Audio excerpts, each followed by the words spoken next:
Good morning. We are going on the record at 9:01 a.m. on June 10th, 2021.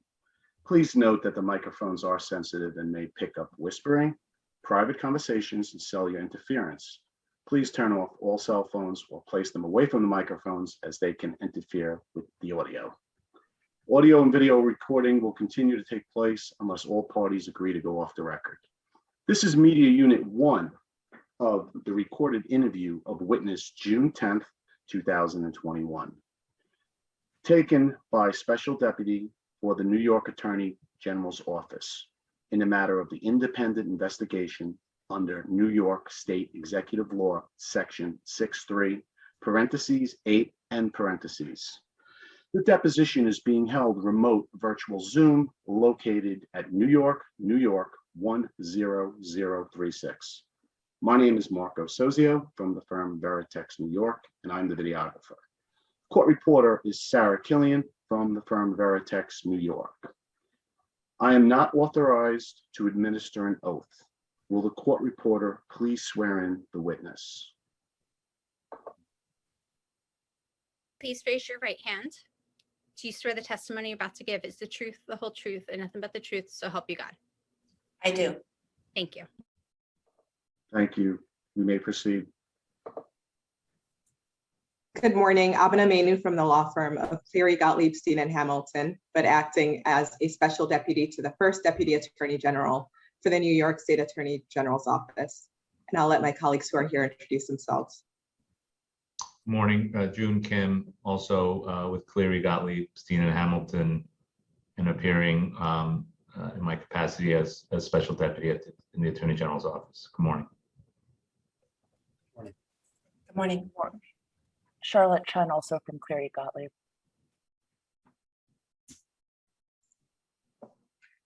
Good morning again, Ms. Lacewell. Thank you for meeting with us today. Before I start asking questions, I'm going to give you some background information and go over some ground rules. The New York Attorney General has appointed the law firms Cleary, Gottlieb, Steen and Hamilton, and Vladek, Raskin, and Clark to conduct an independent investigation under New York Executive Law, Section 63.8, into allegations of sexual harassment brought against Governor Andrew Cuomo, as well as the surrounding circumstances. You are here today pursuant to a subpoena issued in connection with this investigation. I'll note at the outset that today's proceeding is being video recorded. You are under oath. That means you must testify fully and truthfully, just as if you are in a court of law sitting before a judge and jury. Your testimony is subject to a penalty of perjury. Do you understand? Yes. If you would like to make a brief sworn statement, we ask that you do so at the conclusion of our examination today. Do you understand? Yes. Although this is a civil investigation, the New York Attorney General's Office also has criminal enforcement powers. You have the right to refuse to answer a question if answering the question would incriminate you. But any failure to answer can be used against you in a court of law in a civil proceeding. Asserting your Fifth Amendment privilege does have evidentiary significance. If you choose to assert your Fifth Amendment privilege, that fact could be presented to a judge or jury in a civil proceeding who would be free to draw a conclusion from your assertion of that privilege. Do you understand? Yes. You are appearing today with your attorneys present. You may consult with them if you have any questions about attorney-client privilege. Do you understand? Yes. As you can see, we have a court reporter present with us virtually, and she needs to take down my questions and your answers to create a transcript. So that the reporter can create a clean record, we will need you to provide a verbal response to each question. If you do not know the answer to a question, please say you do not know. Please let me finish my question before you begin to answer, and I'll try to do the same so we don't talk over each other. You will not be permitted to review a transcript of this testimony. If at any time today you want to clarify an answer you have given, please let me know. If you do not understand a question I ask, please let me know and I will try to ask the question in a different way. I'll be asking about names and dates and other specific information. Even if you don't remember a specific name or date, I ask that you give me your best approximate answer while indicating that your answer may not be exact. If you need a break at any point, please let me know. But if there's a question pending, please answer the question first, and then we can take a break. So to begin, please let me know who is in the room with you. This is Adam Schuman from the law firm Perkins Coie with my colleagues Rachel Mechanic and Jacob Tabor representing the witness Superintendent Lacewell. And please confirm that you're not using any technology to create a recording of the proceeding on your end, including screen capturing tools. Confirmed. Please confirm that you're not allowing anyone else to listen in, including through any devices. Confirmed. And Ms. Lacewell? I have no further information than my counsel in that regard. And can you confirm that you're not allowing anyone else to listen in? I certainly am not.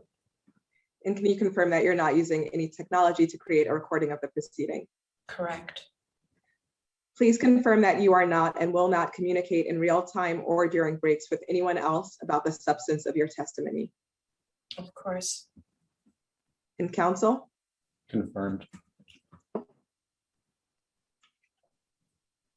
Executive Law 63(8), the provision under which this investigation is being conducted, prohibits you, Ms. Lacewell, and your counsel from revealing anything about what we ask or what you say during your testimony to anyone. If anyone asks you to disclose any such information, please let us know, including any reason they give for seeking such information, and we'll discuss with you whether any disclosure will be permitted. Please note that you are protected from retaliation for participating in today's testimony. We ask that you let us know if you are concerned about any potential retaliation from anyone, including the executive chamber. Ms. Lacewell, are you taking any medication or drugs that might make it difficult for you to understand my questions? No. Have you had any alcohol today? No. Is there any reason why you would not be able to answer my questions fully and truthfully? No. Please state your name, date of birth, and current home and business address for the record. Linda Lacewell. My home address is my business address is 1 State Street, New York, New York. I don't recall the zip code. Ms. Lacewell, you've given testimony before, correct? Yes. When? I testified in the Percoco trial. I don't recall any other testimony. Did you do anything to prepare for your testimony today? Of course, What did you do? I conferred with my counsel. Did you meet with your counsel in person? No. I met with my counsel, not in person. How many times did you meet with your counsel?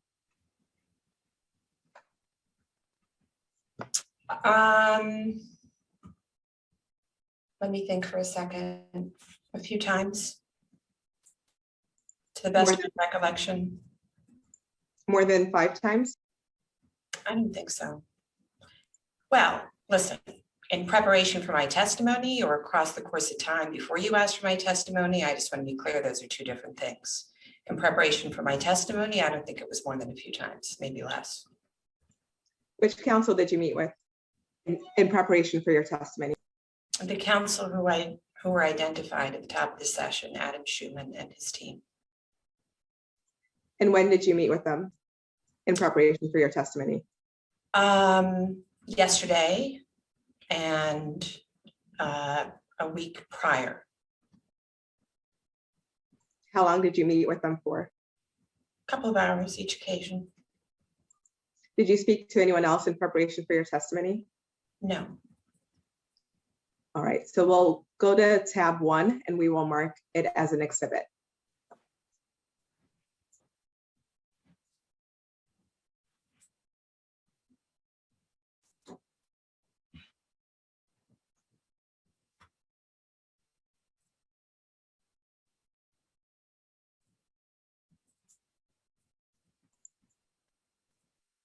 Ms. Lacewell, is this exhibit the testimony subpoena you received from our office? Yes. Did you read the subpoena? Yes. Do you understand that your testimony today is being taken pursuant to the subpoena? Yes. Okay, we'll go to tabs 2, 3, and 4.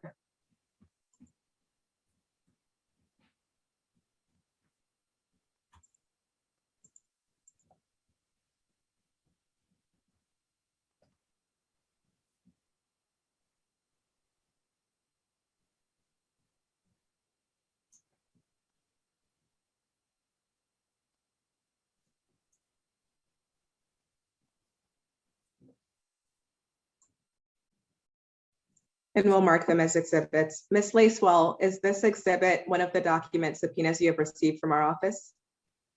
I believe so. Okay, let's go to the next one.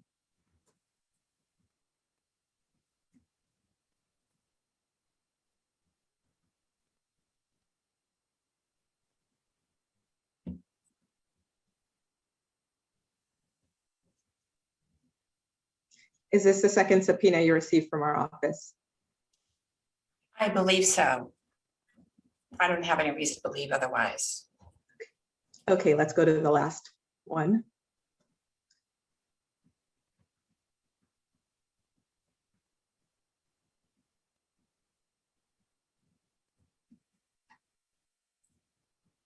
Ms. Lacewell, is this the third subpoena you received from our office? Yes. Did you read the subpoenas?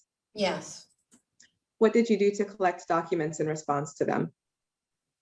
Just privilege objection insofar as the question could call for communications with Ms. Lacewell's counsel.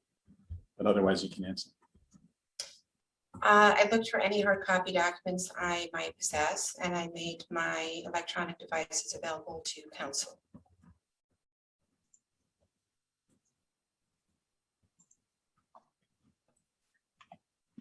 Ms. Lacewell, let's turn to your educational history, starting with college. Please walk us through it.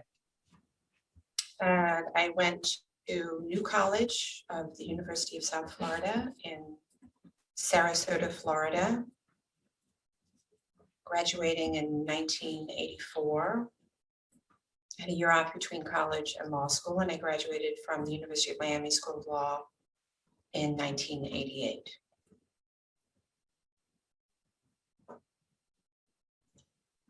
Please walk us through your employment history, identifying each position and the time period in which you held it. After law school, I had a clerkship with a U.S. district judge in Miami, but it didn't start until March. So I worked in New York at Skadden Arps. During that sort of gap period, I clerked for a year, and then I went to a small firm, Castellanids, Ritholtz, Teig and Fink. For a period of years, that firm closed, and I went with some of the lawyers there to Morvillo Abramowitz. And then I went to the U.S. Attorney's Office for the Eastern District of New York in Brooklyn, Criminal Division as an assistant U.S. attorney. I spent 2 years on detail on the Enron task force of the U.S. Department of Justice. Then I joined the New York State Attorney General's office under Attorney General Andrew Cuomo, April 1st of his first year, stayed there for the duration, went with the team when he became governor to the executive chamber on the first day, January 1st, and were named there. I mean, I get a little off on my dates. You obviously, I'm sure, have some version of my bio, but in, I think, 2016, I took a year and change to California, where I worked for a nonprofit foundation associated with Nant Health. And I then came back to the governor's office in November of 2017, I believe. And as chief of staff and counselor to the governor. And then in February of 2019, I joined the New York State Department of Financial Services as the acting superintendent, was confirmed by the state Senate in June of that year, and have remained as superintendent. Ms. Lacewell, when you worked in the executive chamber, did you receive training on sexual harassment? Yes.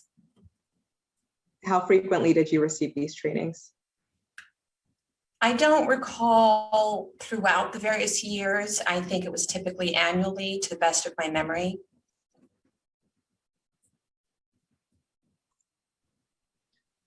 What is your understanding of the process that has been in effect since December 1, 2018 for reporting sexual harassment complaints by executive chamber employees? So I think by then, if I'm not mistaken, the process had been changed. Over time, it was changed a couple of times, but I think by then, certainly an individual who had a complaint of sexual harassment could report it to a supervisor, could report it really to any person in the executive chamber, and could report it directly to GOER, the Governor's Office of Employee Relations, could go to the Division of Human Rights, could go to the EEOC. But the internal process laid out by the chamber, I believe, was that the individual could report it. I don't know if you're asking me beyond that.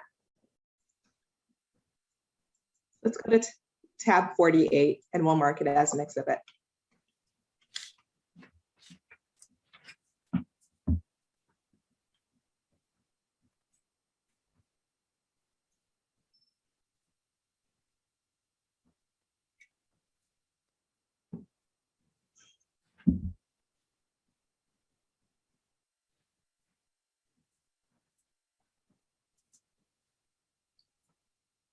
Ms. Lacewell, do you recognize this document?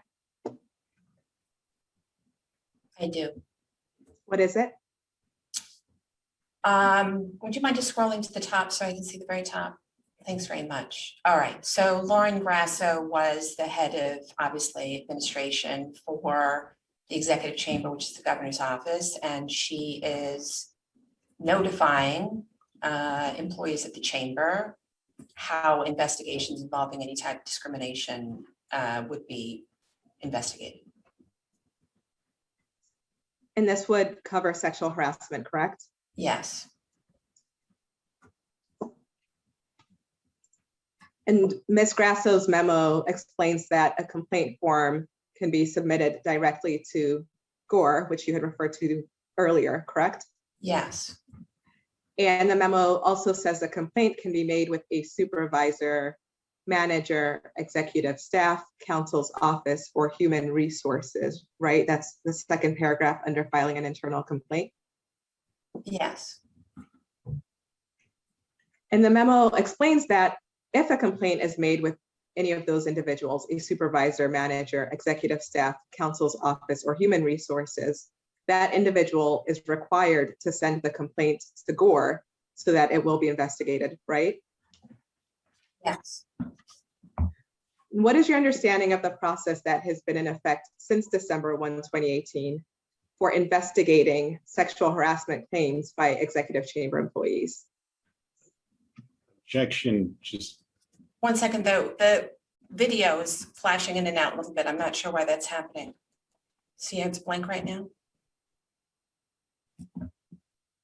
yes. Just a technical issue. I just want to make sure, okay, you're back, but I'm not, no, it's still flashing. Should we go off the record? Yeah, maybe go off the record. and- Stand by, please. We are now off the record at 9:21 a.m. Thank you. Do we need our tech guy? Yeah, just give us a minute. We are now on the record at 9:23 a.m. Would you mind repeating your question? I apologize. Sure. Ms. Lacewell, what is your understanding of the process for how sexual harassment claims by executive chamber employees should be investigated, which has been in effect since December 1, 2018?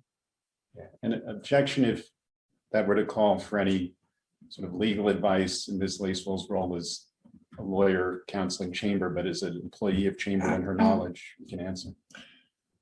Other than what is described in the memo that we just went over, I'm not sure I have any further information. I didn't typically handle any such complaints if they existed at the time. Did you ever handle any sexual harassment claims when you were in the chamber? No, I don't recall any coming to my attention, but any would have been handled by counsel's office when I was there. And the exhibit explains that effective December 1, 2018. And I don't know if it's up on the screen so you can No, see it's it. not. It's not Okay. up there right now. It up. Great. So the exhibit at the top in the first paragraph says, effective December 1, 2018, all complaints of protected class employment discrimination will be investigated by the Governor's Office of Employee Relations Anti-Discrimination Investigations Division, right? Yes, And is that consistent with your understanding? yes.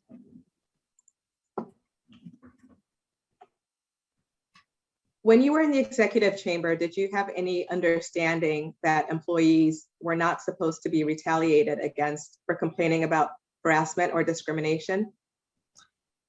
Yes. I just want to note this technical problem. Again, this is continuing to flash, and I'll sort of bear with it because I'm not sure we can fix it. It's a little distracting though. Go ahead. When you were in the executive chamber, did you have an understanding that even former employees were protected if they made claims of sexual harassment? We're protected from what? From retaliation if they made claims of sexual harassment?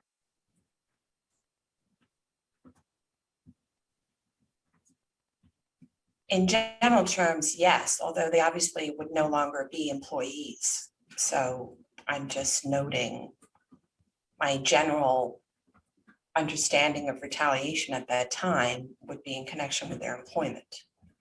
But I'm not an expert in this area, and I deferred in the chamber to those who were experts. That was my practice. We'll go to tab 5 and we'll mark it as an exhibit.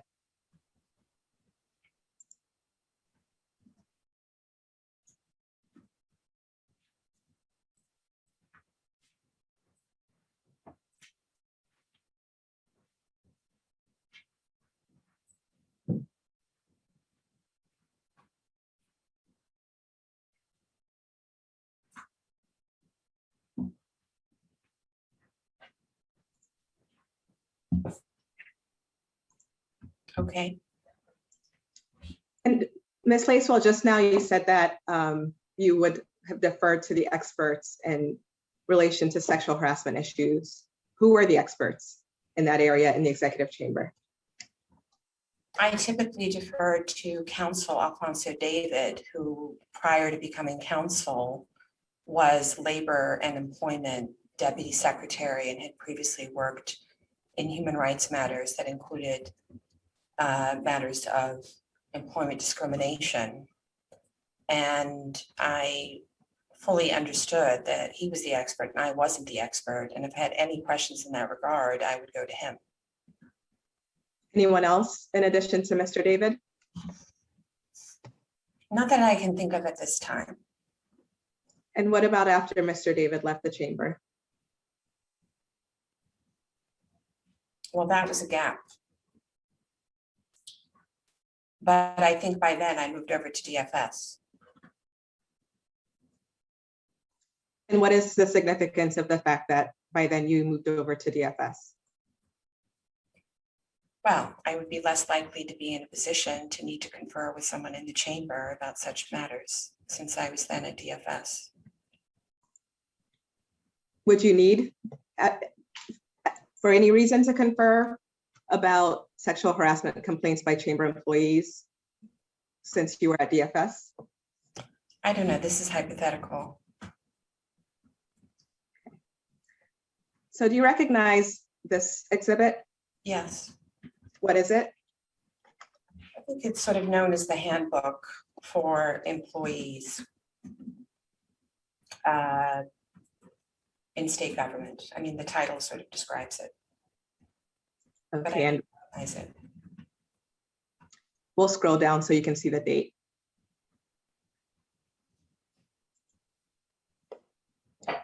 So this is the State of New York Executive Department, Equal Employment Opportunity in New York State, Rights and Responsibilities, a handbook for employees of New York State agencies, dated December 2018, right?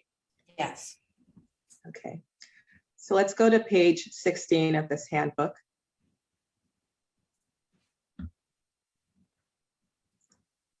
And Ms. Lacewell, please read the last paragraph of page 16, beginning sexual harassment includes, through the second paragraph of page 17, which begins sexual harassment also occurs, to yourself.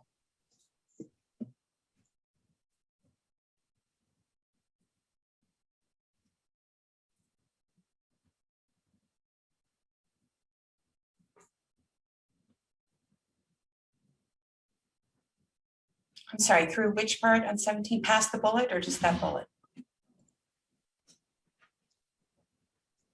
Through the second paragraph, through the end of the second paragraph. And that's the paragraph beginning sexual harassment also Okay. occurs. Got it.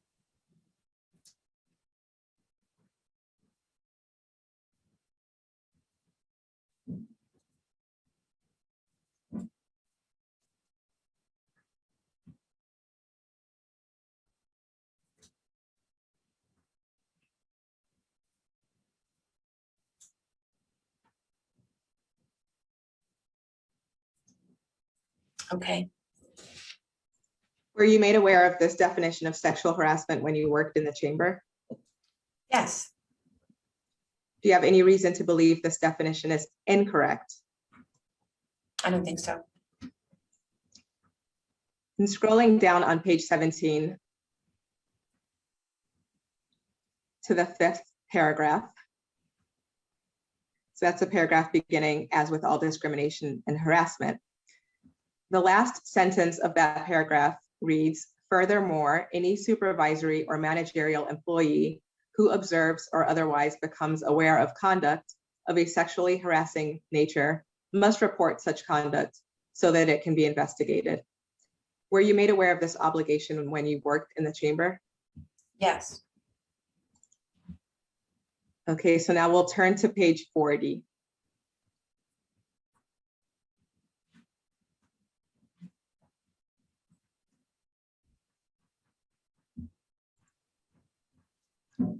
Please read the last paragraph on page 40 to yourself, and that's the one under the heading Adverse Employment Action.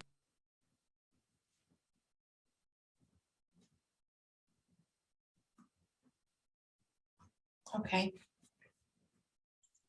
Were you made aware of this definition of retaliation when you worked in the executive chamber?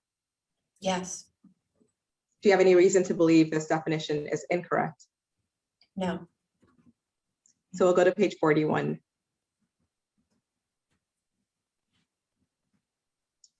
And the first paragraph says, actionable retaliation by an employer can occur after the individual is no longer employed by that employer.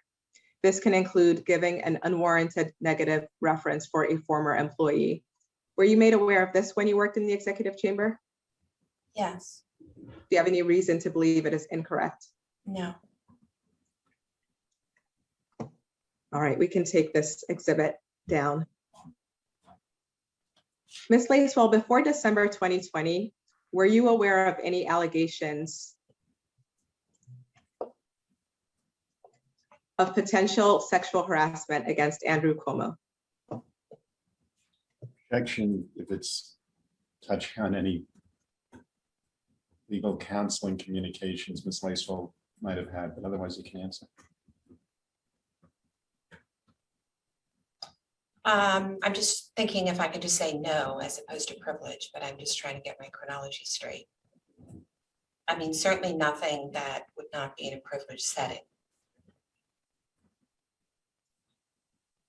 When is the first time you became aware of any allegations of potential sexual harassment against Andrew Cuomo? mean, aside from privileged communications, you can answer. Any communications I had were privileged. I think you already probably know at some point Judy Mogul spoke to me about Charlotte Bennett. So whenever that was, I believe would be the first occasion. I just don't remember if that's before or after December 2020. Do you remember whether Ms. Mogul spoke with you about Ms. Bennett in the year 2020?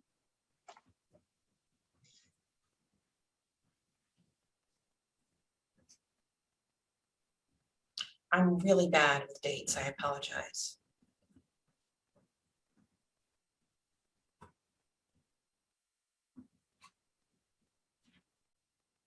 And sorry to interrupt, but if we could go off the record, we'd like to replace a monitor, which will take 2 minutes. Okay, stand by, please. Do you want me to refresh my recollection during the break, or you would rather I not do that? Because it's literally just a matter of the chronology. Please refresh your recollection. Thank you very much. Okay, I'm sorry, stand by to go off the record. We are now off the record at 9:35 a.m. So just, We are now on the record at 9:43 a.m. So Ms. Lacewell, were you able to refresh your recollection about when Ms. Mogul spoke with you about Charlotte Bennett? Yes, it was during 2020, When in 2020? early July or the end of June, but probably early July.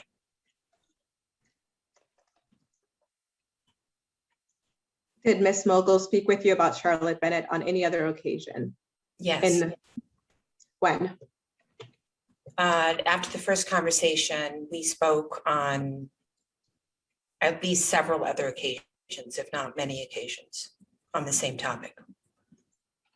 Also in 2020? Yes. When? So I don't have the exact dates, but we certainly, after that first conversation, we probably spoke a few times, over the next couple of weeks. And then I think my best memory is some time went by and we might have spoken once again, and some time went by, we might have spoken once again, but it may have been more than that. And what did you use to refresh your recollection just now?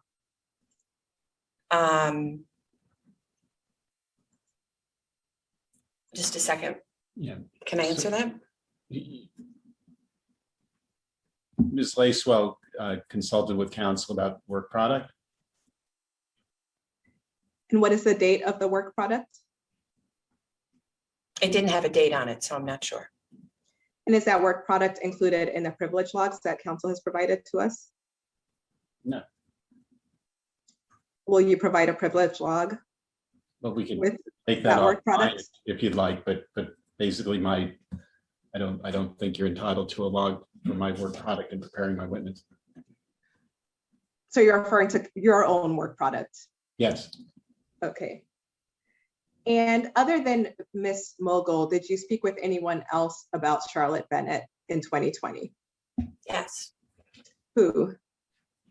Jill DeRosier, Melissa DeRosa. Just thinking if there's anybody else. Governor Cuomo? No, I did not speak to the governor in that regard. Alfonso David. Just thinking. I don't recall speaking to Steve Cohen. So those are the ones I recall. And you mentioned just now you don't recall speaking with Steve Cohen. Is there a reason you asked that question, whether you had spoken with Mr. Cohen about Charlotte Bennett in 2020?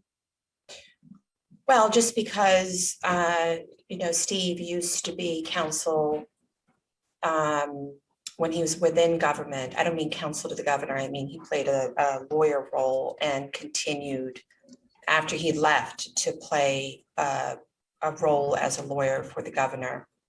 And it wouldn't have been unusual to have spoken with Steve about this type of matter, but I don't think we did speak. I was just trying to rack my brain. Did you ever speak with the governor about potential sexual harassment allegations involving Charlotte Bennett?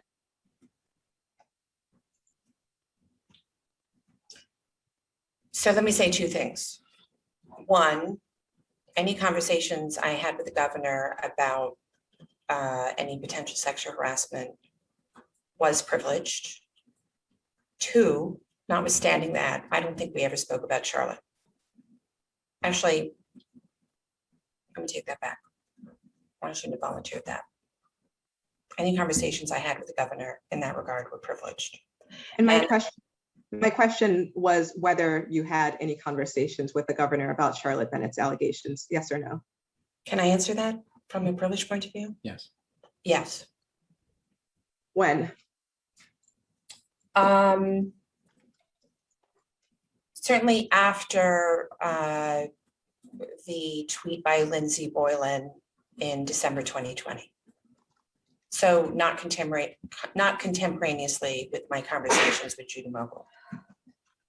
Did you speak with the governor about Charlotte Bennett's allegations before the New York? Let's start again. Did you speak with the governor about Charlotte Bennett's allegations before they became public? No. Hold on a second. I shouldn't be so quick. Let me just think for a minute. Before they became public. Are you able to tell me when they became public? Yes, the Roughly? New York Times published an article in February 2021, February 27, 2021.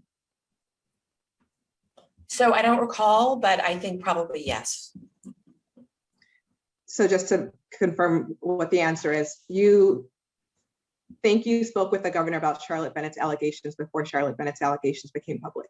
Yes. How many times?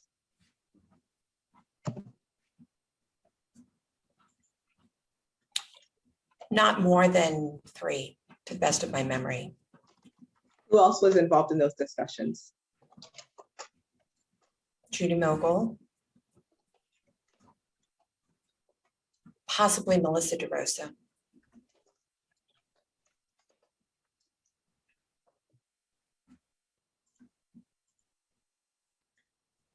And how did you communicate with the governor? Um, On those occasions? certainly once in person at the mansion and possibly once or twice by telephone if it was that many times.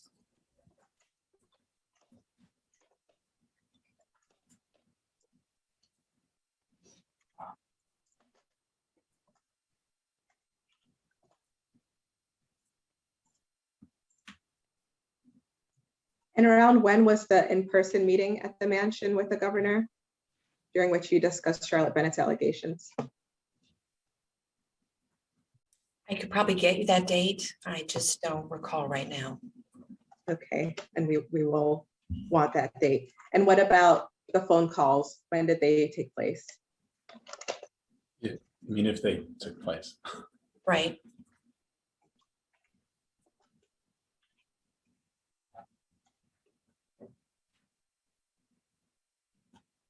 I'm just not good with dates, but it's a pretty compressed period of time.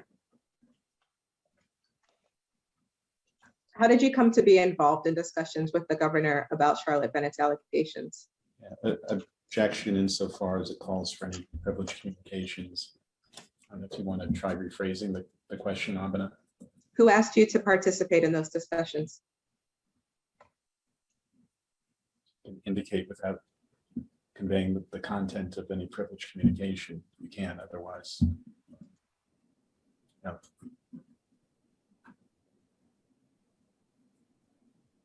I'm just thinking, who asked me?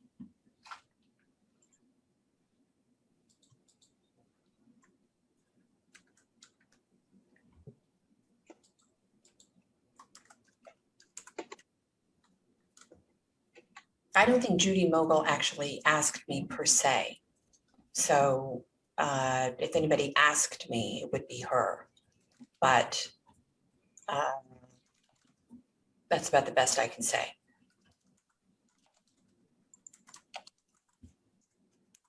Did you, of your own accord, join in these discussions with the governor about Charlotte Bennett's allegations? Of my own accord? No. So is it fair to say someone invited you to participate in those discussions with the governor? Invited sounds so concrete. How would you put it? I would say,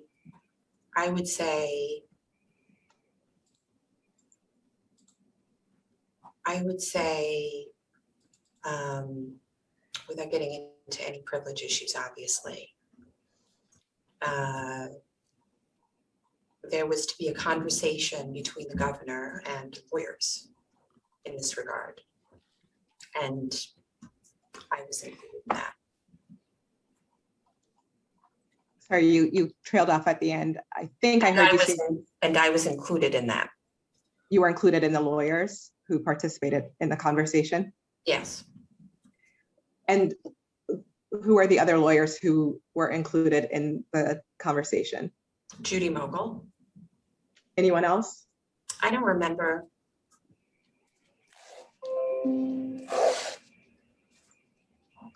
Who did you understand to be the client? You've asserted privilege regarding those discussions with the governor. Who did you understand to be the client? Well, I believe privilege issues are not being determined by me. Those are being determined by the chamber, right? So you're asserting privilege on behalf of the chamber, but when you were participating in those discussions, did you understand that you were providing or being asked for legal advice? I understood that I was operating as an attorney and that the conversation was in connection with being an attorney for legal advice, correct?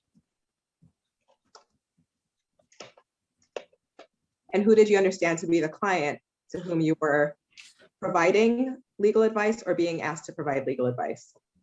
The executive chamber and the governor as governor. In other words, the governor in his official capacity? Yes. And did you make this distinction at the time between the governor as governor in his official capacity and Andrew Cuomo in his personal capacity? Objection. I mean, You can answer, Ms. Lacewell. And Mr. Schuman, I will just say this is not a deposition where you object to my questions, but we can discuss that during a break. well, your instruction was we could deal with privilege issues. I'm only objecting as to a privilege issue. Those are the only objections I'm making. I understand that. I disagree that this objection was about a privilege issue, but Ms. Lacewell, do you need me to repeat my question? Yes, please. When you were conferring with the governor, when you had discussions with the governor about Charlotte Bennett's allegations, at the time, did you make a distinction in your mind about whether you were speaking with the governor in his official capacity as governor or in his personal capacity as Andrew Cuomo? Well, isn't that implicit in the answer I just gave you, where I said I was speaking to him in his official capacity and also the executive chamber? So obviously the answer is yes. I did make that distinction. And what was the basis for making that distinction? That I'm not going to get into because that is privileged.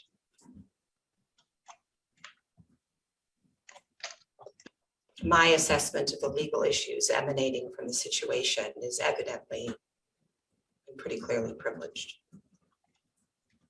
Or at least I'd like to mark that for another day if that's what you choose to pursue. We can table that for another day. Did you receive any payment for these consultations with the governor about Charlotte Bennett's allegations? Well, I'm a New York State employee.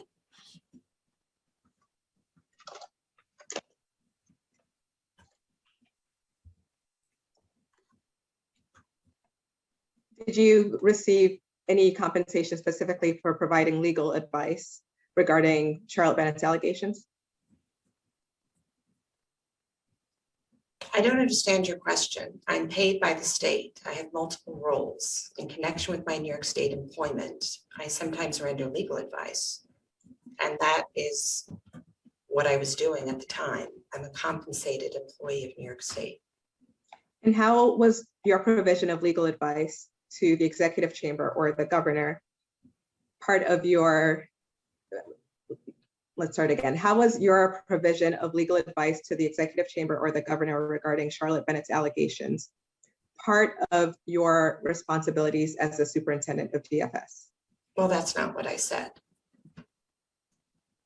And I'm asking that question.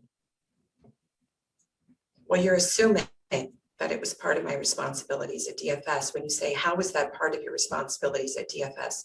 I didn't say that. So how do I answer how it was part of my responsibilities at DFS? I'll ask a different question. Was your provision of legal advice to the executive chamber or the governor regarding Charlotte Bennett's allegations part of your responsibilities as the superintendent of DFS? No. Was your provision of legal advice to the executive chamber or the governor regarding Charlotte Bennett's allegations part of your responsibilities as a New York State employee? Yes. How so? I've worked for the governor for many years. I'm one of the longest standing employees of New York State government who has worked directly for the governor. I have longstanding experience and knowledge about the course of events from the beginning of time with the governor's office. It was my role when I worked directly in the executive chamber to advise on a whole range of legal and risk-related issues. And that continued after I moved over from the executive chamber to DFS and was well known and understood by all. And folks that I spoke with in the executive chamber in such matters expected and anticipated and relied upon the fact that our conversations were privileged, to the point that I disclosed in my Jacob filing that as part of my New York State employee, I was engaged in the practice of law, even though being superintendent is typically not a legal position because you're the head of the agency. So it was part of my responsibilities as a New York State employee, as disclosed to Jacob and as known by them, that I rendered legal advice outside of the four corners of being the DFS superintendent. And just now, Ms. Lacewell, were you reading from a document? Nope.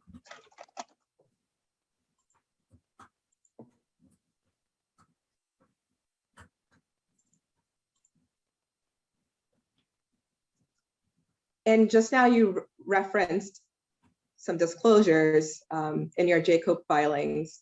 And I think the way you described it was that you disclosed in your Jacob filings that you were engaged in the practice of law. Did your Jacob filings disclose that you provided legal advice to Governor Cuomo? The filing, which I believe you have, says that I practice law in connection with my New York State employment. So to go back to my question, is the answer no? Well, I've given you the language in there if you want to argue about what that means. I don't think we're here for that. I told you what the document says. We've given you the document. Let me just ask the question again. Did your Jacob disclosures say that you were providing legal advice to Governor Cuomo?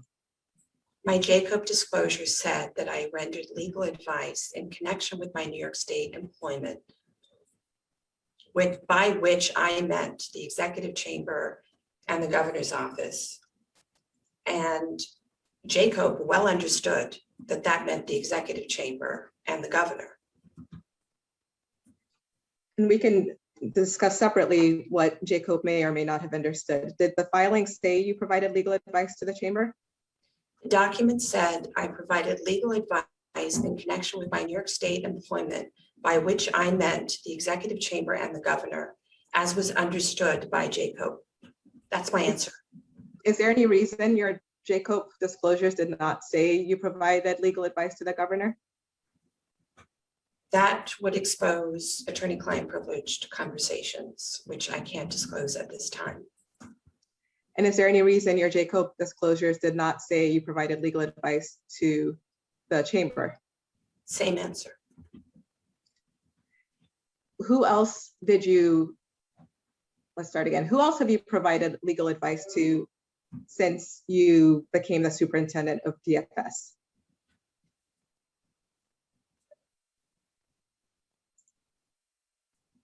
I don't recall anything at this time.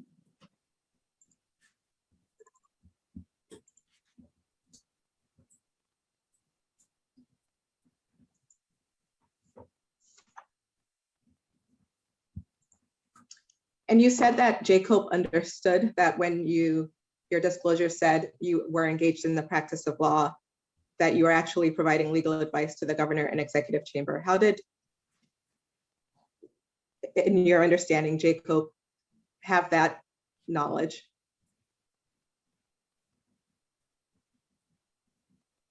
I'm just trying to think if I can answer you without getting into privileged conversations, okay?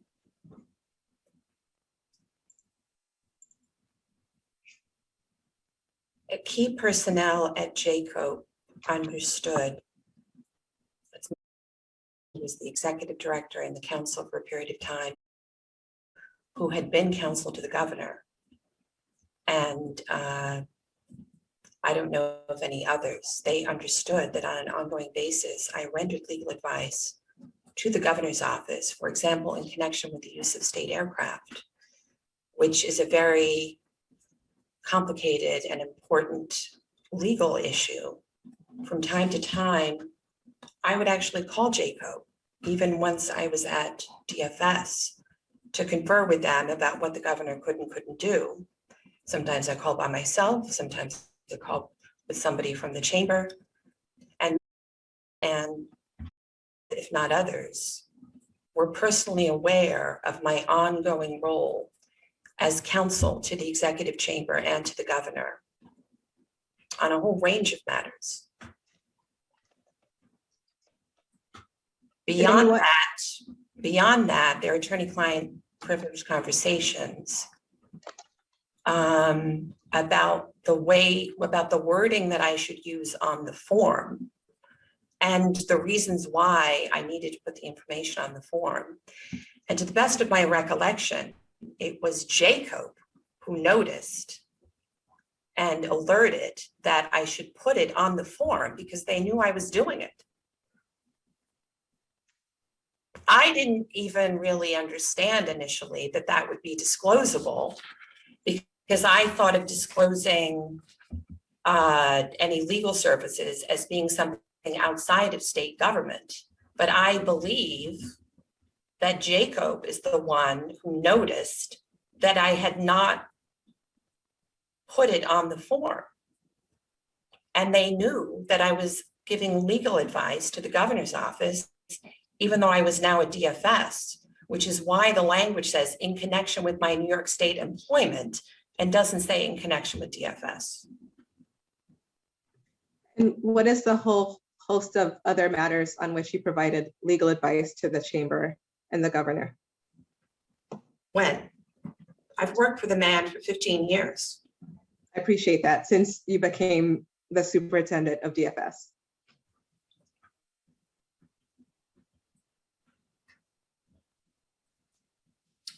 Well, I've already mentioned use of state aircraft, use of the mansion, use of state resources in connection with his book,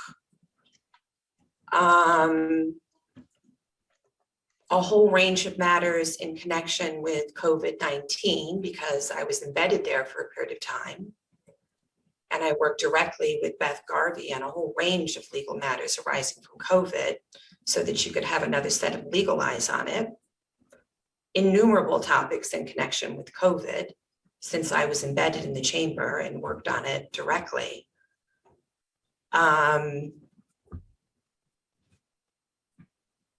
Including how to set up COVID safety measures in state government. Any issue that was complex and sensitive and that had anything to do with the use of state resources,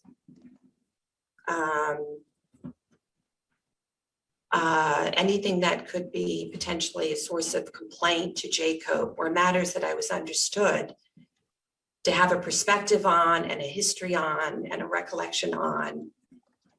And look, it was less frequent once I was at DFS, but it also happened from time to time when I was in California. That's just my role. This goes Some may back to your- not understand it, but it's the role, which is why it's on the form. And when you say it's just my role, what do you mean by that? It's just the practical facts that from the beginning, my role has been to help people to anticipate trouble spots. Many of the employees there are not actually attorneys. I'm a former prosecutor. I was in the state AG's office. I investigated other governors. I investigated the use of the New York State Police. I investigated the improper use of state resources for political purposes. It was what I was understood to know. I investigated the New York State Controller when I was in the AG's office. He pled guilty and went to prison.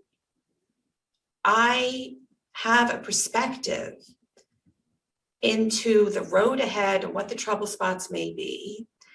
And generally, people wanted to avoid trouble. They wanted to move forward on an agenda without violating the rules. And they sought my counsel and my guidance. And I also tried to be proactive about it when I was there to help make sure that we could maintain compliance with the rules.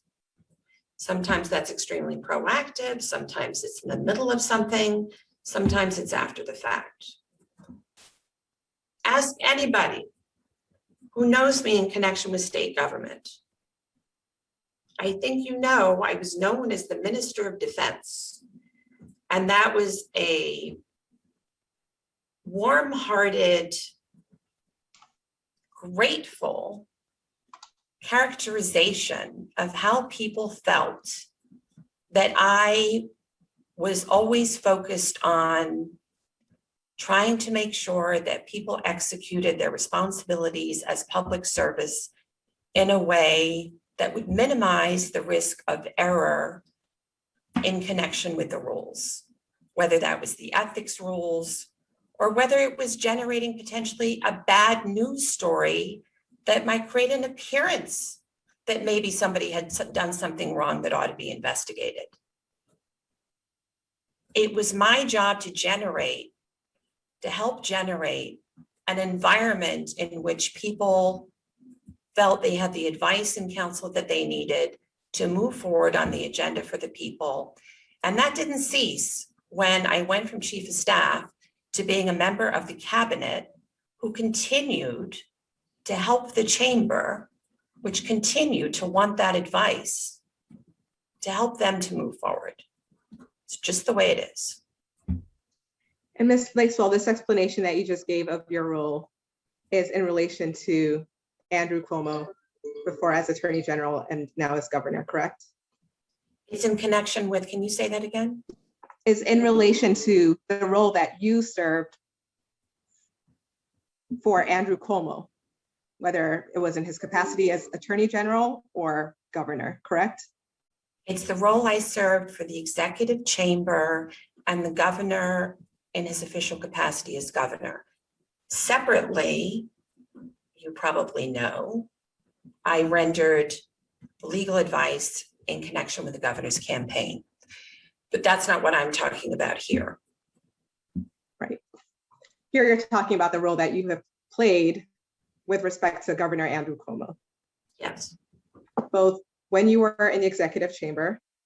Well, you keep saying Governor Cuomo. I want to be clear. The executive chamber and the governor in his official capacity, yes. The executive chamber and Governor Cuomo under Governor Cuomo's administration, correct? Yes. Both during the time when you were in the executive chamber Yes. and even after you left New York State government and were no longer a New York State employee, Yes. and even after you left the executive chamber and were at DFS. Correct.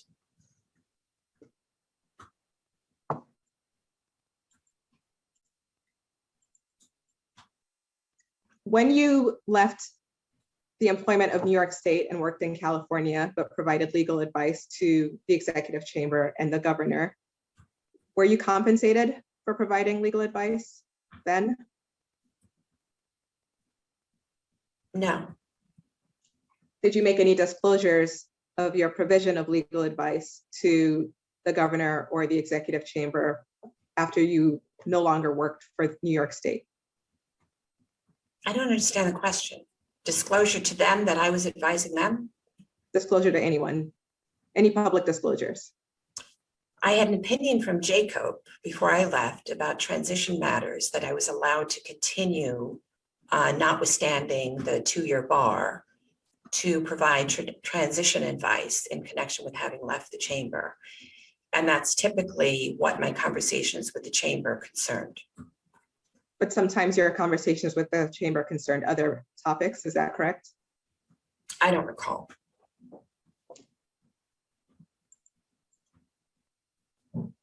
Did anyone at Jacob know that you were providing legal advice to the chamber in connection with sexual harassment allegations against Governor Cuomo?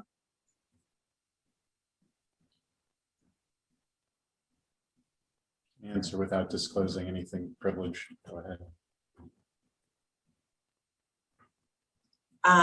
Specifically on that topic, no.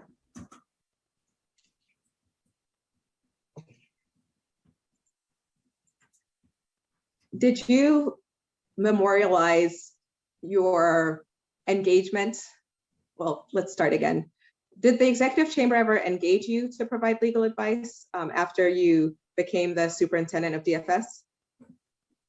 I think I've already explained my role, which was a continuing and ongoing role that started when I joined the governor's office in his first year to the state.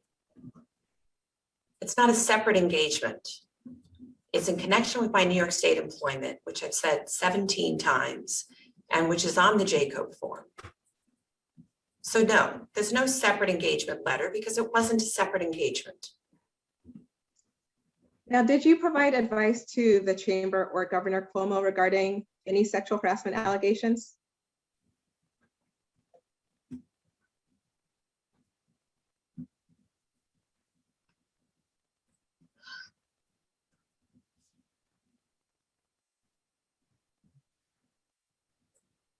I had conversations with the governor, as I indicated, on the topic of allegations in the nature of sexual harassment with other counsel in connection with the executive chamber dealing with those allegations.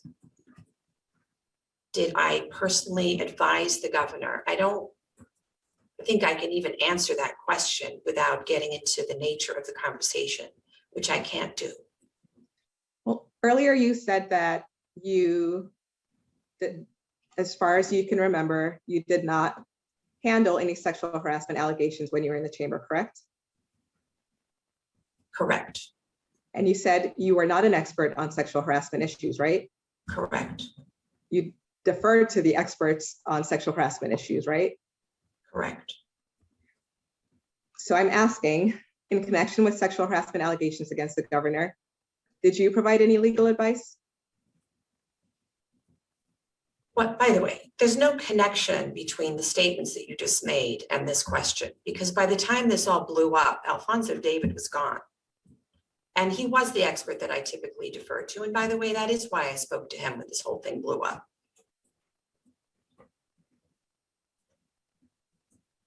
So back to my question, did you provide legal advice on the sexual harassment allegations? I don't know what that means on the sexual harassment allegations. Did I advise the governor what to do in connection with sexual harassment allegations? That wasn't my role. That doesn't mean as an attorney, there weren't legal issues that arose and this conversation ensued. But was I advising the governor as a lawyer on the employment-related issues? That was not my role. And was it your role to provide advice, legal advice to the chamber about how to handle sexual harassment allegations against the governor? So this is what I would say, because I feel like you're conflating things. there are a whole range of issues that come up, right? One could be, is this sexual harassment? What do you do about it? But then there are other collateral issues, related issues that could come up, which I may well know the answer to, right? So I weighed in as a lawyer on a whole range of issues that were arising from the allegations. I wasn't the governor's lawyer on the allegation, is the distinction I'm trying to make. And were you the chamber's lawyer regarding the allegations? It's the same thing. In other words, I'm part of the legal discussion and I'm weighing in on the pieces that I can be helpful on. You did not weigh in on the question of, is this sexual harassment, correct? I don't think I can answer that. I mean, I'm trying to help you as much as I can, but I really can't go any further because of the privilege assertions.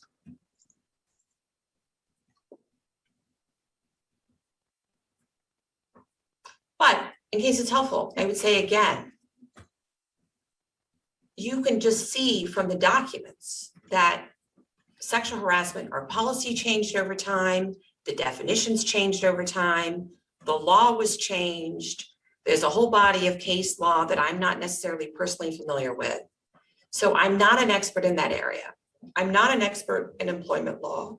I never held myself out to be. Others knew a lot more than me. So would I try to be helpful? Would I try to ask the right questions? Might I say, have you talked to this person or that person? Did you look at these documents or those documents? What does this say? What does that say? Well, this doesn't sound advisable. And then some collaborative conversation might ensue and other advice might be obtained. That would be normal.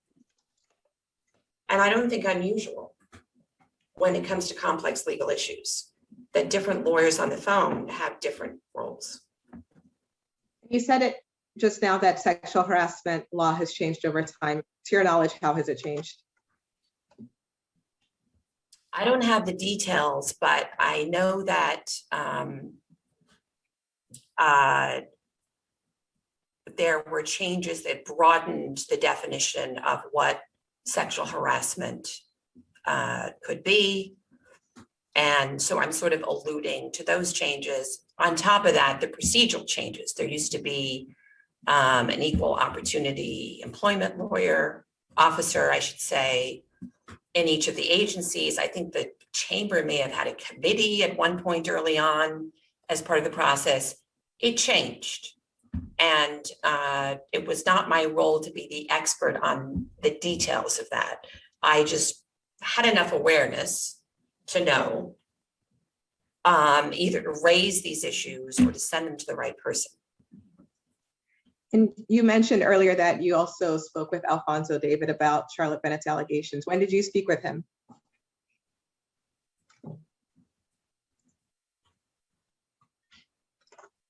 So it would be in that same time period between early July.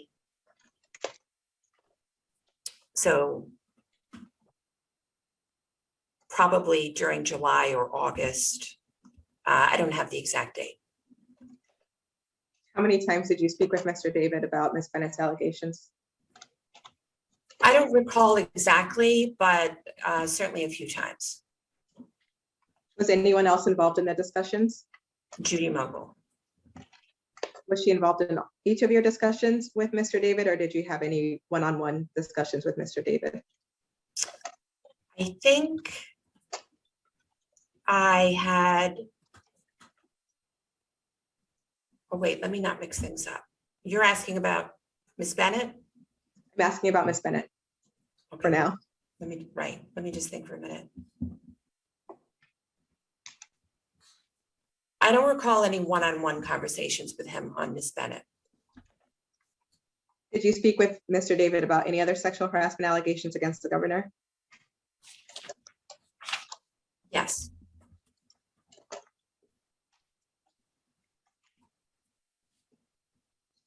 Sexual harassment allegations, did you, which who are the complainants who had made the other allegations of sexual harassment that you discussed with Mr. David? Lindsay Boylan. And when did you speak with Mr. David about Lindsay Boylan? I believe in December of 2020.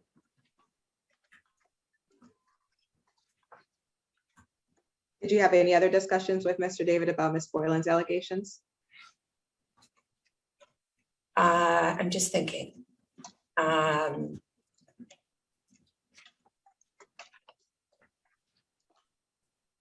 I spoke to him on the Goer issue of her employment records. So I don't think we spoke more than a couple of times in December 2020. And it's possible that we spoke again in January or once in a while, I just don't remember. And what was the Goer issue of the employment records of Ms. Boylan? I'm sorry, I just couldn't hear that question. Can you repeat it? Sure. What was the Goer issue that you discussed with Mr. David concerning Ms. Boylan's employment records? Yeah, any substantive discussions privilege, but if you can just say this subject at a high level. Okay. Whether Goer permitted the records to be disclosed to the public. Was anyone else involved in that discussion? This is where I was trying to remember. So Judy Mogul was a part of these discussions, but it's possible, and I believe I did actually have a one-on-one conversation with Alfonso David without Ms. Mogul, but certainly kept her informed.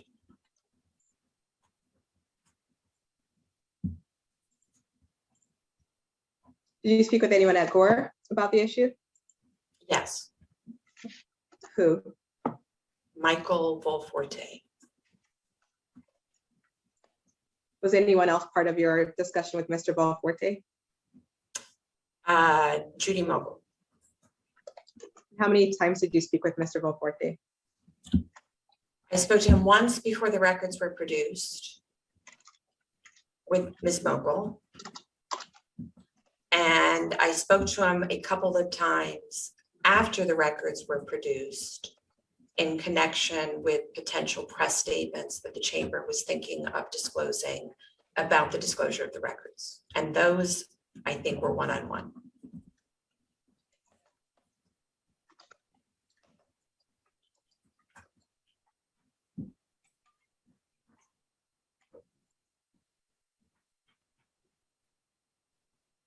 Did you discuss allegations by any other complainants with Mr. David? Allegations of sexual harassment?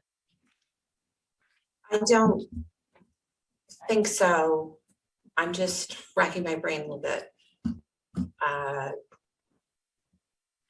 Nothing that I can recall. I mean, if anything, it would have been some casual reference to a news story or something, but nothing substantive.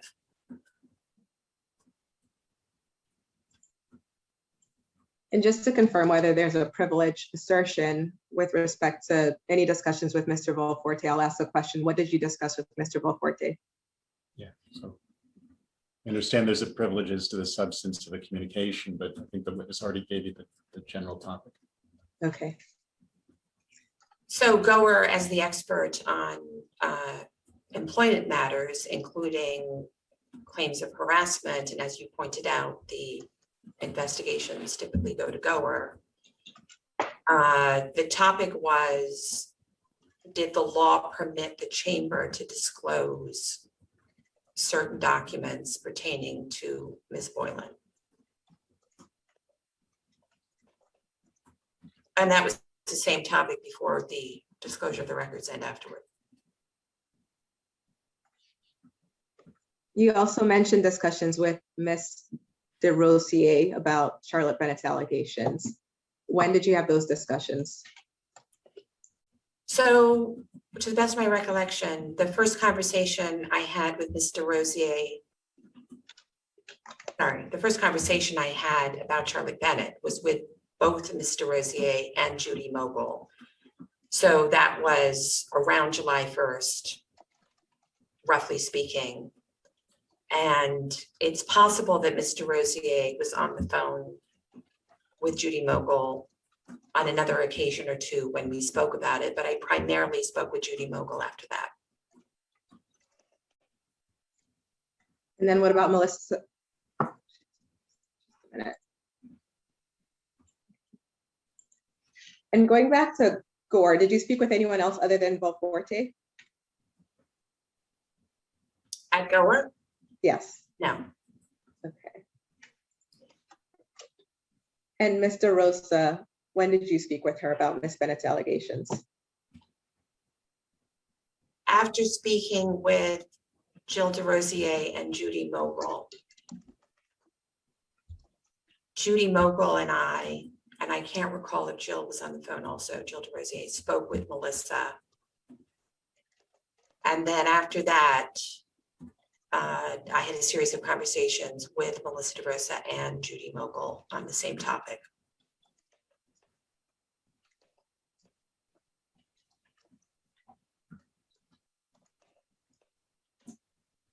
Other than Ms. Mogul, was anyone else involved in your discussions with Ms. DeRosa? I don't think so. Okay. Now, I know I've focused just now on Ms. Bennett's allegations, and I want to broaden the question to cover any other discussions about sexual harassment allegations against the governor in which you were providing legal advice. I think earlier you mentioned the governor. I wasn't aware of any allegations involving the governor that could be remotely characterized as sexual harassment or inappropriate prior to learning about what Ms. Bennett had to say. And then what Lindsay Boylan tweeted, which was news to me. And then the other matters that ensued.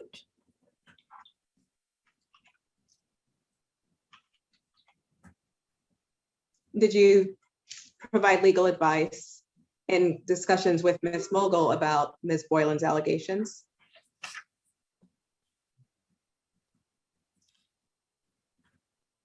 We hashed through some of the legal issues together. I wouldn't say I was giving legal advice to her. Do you understand what I'm saying? I do. Did you hash through the issues with anyone else? Alfonso David. Anyone else? Just remind me again. Are we talking about Lindsay Boylan or Charlotte Bennett, or this is anyone? I got confused. This is anyone.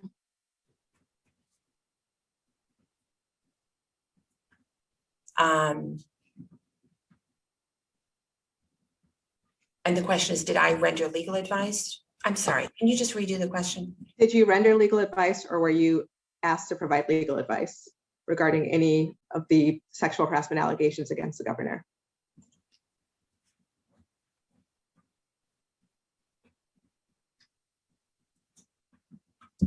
So after Lindsay Boylan's tweet, and then the ensuing publicity, and then the ensuing news stories with other individuals alleging facts about their employment, right? From time to time, I would be on the phone with Judy Mogul and other people to help think through the legal issues arising from that, is how I would describe it. Did those other people who are on the calls include non-chamber employees? Non-chamber employees. So Steve Cohen could be on from time to time. I actually want to say once or twice Alfonso David may have been on the phone. But not very often. And then also there were some conversations about press responses, or not even responses, emerging investigative news stories where press or political consulting experts were also on the phone. And folks were trying to determine what is the best press response and what legal issues does that raise, and it was sort of all being done at the same time. And Beth Garvey at some point was on the phone for some of that, but you said outside of state government.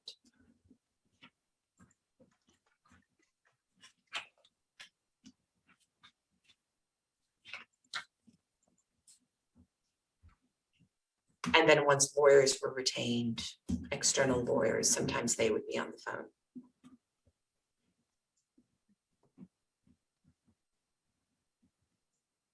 So back in July 2020, or whenever you first learned about allegations by Charlotte Bennett, what did you learn about allegations by Charlotte Bennett?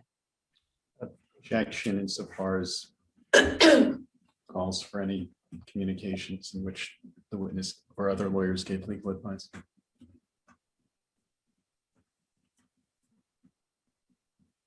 I believe the conversation to be privileged, so I don't know if I can answer that.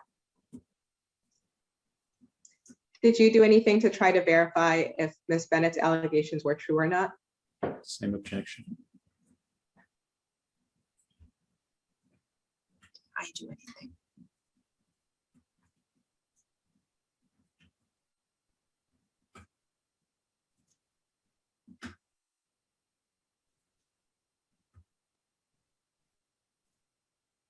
My role was to talk it through with Judy Mogul and Alfonso David in terms of what the process and the steps forward were. I personally did not take steps other than that to determine if her allegations were true.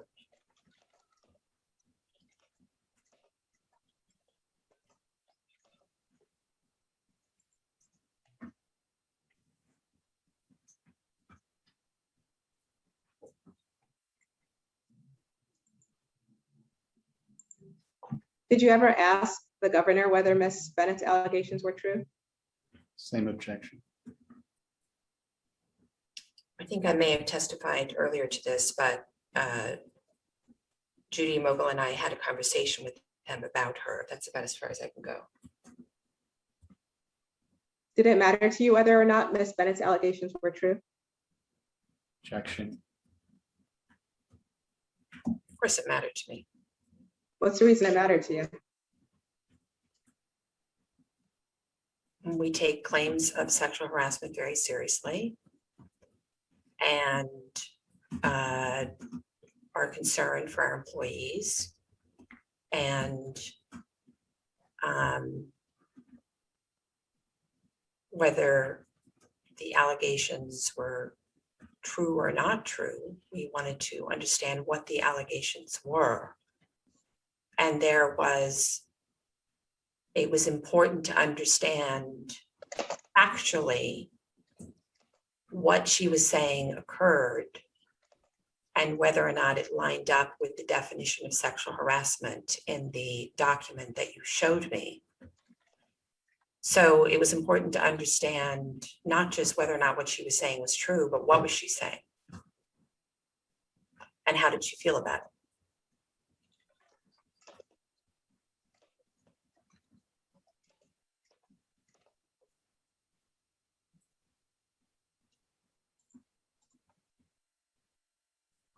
And was it your understanding that someone went through the exercise of determining whether Ms. Bennett's allegations were true? Answer it without disclosing privileged communications.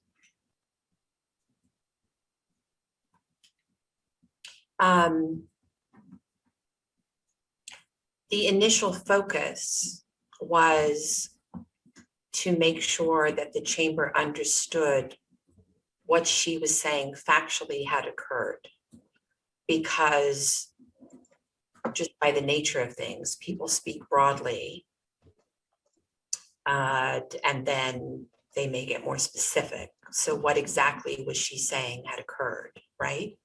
And then what was the process from there?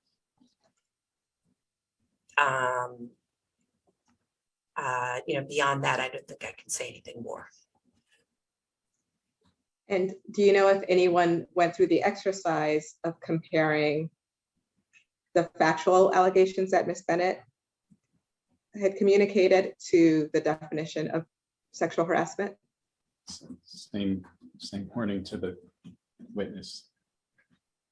I don't know if you can answer I that don't know if without I can getting get into into the any more substance. detail, but I've tried to help you see that it was the focus of the initial discussions to understand factually what she was saying and to understand what the policy therefore meant. And when you say it was a focus of the initial discussions, are you just referring to the initial discussions in which you were involved? What do you mean by the initial discussions?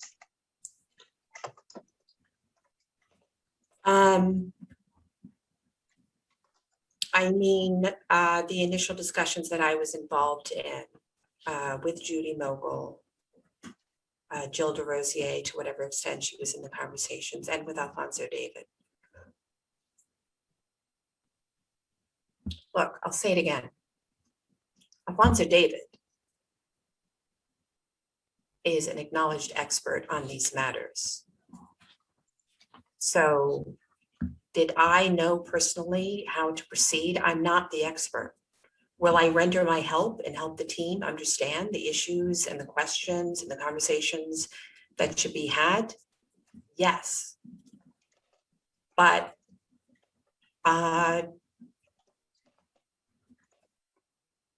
beyond that, I mean, I think I've taken it pretty far. And I don't want to trigger any waiver issues unless you're going to tell me you're not going to treat it as a waiver.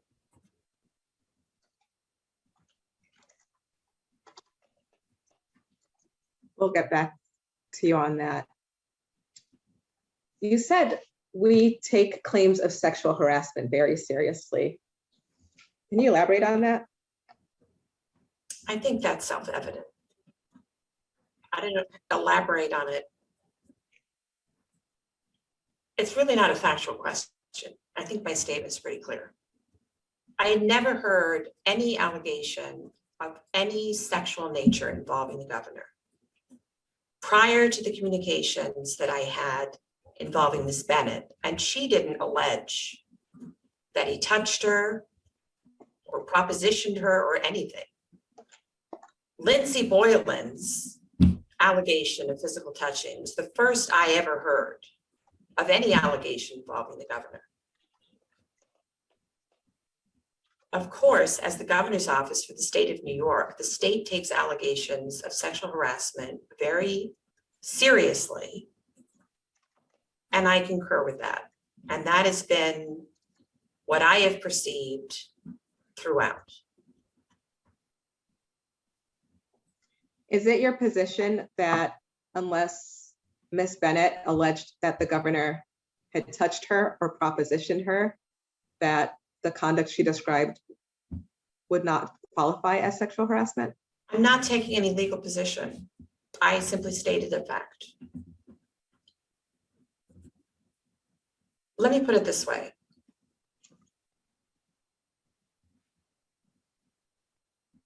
I just want to think a minute because I do need to be careful of privilege issues.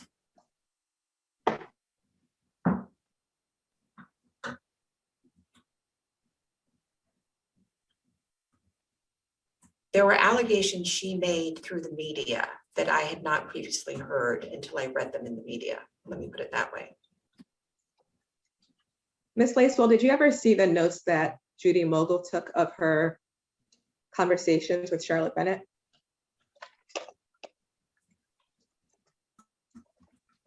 I don't know if I personally saw them, but I'm aware of them. And she walked me through them on the phone at the time. And when you say Ms. Mogul walked you through her notes, do you mean that Ms. Mogul read her notes to you? I don't know if she was reading them or if she was using them as a guide to recount what Ms. Bennett had to say.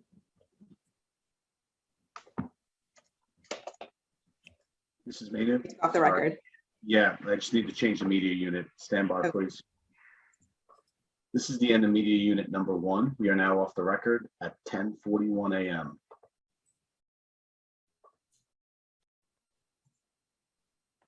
This is the beginning of media unit number 2. We are now on the record at 10:41 a.m. Ms. Lacewell, did you ever ask Ms. Mogul to let you see her notes of her conversations with Charlotte Bennett? Objection.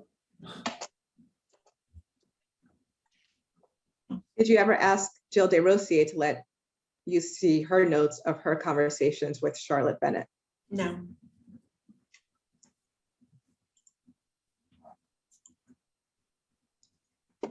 You said earlier that there were allegations that Charlotte Bennett made in the media that you learned about for the first time when they became public.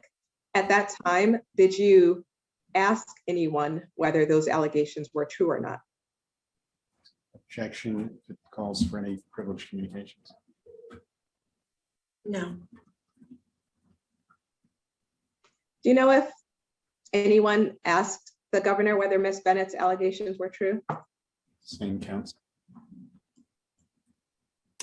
I only have privileged communications in that regard.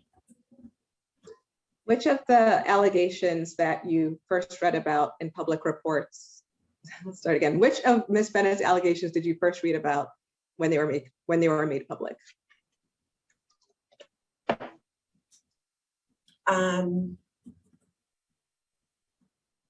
That she viewed the conversation as an invitation to sleep with him.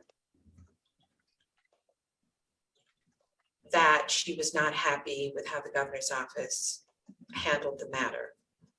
The initial New York Times story, she was happy. Subsequent stories, she was not happy. That she thought it should have been investigated. Anything else? That's what I recall, but I haven't read those news stories in a while. And was it up to Ms. Bennett to determine whether her allegations should have been investigated? Objection if you're calling for legal advice. Yeah, I mean, I'm here as a fact witness, right? Are you declining to answer? I'm declining to give legal advice or legal opinions as a fact witness.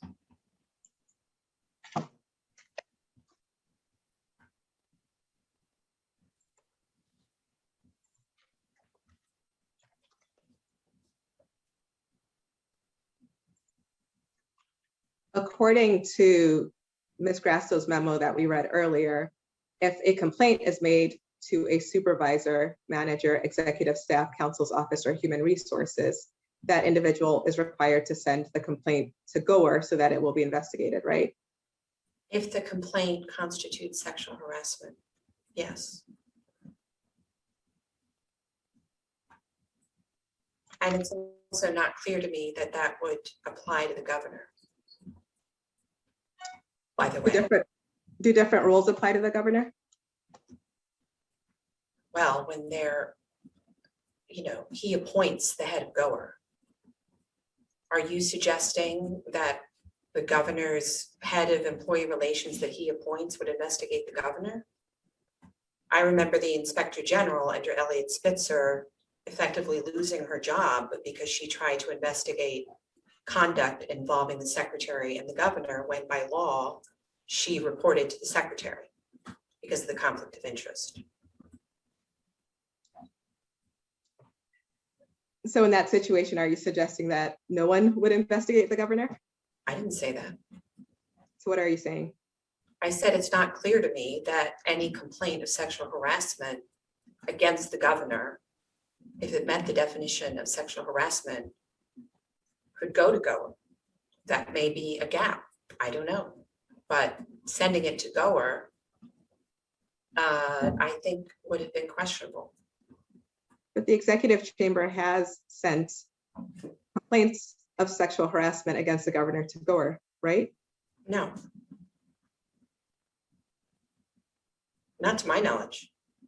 The governor's office, employees in the governor's office, but not the governor. You're not Inspector aware. General investigates allegations against all employees, including of the executive chamber. but not against the secretary and not against the governor. That would be a conflict of interest. So you're not aware that the executive chamber sent Alyssa McGrath's sexual harassment complaint against the governor to Gore? I'm not aware of that. And I don't agree with it. And you're not aware It that, may well have been that they felt they had to.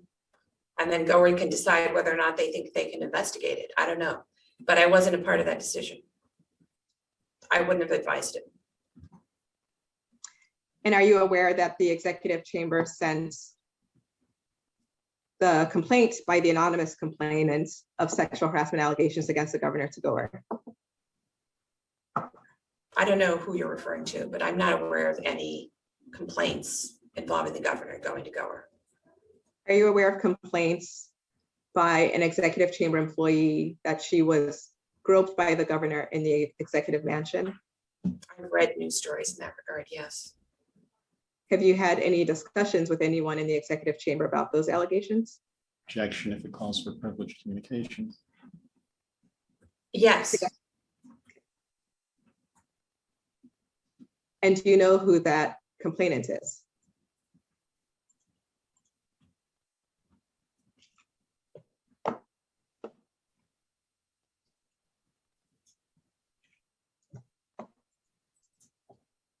I'm just thinking for a minute.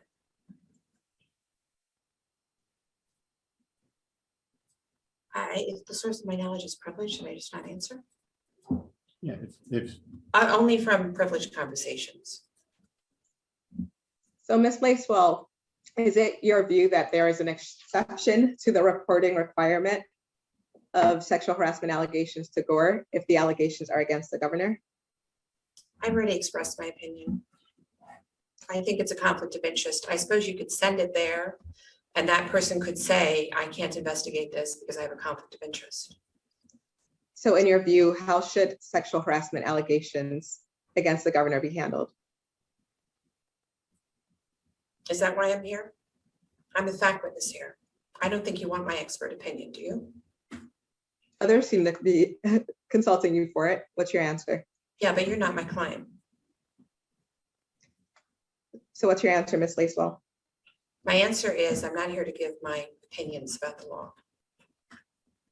You gave your opinion that you think there is a gap, maybe, when sexual harassment allegations are made against the governor. So I want to understand, in light of that view, how do you think sexual harassment allegations against the governor should be handled? I'm really not here to talk about how they should be handled, whether there is a mechanism, should there be a mechanism, what would it look like, etc. And if you're going to use against me that I try to give you a little bit more information than I'm required to, then I'll just stop doing that, okay? And just to be clear, you are refusing to answer that question? I am not going to give my opinions in response to a deposition that is designed to seek the facts. That's right. why don't you move on? Because Superintendent Lacewell's under oath to testify truthfully. Adam, we can discuss during a break. I'm going to keep asking questions now. Well, you can, but she's here to testify about facts under oath. She can't under oath. Ms. Lacewell, did you help in any way in dealing with Ms. Bennett's allegations before December 2020? Did I help in any way in dealing with her allegations? I don't know what that means. Did you help the executive chamber in any way in dealing with Ms. Bennett's allegations? In the way that I have already testified to. Okay.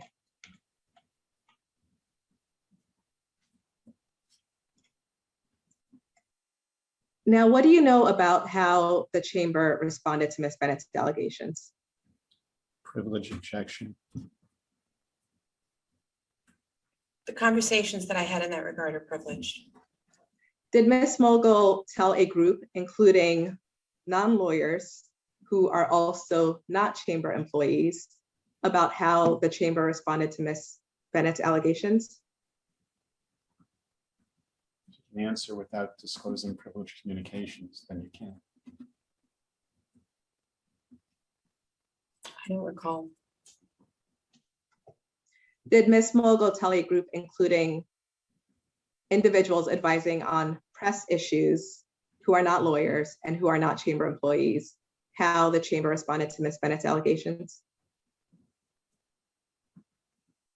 Same counsel. Can I confer on a privilege issue for a minute? Of course.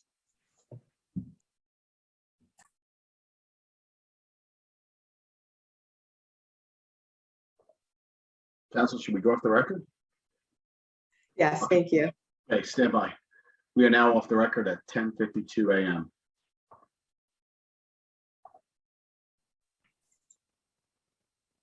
We are now on the record at 10:55 a.m. Back from break.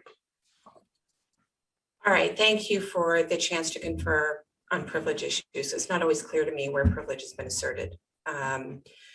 So here's what I recall.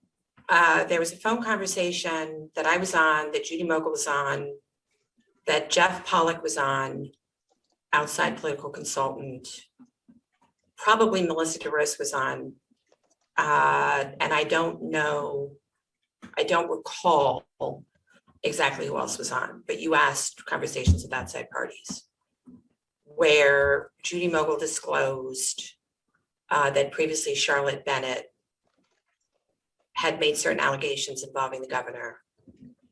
And she described what Charlotte had said and that it did not meet the definition of sexual harassment in the Gore policy, but that they should be aware of it because we were dealing with the Lindsay Boylan allegations in the press. And so this was relevant to that. That's what I recall. Do you recall Ms. Mogul saying that Charlotte Bennett told Ms. Mogul that she had experiences with the governor that made her uncomfortable? That Ms. Bennett had a course of dealing with the governor, that it was a very positive relationship over a period of time, that she viewed him as a mentor, that he's very supportive of her, but that in their last interaction, she started to become uncomfortable with the conversation, and she chose to remove herself from a situation before it could become anything worse. But that he had not touched her, he had not propositioned her, and that she was proactively removing herself from a situation, and she was proud of herself for doing that proactively before she would be in a situation that could potentially be worse. And that's why she had asked to be transferred out, and that she didn't want it pursued further. And that she was very grateful to Mr. Rosier and Ms. Mogul for the sensitivity with which they treated her through this process, and that she didn't want it pursued further.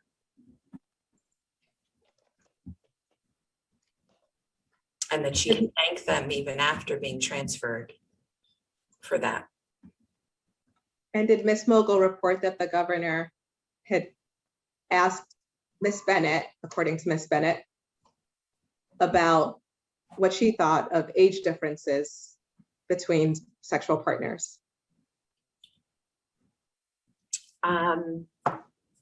It was something to the effect of the governor was extremely popular at the time. There were some women who had crushes on him. This expressed itself through mail that he received. That part of Ms. Bennett's responsibilities at the time was to look at the governor's external mail. That she may have told him this was the kind of mail that he was getting, and they joked around about it. And that he asked her what an appropriate age difference would be.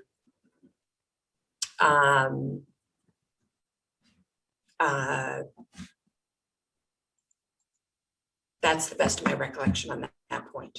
Not that he asked her personally what age she would be comfortable with, but the more general question of what is an age gap appropriateness between two individuals, not whether she would consider sleeping with an older man. So the answer to that question is yes? I don't recall the question at this point. I was trying to give you a fulsome answer to the question. If you want to repeat the question, I can tell you whether the answer is yes. Sure, can the court reporter repeat the question? Sure. And if you want a yes or no answer, just tell me. I'm trying to be helpful and give you whatever information I can. I'm trying to give you my recollection of the conversation. And then you come back with, so is that a yes? Just I decide. appreciate that. Thank you. I fall down on this. Okay. The camera. Question. Are you ready for me to read it back or should I wait? Yes. Okay. Please.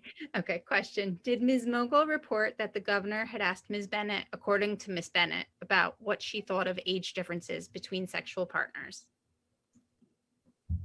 Yes.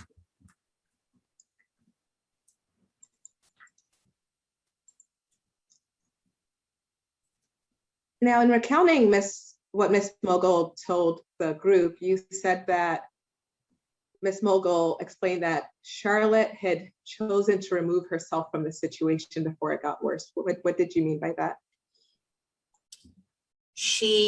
That Ms. Bennett recounted that she had a long period of interactions with the governor, that she thought it was a very positive working relationship. She enjoyed having discussions with him, viewed him as a mentor, that the last interaction she had, she started to feel uncomfortable in that last interaction and went to Jill for a transfer because she literally wanted to get herself out of a situation before something could happen. Maybe he would proposition her, whatever. That's my words at this point. But the point being, she said, I started to get uncomfortable. I think it's better that I remove myself. And she was proud of herself for taking that step, that she was having forethought, was the concept. So is your understanding, based on what you heard from Ms. Mogul, that Charlotte Bennett went to Jill DeRosier specifically to ask for a transfer? So my understanding from the discussion that I've just recounted, right? So not any other privileged sources, is that Ms. Bennett had previously been asking, she was interested in moving, I think, to the health space or to some other position. And after this last conversation, the one in which she began to feel uncomfortable, that she went to Mr. Rosier and said, how about the position I asked for? I really don't want to work directly for the governor anymore. Did Jill DeRosier ever share her notes of her conversations with Charlotte Bennett with you? No, and I don't even know if she took notes, by the way. I have no knowledge of that.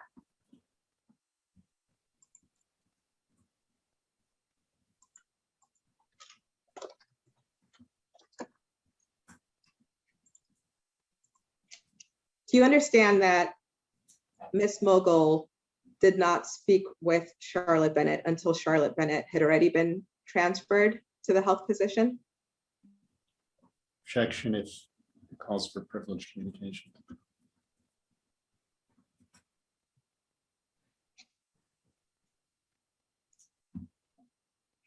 I'm just thinking for a minute as to whether it was covered in this last conversation that we were talking about.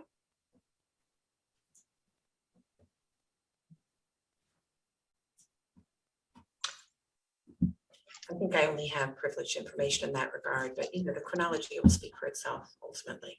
I don't have any knowledge outside of a privileged conversation.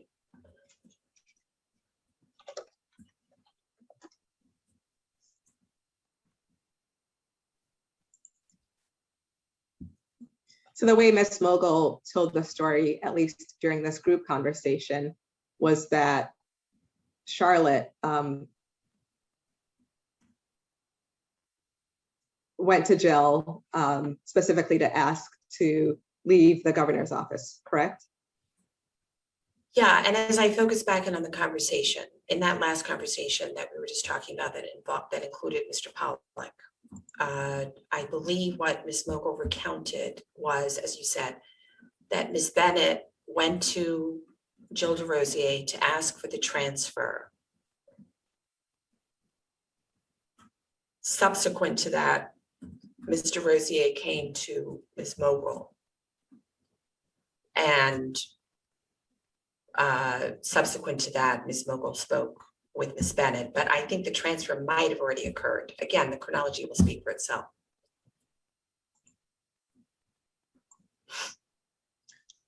Was Miss Mogul's telling of what happened, as she explained it during this call with Jeff Pollock and others, consistent with your own understanding of the chronology based on other conversations? Well, let's put it this way. I didn't hear anything new. And I didn't hear anything different. Beyond that, I don't want to trigger any waivers. So you didn't hear anything inconsistent? I did not hear anything inconsistent. That's right.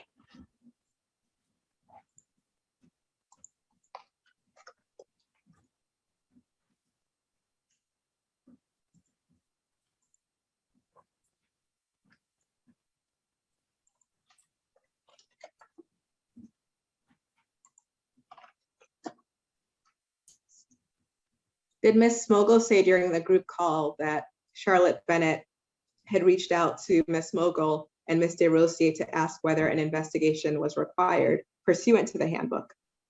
No. No, again, it was that Ms. Bennett had gone to Mr. Rosier, who I believe was her supervisor, had had previous conversations about a transfer. We triggered that. The transfer may actually even have occurred. Ms. Rosier notified Ms. Mogul, and then Ms. Mogul ultimately spoke with Ms. Bennett and the other conversations that ensued. In other words, went to her to see if she was comfortable speaking with Ms. Mogul. That conversation was initiated by Ms. Mogul with or without Mr. Rosier. Sort of like Mr. Rosier saying, would you be comfortable speaking with Judy Mogul? And then they spoke to determine the nature of the factual allegations underlying the request for the transfer. And did Ms. Mogul explain during that group call that no investigation was conducted regarding Ms. Bennett's allegations against the governor? No, I think Ms. Mogul was speaking with Ms. Bennett about her transfer request proactively to find out why she was not comfortable working for the governor anymore and see if she'd be willing to discuss it and identify what the facts were. That the facts, according to Ms. Mogul, did not meet the definition of sexual harassment under the policy, and Ms. Bennett did not want to pursue it further. Two separate points. Period.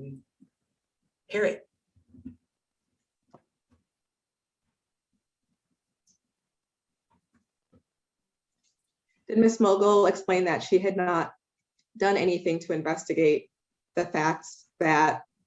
I think you're frozen. I think you're frozen too. Actually, everybody's frozen. Okay. Let's go off the record. Even you're frozen. Stand by, stand by. We are now off the record at 11:08 a.m.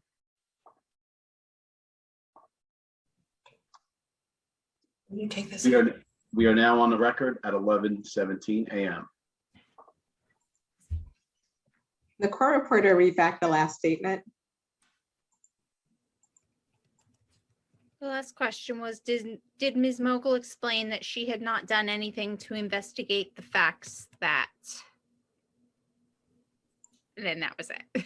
Okay, Oh, thank you. I didn't mean to cut you off. Did I cut you off? I think the technical issue probably intervened, so I will just ask the question again. Did Ms. Mogul explain during this group call that she had not done anything to investigate the factual allegations Ms. Bennett made regarding her interactions with the governor?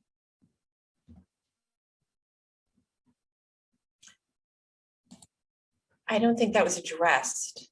In other words, she recounted what Ms. Bennett had said to her and determined that it didn't meet the definition of sexual harassment, as I indicated. So I don't know that she addressed whether she investigated whether the allegations were true, because I think for the purpose of that exercise, it doesn't matter if they're true or not. Does the claim meet the definition of sexual harassment, whether the claim is true or not true is immaterial.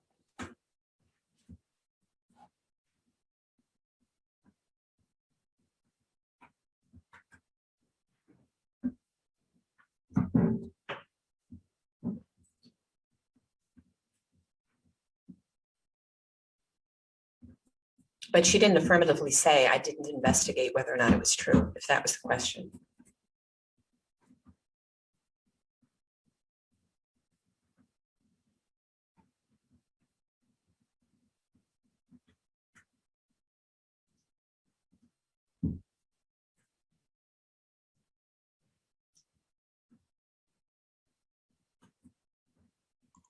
Did Ms. Mogul speak to whether Ms. Bennett's allegations were of a sexually harassing nature? I don't recall that type of dialogue. What I recall, as indicated, is that she compared what Ms. Bennett had said to the sexual harassment policy, where there are definitions given, and that it did not meet any of those.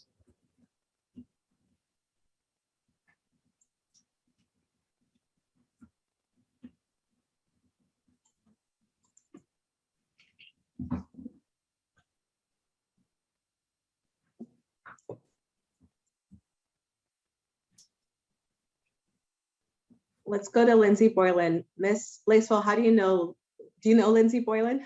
Yes. How do you know her? I know her from when I came back from California to the governor's office. She was a part of the administration.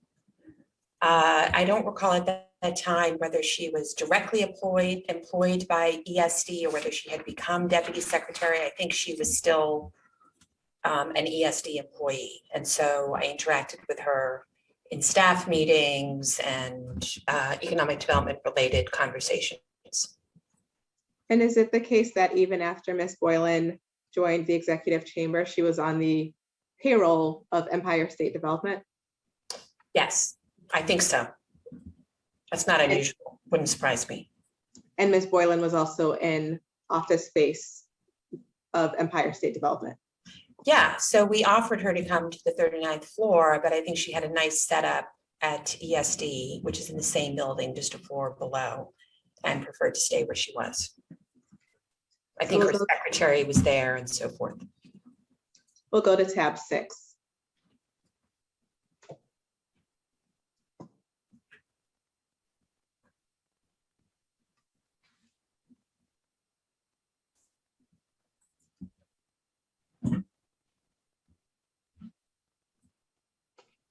Now, tab 6 is a series of text messages between you, Melissa DeRosa, Jill DeRosier, and Alfonso David, and we'll flip through it so you have a chance to see it.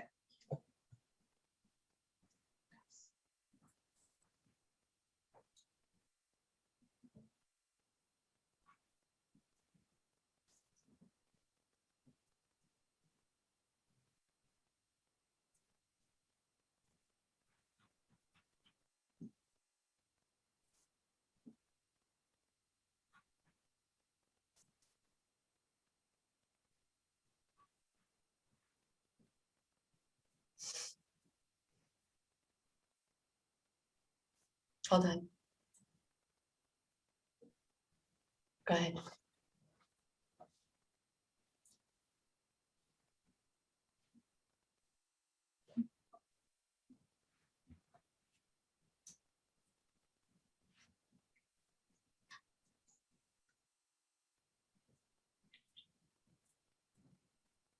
Could I see the top of that again, please? Yeah, thanks. Okay.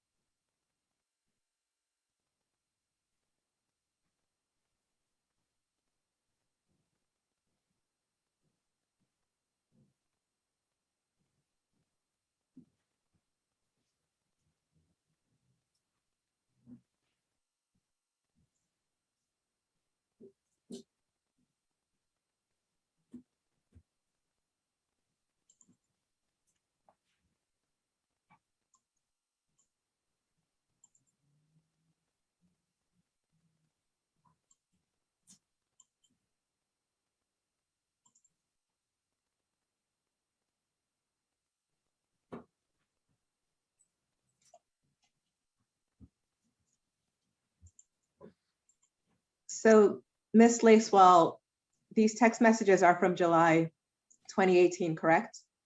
Yes, And they seem to reflect that Ms. Boylan was upset about interactions she'd had with senior staff in the chamber. Is that fair to say? yes, And you discussed the situation with Ms. DeRosa, Ms. DeRosier, and Mr. David, right?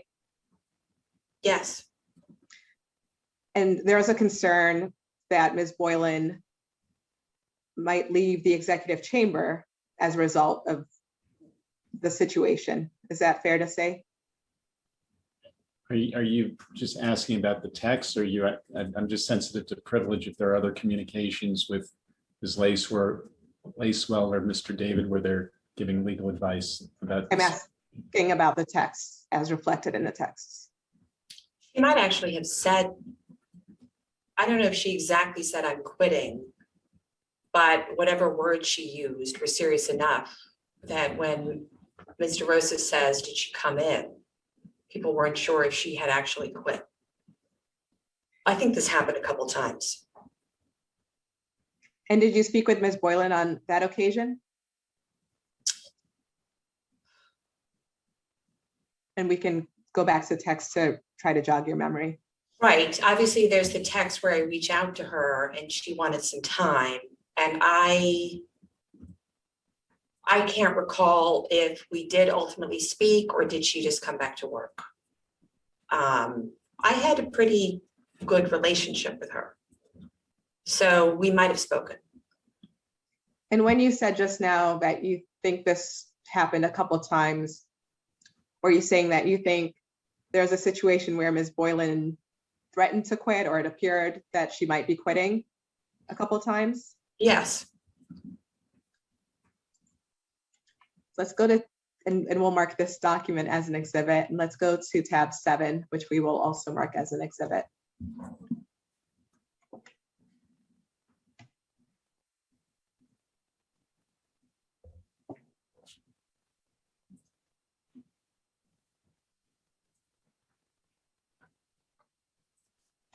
Okay, so let's start with the page bait stamped LLAG 04609.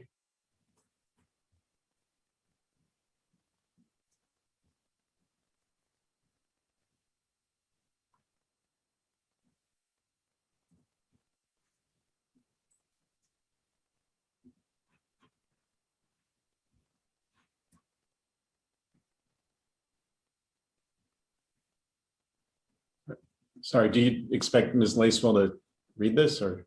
No, I do not at all. And of course, if Ms. Lacewell wants us to go back, we will do that. Just wanted to start here. Okay, so this is an email from Alfonso David dated September 20th, 2018 to Melissa DeRosa, and Ms. Lacewell is copied, and so is Jill DeRosier. And earlier in the chain, we can scroll down. Is complaining about Ms. Boylan, and Ms. DeRosa forwards that email to Alfonso David and says, Alfonso, please create a file for Lindsay. Please put this in it. So basically what's happening is that Ms. DeRosa is asking Mr. David to create a file for Boylan and include this complaint from about the way that Ms. Boylan treated people. Is that right? yes. When you were in the chamber, was there a practice of creating files for people under certain circumstances? Alfonso David handled that as counsel. Any And- employment matter, he would decide if there needed to be a file. In fact, I think that's his response if you scroll up. So Alfonso says, we manage all allegations and claims using the same process and applying the same standard. Do you agree with that statement, Ms. Lacewell? Objection. Well, I was focusing on the part that says, given that this was independently forwarded to counsel's office, we've already begun compiling information on this and other allegations regarding this employee. I think this was one in a series of allegations that were coming to his attention. So Okay. instead of creating a file, he's saying, I've already been creating a file. But it's his statement that, Beyond what he says, I don't know what his process is. I didn't work in counsel's office. The exact process that he used, I don't know. But I have the utmost respect for his integrity, and I believe him when he says we apply the same standard to everybody. and is it consistent with your understanding that the chamber managed all allegations and claims using the same process and applying the same standard?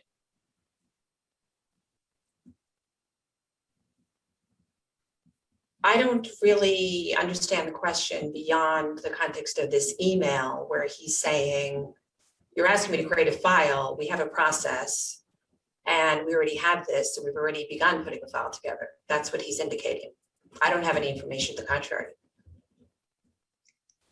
And in addition to what he says in the second sentence, he says in the first sentence, we manage all allegations and claims using the same process and applying the same standard. Do you disagree with that statement? No. Okay. So what we're going to scroll up, and of course, if you want to go to any other page, we will do that. But we're going to scroll up to the page base stamped LLAG 04584.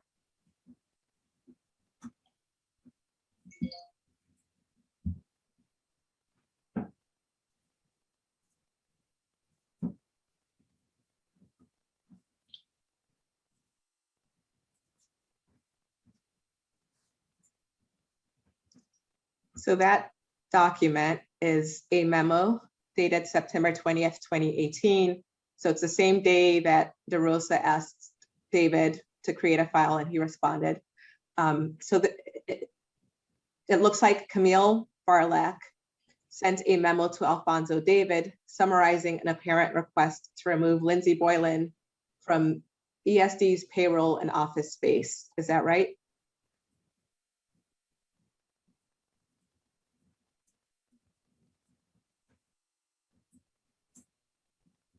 That's certainly one part of the document. I don't know if it discusses other matters, but yes, that's the first topic.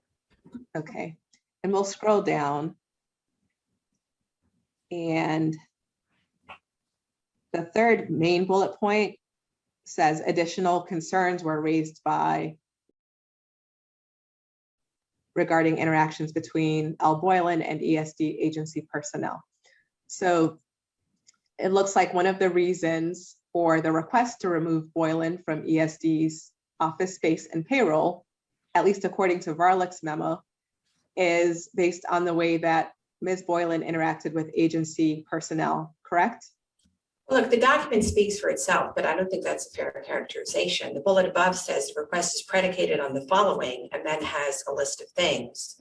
And then the next bullet says additional concerns were raised. I don't know that the memo is indicating that's a reason for her removal, but I don't have any independent knowledge of that other than what the document says. Okay, so the document says that Ms. Boylan yelled at agency personnel. Do you see that? Yes. And the document also says that on an agency-wide basis, Ms. Boylan was reported to be hostile and a bully. Yep. Okay. And according to this memo, Ms. Varlack spoke with and about Ms. Boylan's alleged mistreatment of agency personnel, right? Yes. Okay. So let's go to the page bait stamp 4600.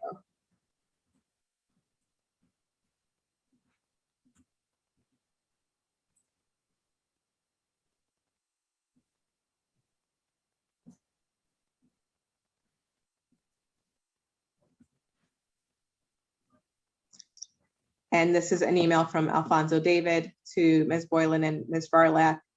And according to this email from Mr. David, Ms. Varlack was going to conduct an investigation regarding the issues concerning Ms. Boylan, right? I don't think it's an investigation. So I don't know what you mean by that word. So if we scroll down, Ms. Varlack says in her email on September 20th to Ms. Boylan and Alfonso David that a personnel action that Ms. Boylan had taken was being reviewed by legal. That's what I mean by investigation.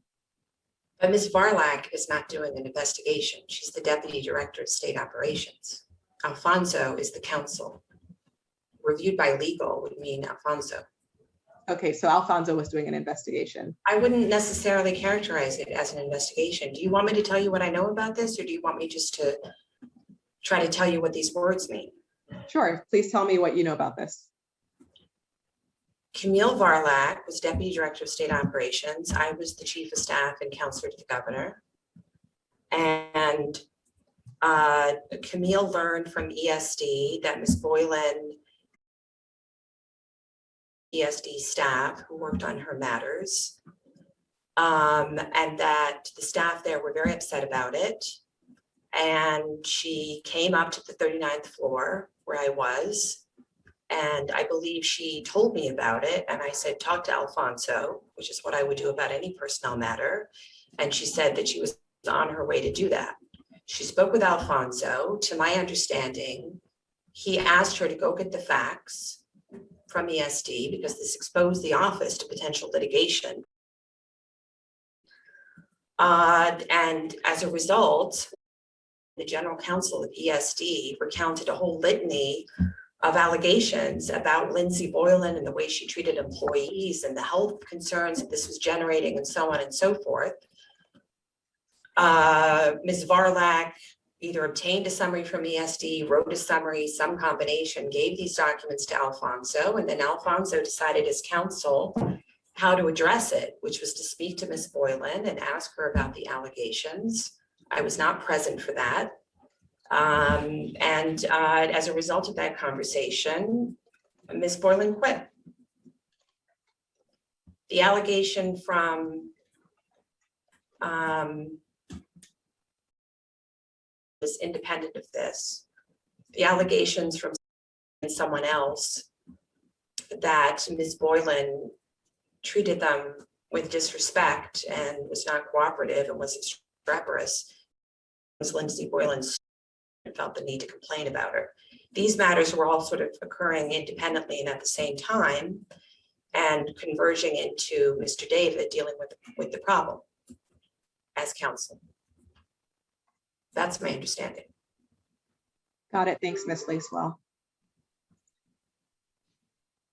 Would you agree that the allegations of potential sexual harassment against Governor Cuomo exposed the chamber to potential litigation? Of course. And the allegations of potential sexual harassment by Governor Cuomo were not investigated, right? I don't know what you mean by that. I can't speak in the aggregate about that, especially given where we are. And by the way, you're investigating them, so I don't know what you mean. Ms. Bennett's I need to be more specific. Of course, Ms. Bennett's allegations of potential sexual harassment against Governor Cuomo were not investigated by the chamber, right? As I have previously testified, and I'm happy to say it again, Judy Mogul learned that Ms. Bennett had asked for a transfer because she was no longer comfortable working directly for the governor.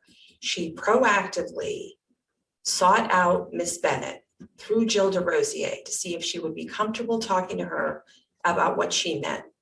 She reassured her during that conversation that she was free to say anything. Ms. Bennett recounted her experience. Ms. Mogul reviewed the definition of sexual harassment. She spoke with Alfonso David. I don't know who else she spoke to.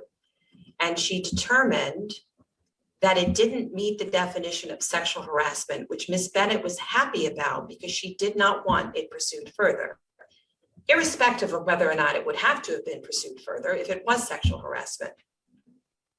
That's my recollection. I can't give you the ultimate conclusions that you may wish to include in your report. That's not what I'm here for. Whatever facts I have that are not privileged, I'm happy to convey to you. I'm not doing ultimate conclusions. It's not my job, but it's not the purpose of a deposition. Now, Ms. Mogul had learned about Ms. Bennett's allegations against Governor Cuomo before the end of June when she actually took the step of speaking with Ms. Bennett, right? You can answer without disclosing privileged communications.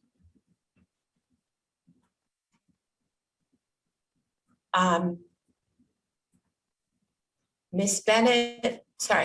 Mogul learned about the allegations by Charlotte Bennett from Charlotte Bennett when they spoke, which I believe was before Ms. Mogul spoke to me, which was around July 1st. But Ms. Mogul first learned of Ms. Bennett's allegations from Jill DeRosier in or around June 10th, 2020, right? No. This is my understanding, and it doesn't mean that I have all the facts, okay? My understanding is Ms. Bennett had previously expressed interest in moving to a health position. Ms. DeRosier had not acted on that. Ms. Bennett went to Jill DeRosier and said, I've been asking for this transfer. I'm no longer comfortable working directly for the governor. And I want the transfer. I believe, and I could be wrong, that Ms. DeRosier either agreed to or maybe even effectuated the transfer.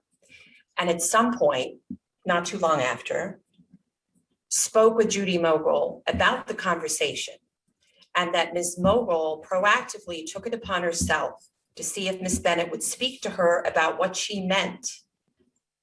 Why aren't you comfortable working for him directly anymore? What do we need to know? And that Ms. Bennett is the one who disclosed, probably with Ms. DeRosier there, I think they were both on the phone together, what her experience had been. So when you say that Ms. Mogul knew before she spoke to Ms. Bennett, that's not my information. But those are the facts that I'm aware of.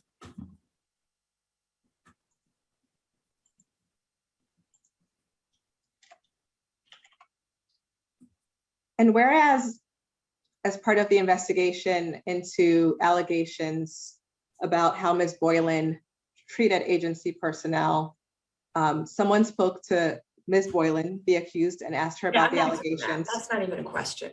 This is not oral argument, right? If you have a question, ask me the question. As opposed to the way this was treated, the way this was treated was different. I can't answer that question. It's compound, I don't understand it. I don't agree with your characterizations. And it's not what I'm here for, it's a fact witness. If you want to ask me, was this investigated? If you want to ask me if this was investigated, fine. But to like load up a fact pattern and say this fact pattern is different from that fact pattern, it's not even an appropriate question. In a civil deposition, in private practice, it would be objected to and sustained. I don't understand it. It's not appropriate. Let's do better. So let's do better and use your question. Were Ms. Bennett's allegations of sexual harassment against Governor Cuomo investigated? I've answered that at least twice. Yes or no? If you do it again, I will. Yes or no? I don't know what you mean by investigated. I mean it in the same way you just used it. How did I use it? I was just using your question. Can the court reporter please repeat Ms. Lacewell's statement about the question that she said she'd be willing to answer about whether allegations were investigated? Investigated by whom? Were Ms. Bennett's allegations investigated by Goer? No, they were not. Were they investigated by Were allegations against Ms. Bennett investigated by Goer? No, they were not. Were Ms. Bennett's sexual harassment allegations against the governor investigated by the chamber? Judy Mogul, I don't know if you could term it investigation, but she looked into it with Ms. Bennett and did a legal exercise and consulted with Alfonso David, among other things. So factually, that's what occurred at a minimum. Anything else you would have to ask her. Is there a reason you're not willing to answer the question about whether the chamber investigated Ms. Bennett's sexual harassment allegations against the governor? Yes, because the term investigated here by you is a loaded term. What do you mean by investigated? Were people deposed and put under oath? No. What do you mean? I'm telling you factually what I know. 3 times, 4 times. Did anyone in the chamber ask the governor about Ms. Bennett's sexual harassment allegations against him? I can't answer that without invading attorney-client privilege. Right.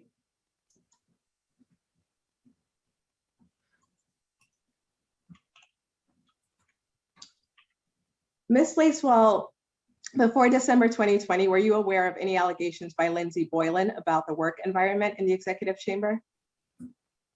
No, When did you first become aware of allegations by Ms. Boylan about the work environment in the chamber? well, let me stop for a second. Work environment, what does that mean? I mean, work environment, what does that mean? I don't know what that means. Can you be more specific? Happy to show you a document. Let's go to tab 50.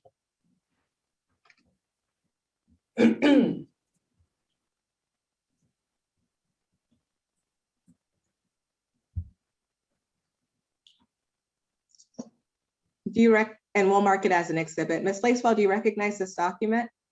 Yes, What is it? it's a Twitter thread by Ms. Boylan in December 2020, December 8th. And what is it about?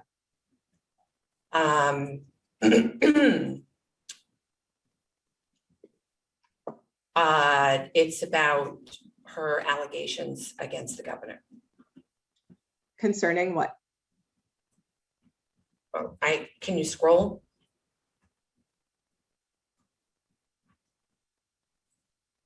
Is that everything?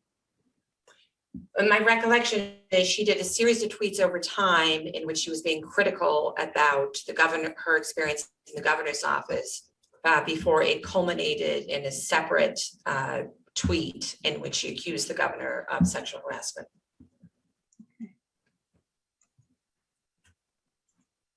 But she had never said this to me, if that's your question. What she had said to me was that she felt that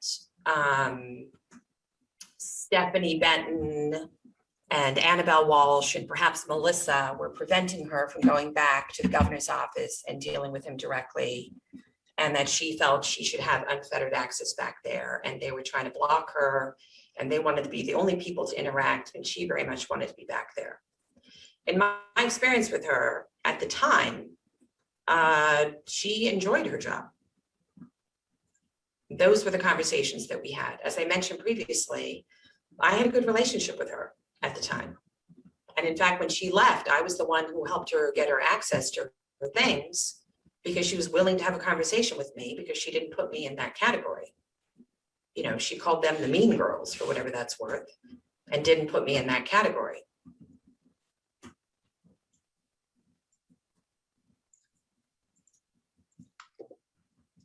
So let's talk about the allegations Ms. Boylan made before her allegations, as you put it, culminated in allegations about sexual harassment against the governor. Did you do anything to try to verify if those allegations were true or not? I don't think they were specific. I mean, you want to show me something specific that she said? So Or ask me something specific? I will ask you a specific question. Yes or no, did you do anything to try to verify if those allegations were true or not? What Objection. allegations? The allegations Ms. Boylan made about her experience in the chamber before she made allegations of sexual harassment. Can we put the document back up?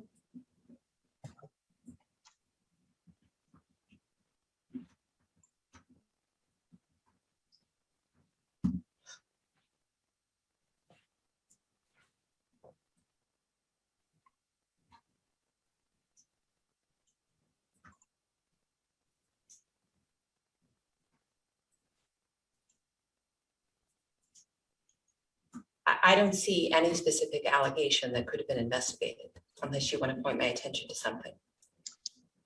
Did you ever become aware of allegations by Ms. Boylan about a toxic workplace environment in the chamber? Other than what she tweeted and she wrote on Medium, I had never heard any such thing from her. as I said, she seemed to enjoy her time in the office. She valued her relationship with the governor. She sought him out and wished to have direct contact with him, contrary to the protocols of the chamber. And even after she quit, she tried to come back.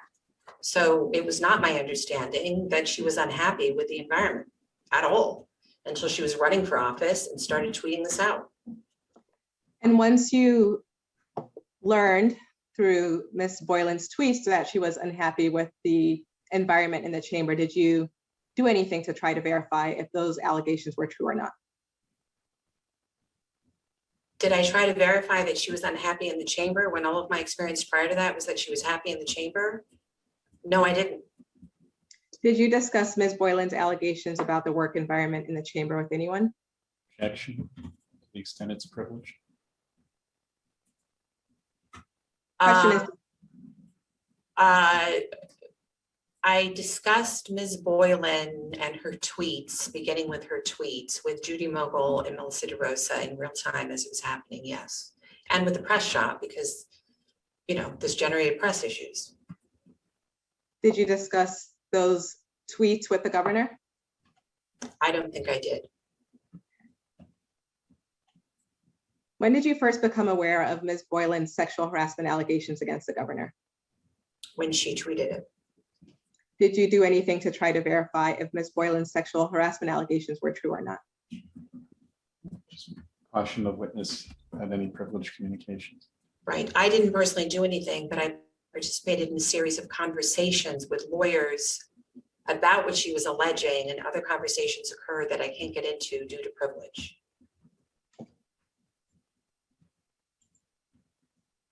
And the governor addressed it directly in the media. Did you ask the governor if Ms. Boylan's sexual harassment allegations were true? You already asked me if I spoke to him about the allegations, and I didn't.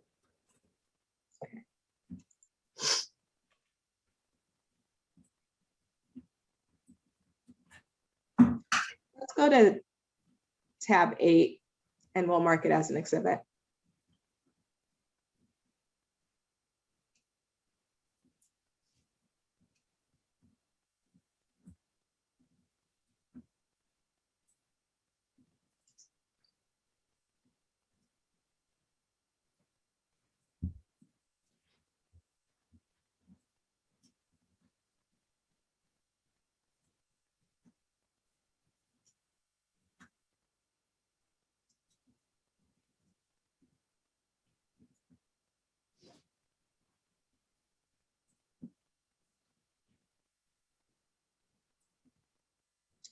So let's look at numbers 2 through 8. This is a series of text messages that you produced or your counsel produced, Ms. Lacewell.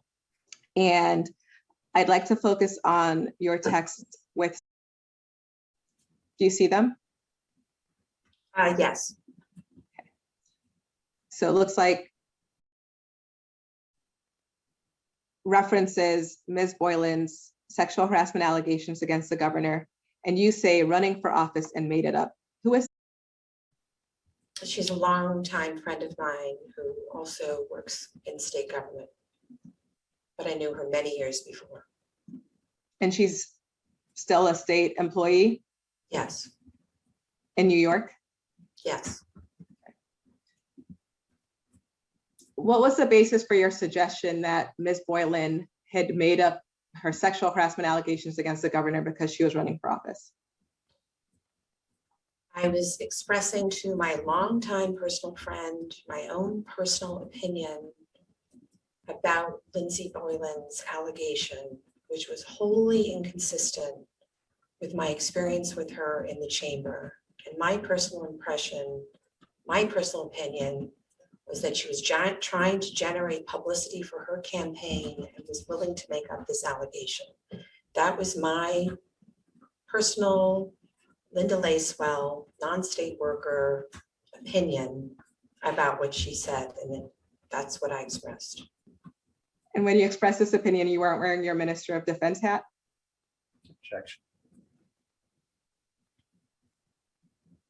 That's not a real question. I thought we agreed to do better. Is that a yes or no?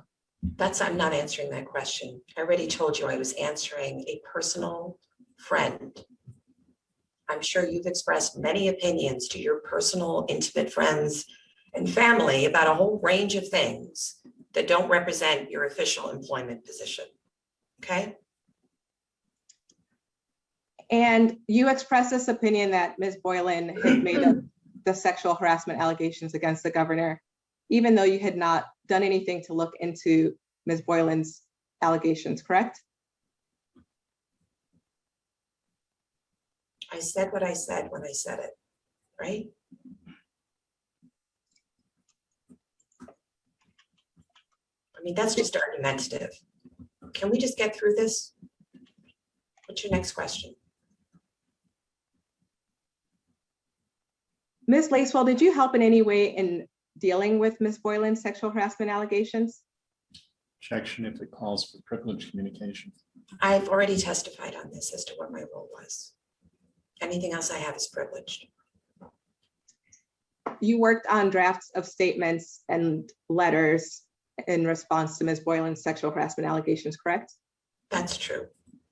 You worked on responses to press inquiries regarding Ms. Boylan's sexual harassment allegations, right? Yes. You contacted current and former chamber staff to find out if Ms. Boylan had reached out to them, right? That was a part of the discussion, yes.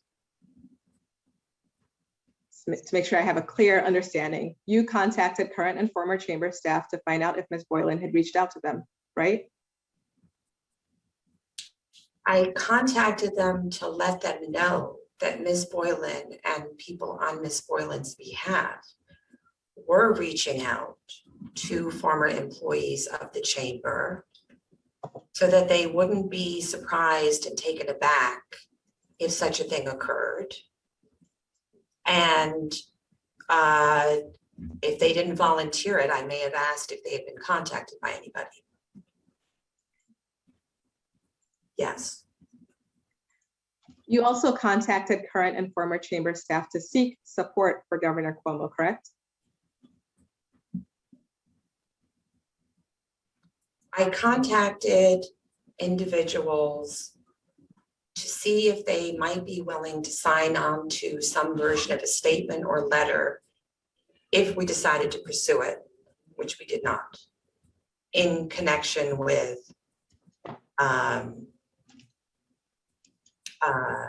the allegations.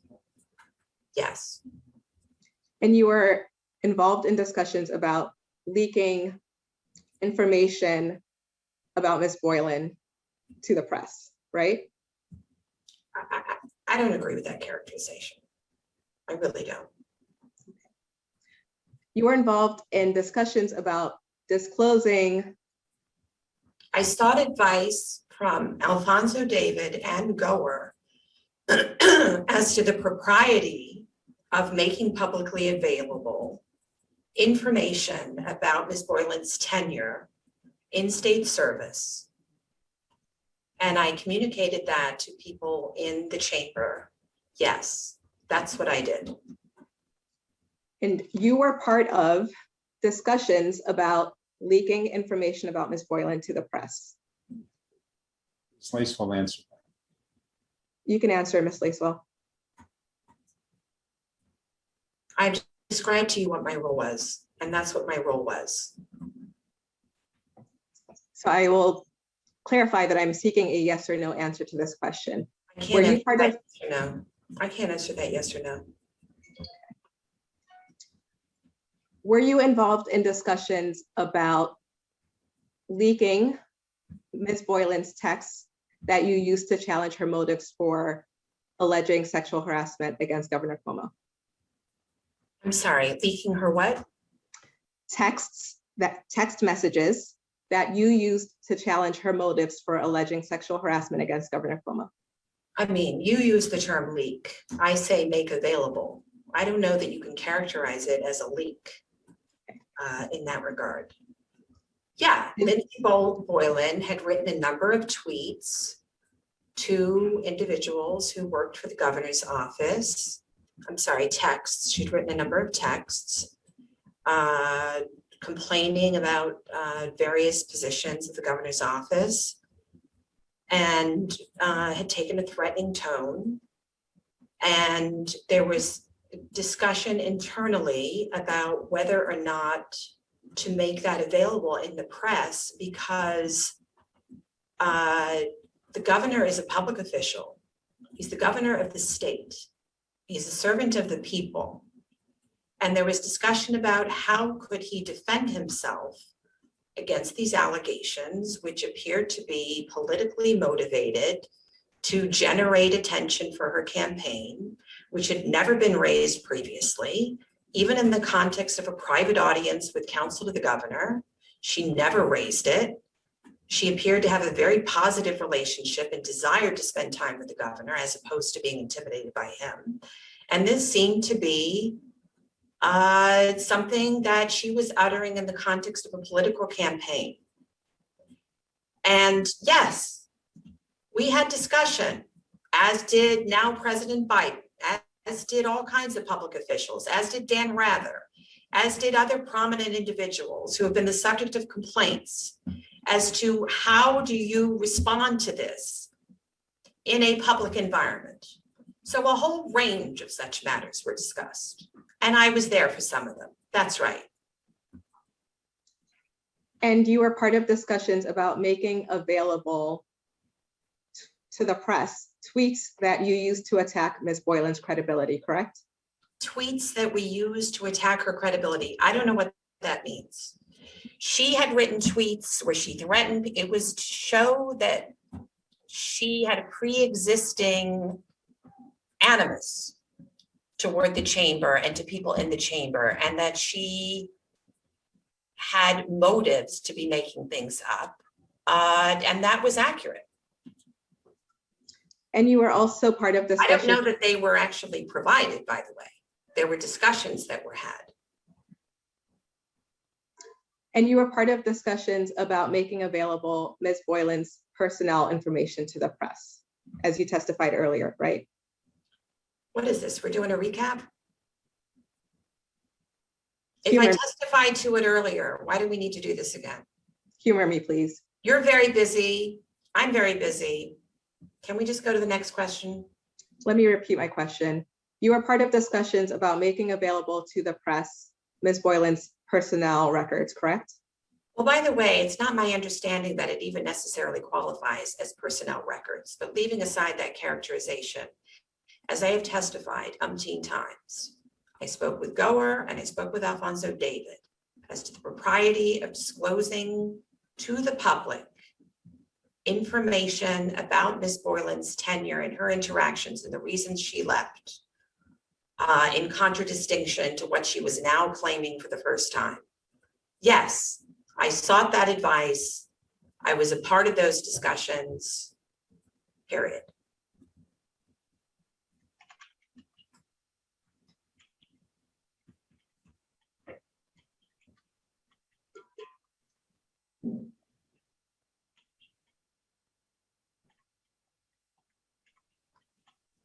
I have to say, I hope this is actually a fact-finding exercise and not a sort of series of here's what we're writing in the reports and do you agree with it or not agree with it.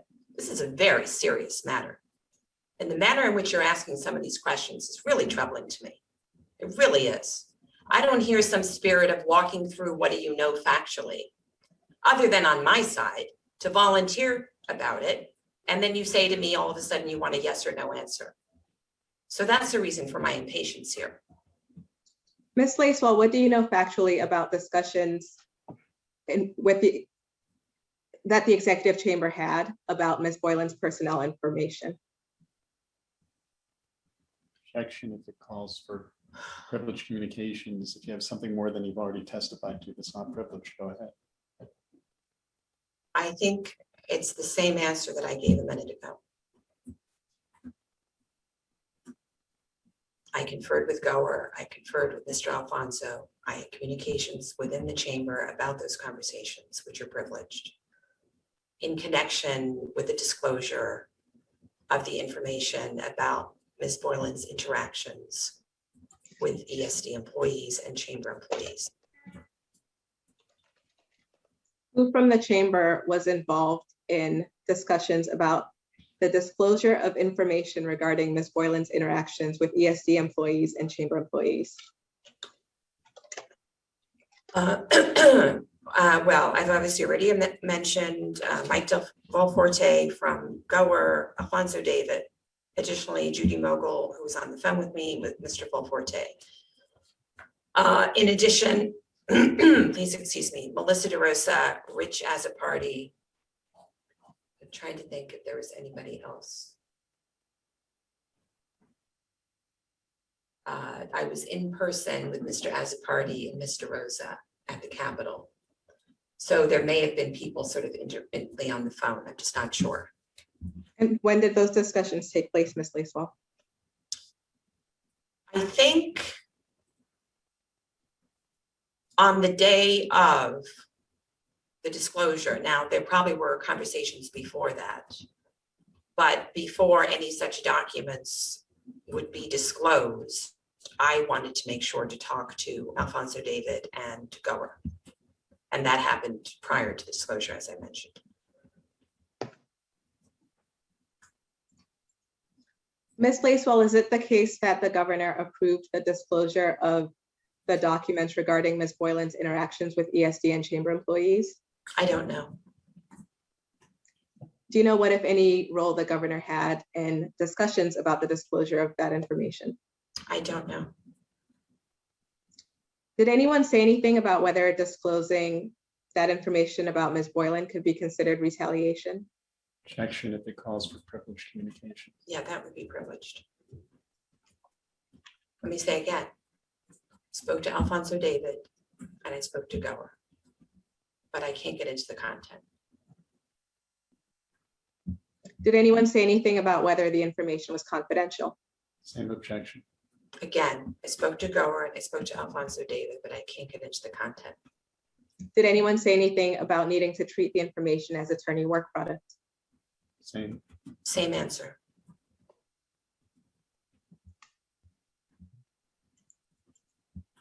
Ms. Lacewell, who first raised the idea of disclosing information about Ms. Boylan's interactions with ESD and chamber employees? I don't remember who first raised it. So let's go to tab 11 and we will mark it as an exhibit.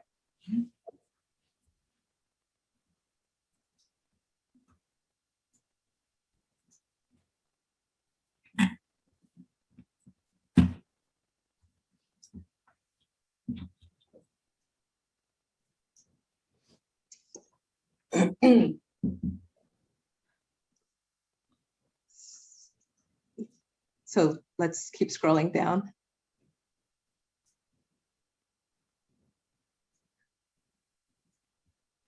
Thank you.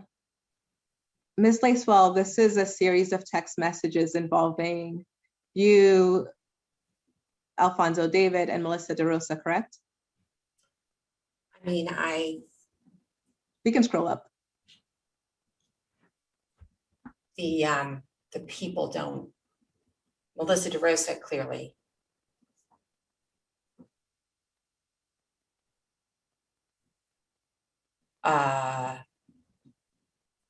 Second. Yeah, that must be Alfonso, because she's addressing him. And then obviously she's talking to me. Oh, that's my DFS phone. Okay. Yes.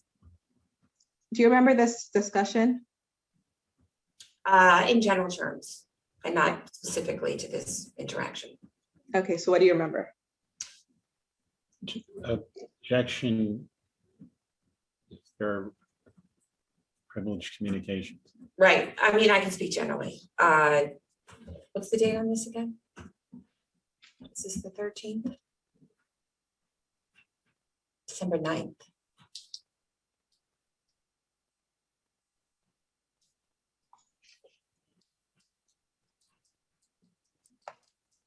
Can you refresh my memory when Ms. Boylan's tweet was, where she specifically said sexual harassment? December 13, and we can put up the tweet if it helps. No, that's okay.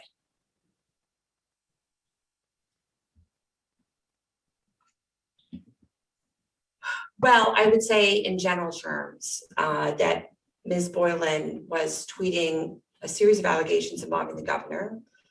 And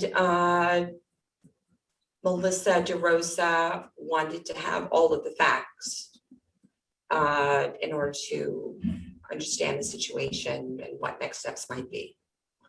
Crisis management 101, get the facts. Do you recall if it was Melissa DeRosa's idea to disclose information about Ms. Boylan's interactions with ESD and chamber employees to the public? Well, it's one thing to want to see the file. It's another thing whose idea was it to disclose it. So this doesn't help me on that point. Yes, she wanted to see the facts and the details, but I don't think in this interaction, at least from what I can tell on this page, that she's saying, let's do it.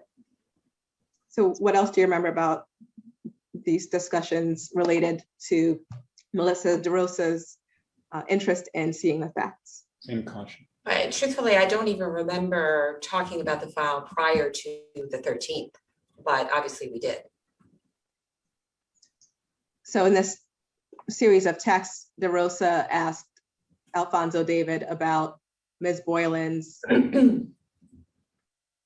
interactions with ESD and chamber employees, correct? Yeah, I mean, I think the theory was Ms. Boylan is making allegations against the governor as though it was a work environment she didn't want to be a part of, and that's why she left implicitly. But in fact, Melissa understood that Alfonso David had handled Lindsay Boylan's departure and that she had quit when confronted with a series of allegations about ESD and then even tried to come back. So I don't know that Ms. DeRosa had previously seen all the details of that.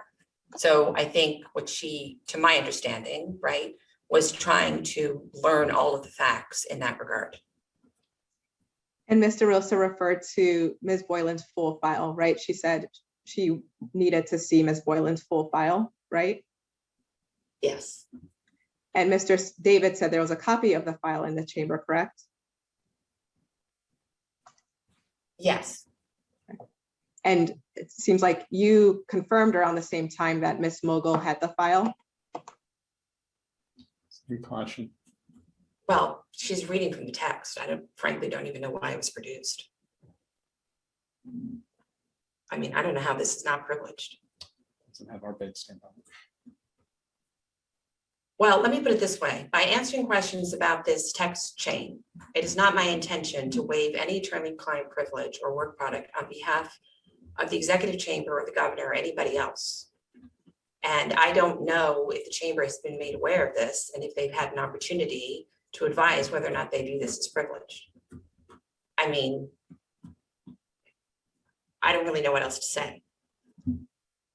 So let's set that aside for now. You said you remembered discussions from December 13. What do you remember about discussion? What do you remember discussing on December 13? Same caution.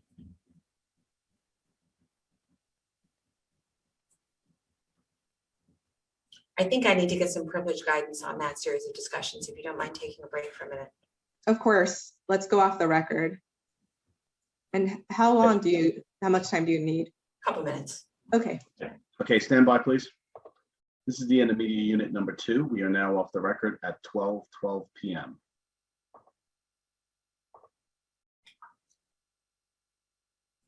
This is the beginning of media unit number 3. We are now on the record at 12:20 p.m. Back from break.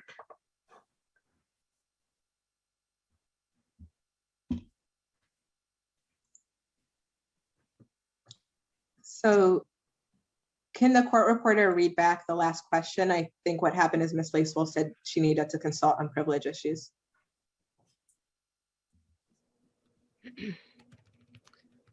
Question. You said you remember discussions from December 13. What do you remember discussing on December 13? Okay, so obviously this was in connection with Ms. Boylan's file. Excuse me. Here's what I recall. On December 13th, that was a period of time when I was working in the Capitol on COVID-19 second tour. And after Ms. Boylan tweeted, excuse me, I had a conversation with Ms. DeRosa by phone. I met her in the Capitol, and I identified and located a box of Alfonso David's files that he had left behind, and found a folder or two related to Ms. Boylan in that, and brought that to Melissa's office. And subsequent to that is when the conversations occurred where I mentioned Rajeza Party was also in the office. Other people may have been on by phone. I believe that's the same day that Ms. Mogul and I spoke with Mike Del Forte, and that prior to that I had spoken with Alfonso David on the same topic. Was the governor involved in any of those discussions? Not with me. Was he involved in discussions with anyone else about the disclosure of, Caution regarding.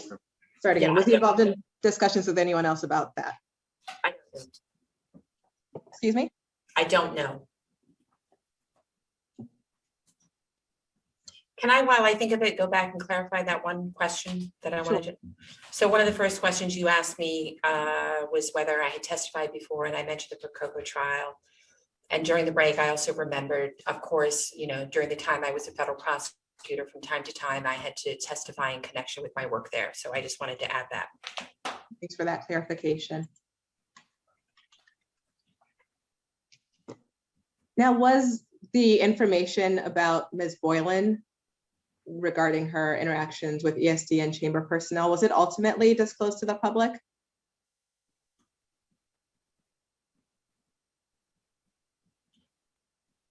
One second, just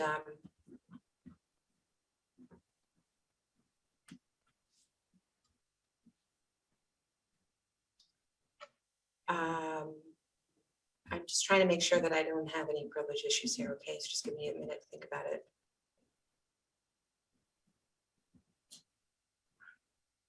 Should we just step outside for a second so we don't have to turn this off? You can just go on.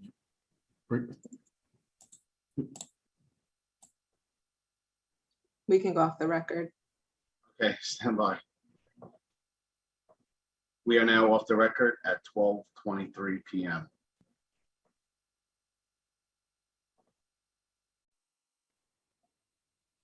We are now on the record at 12:24 p.m. So the information was described in the newspapers. So yes, it was made public.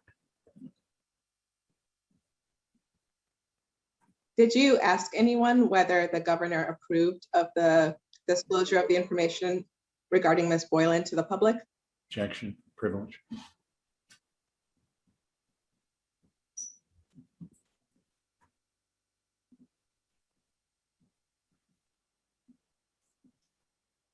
If the answer is no, is that gonna be a waiver? No, if it didn't, No, and look, here, I'm gonna just. I don't want to sort of- inadvertently trigger a waiver by And giving at the you, same time, we don't want to get into a privilege fight when there's nothing to fight about. So, right. understood? Did it matter to you whether the governor approved of the disclosure of information about Ms. Boylan's interactions with ESD and chamber employees before that information was disclosed to the public?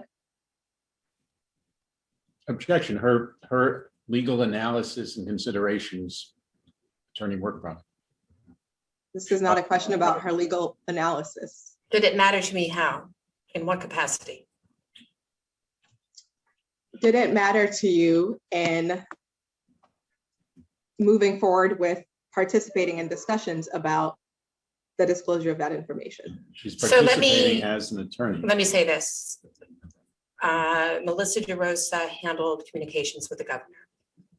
So any conversations that would need to be had, she would have had, and that would be her judgment. And based on, and did Melissa DeRosa approve of the disclosure of the information regarding Ms. Boylan to the public? Privilege. The conversations I had about the disclosure of the records are privileged, and I believe that's been asserted, so I can't get into the content of those conversations.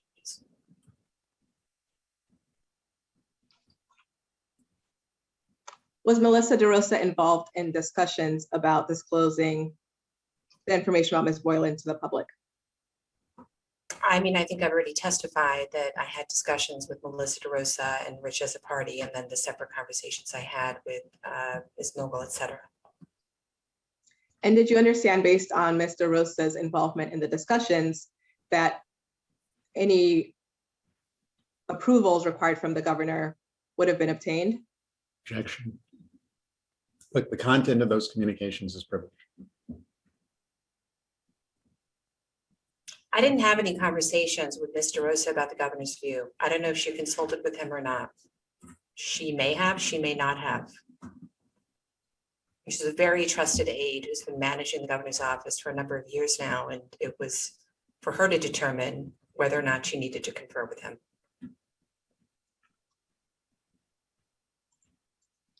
Let's go to tab 7 and we'll mark it as an exhibit.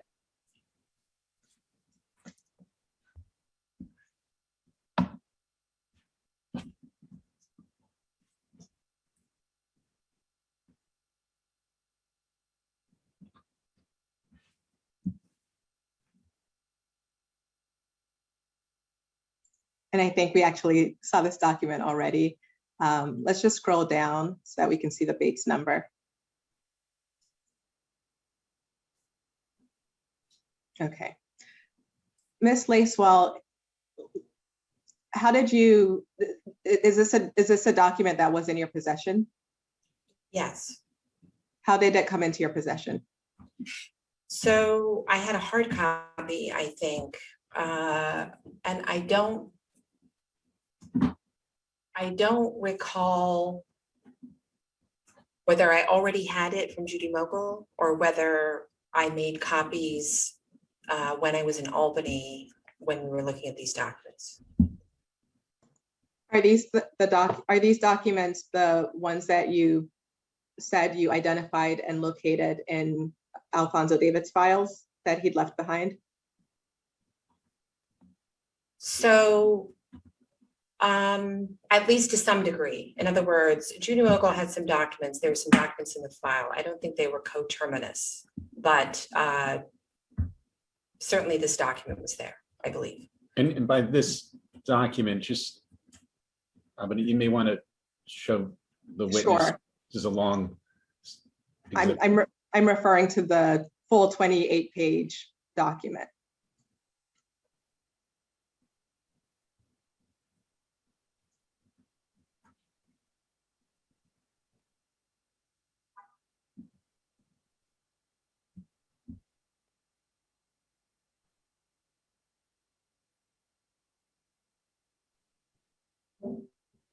Yeah, I don't think we need to go through the whole thing. I had a set of documents Judy had given me, and I think in the Alfonso David folder, there was huge overlap. But Alfonso may have had something Judy didn't have and vice versa. And I don't know to what degree some of this is duplicate. You know what I mean? So I may have had some from her, some from him, et cetera. But it's all in the same regard. Did you send any of these documents to anyone? I don't think so. I certainly didn't send any to the press. I don't believe I sent them to Alfonso David, and I don't know who else I might have sent them to. So I think the answer is no, to the best of my recollection. Did you send any of these documents to Rich as a party? Well, no, but remember, he was in the room, right?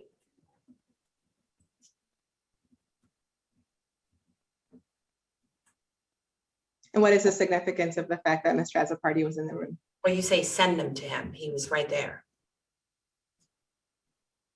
Did he obtain a copy of the documents from the room?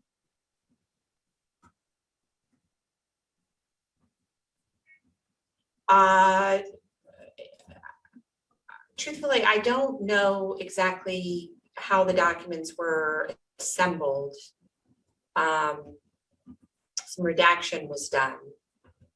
But certainly the source of the documents would have been from what was in the box or what was in the folder that we've been describing. I didn't personally, to the best of my memory, hand them to him. Did Rich as a party come into possession of any of the documents concerning Ms. Boylan's interactions with ESD and chamber employees? I mean, I've kind of already answered it, but it's okay to answer. Yeah, yes. Do you know how he came into possession of those documents?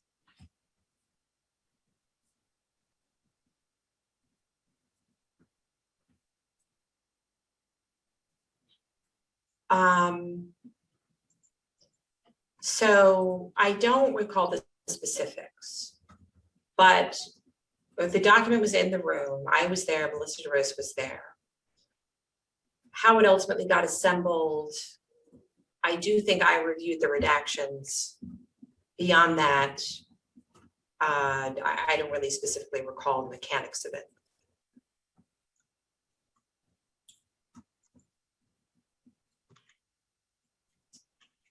What do you know about how the documents were disclosed to the public?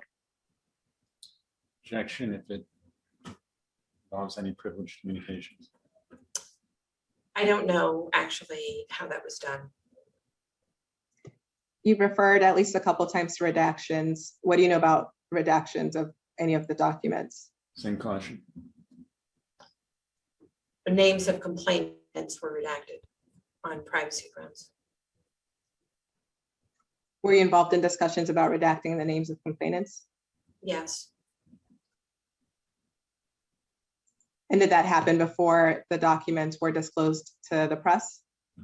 it happened after I spoke to Valforte and before the documents were disclosed to the press. Yes, And was Rich as a party the person who sent the documents to the press? I don't actually know. Ms. Lacewell, are you aware of a draft letter responding to Ms. Boylan's allegations?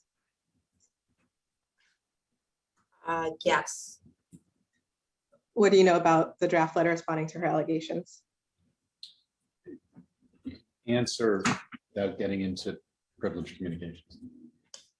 so as I previously indicated, she had made allegations in the public record and a review was done of what is the range of options of how to respond. And that included public communications, statements by us, statement by former employees, current employees.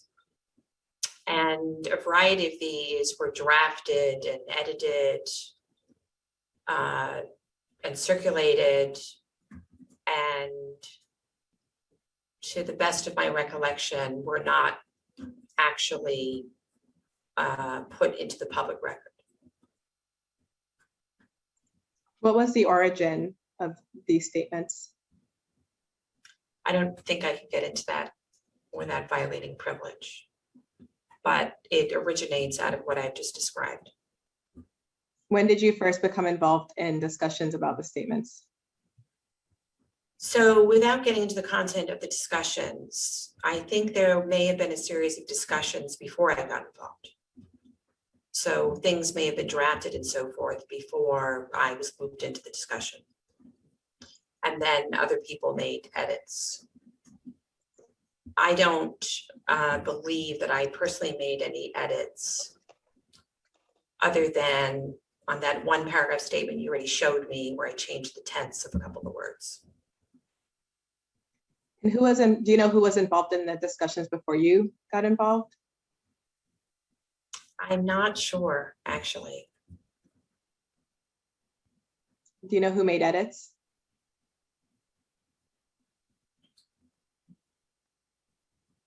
I think you may have a draft where there are edits that may have originated from Steve Cohen, but I don't know for sure. And other drafts would sort of just come around and I don't know whose edits they were. Here's a new version, here's a new version, here's a new version. Which, by the way, is just how the chamber operates. It's very iterative. Who first discussed the statement with you?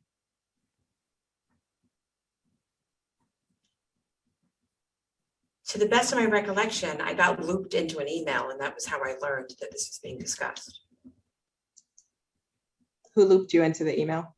I can't remember. Do you remember if it was Stephanie Benton? Either Stephanie Benton or Melissa DeRosa. It could be either of them. And who else was involved in the discussions? You mentioned Steve Cohen. So when you say discussions, are you referring to the emails? I'm referring to any discussions about the draft statement by email or Yeah. orally.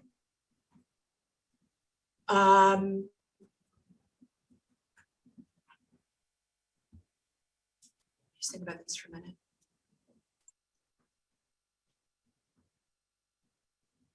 I can't say for sure. There's obviously a circle of possibilities. Like, I don't know for sure if Judy Mogul was included or if she was included later, for example. And depending on the period of time, even outside counsel at some point got involved. So not to suggest they were editing the letter or advocating for it or anything, but you know, it was discussed for a period of time, and then at some point outside counsel was involved. And ultimately nothing was done. Which outside counsel was involved?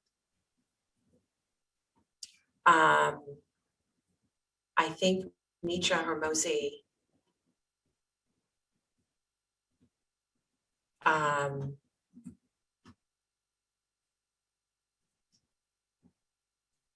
depending on the period of time, you know, if it was later.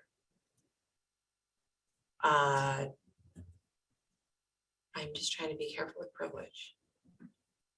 Identify them. It's okay. At some point in time, there was a discussion with Elkin Abramowitz. I don't know that he saw the letter, but there was a discussion with him. Do you remember Roberta Kaplan being involved? Oh, yes, thank you. Yes, she reviewed a version. And I think an email may have been produced to you where she was positive about it. And you referred to outside counsel. Do you know who Elkin Abramowitz represented? So Elkin represented the governor's office. Elkin was representing, continues to represent, the governor's office in connection with the Eastern District inquiry on COVID and nursing homes. And this sexual harassment matter was kind of unfolding alongside, and they started to blend into each other. And on an interim basis, you know, he rendered some advice, but you know, other counsel was retained. You know who Mitra Hormozi represented? So to my understanding, she was representing the executive chamber.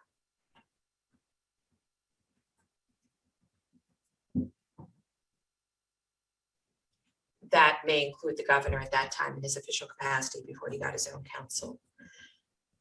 I'm not sure. And do you know who Roberta Kaplan represented?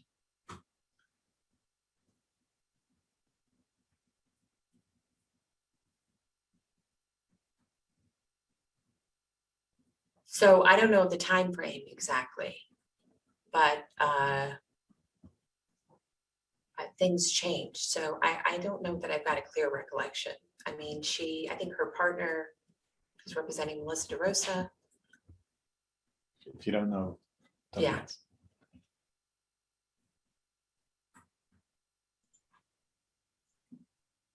But, you know, during an interim period, she may have had broader advice and then settled into representing a particular person. I just don't know.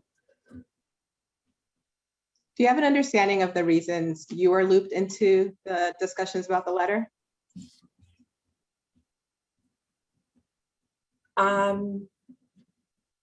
So nobody explained it to me, but it's consistent with the course of dealing that I described, where anything sensitive, complex, that's got litigation risk or investigation risk associated with it.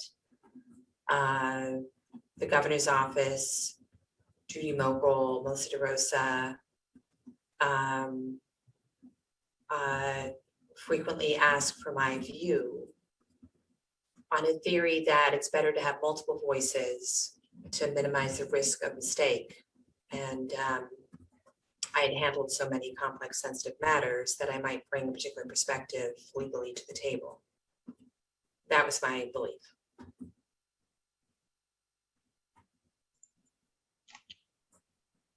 I think just now you said that you understand Roberta Kaplan's partner now may represent Melissa DeRosa, and that over time, Roberta Kaplan's role may have evolved. Do you know who in the executive chamber, whether the chamber or individuals, Roberta Kaplan has represented over time in connection with the sexual harassment allegations against the governor?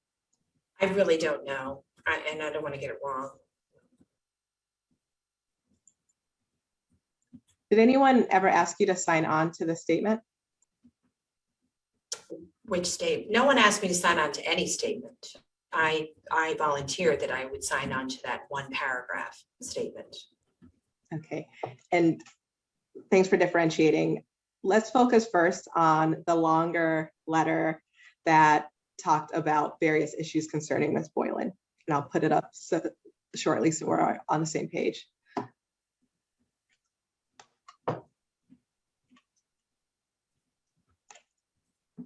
So let's go to tab 15 and we'll mark it as an exhibit.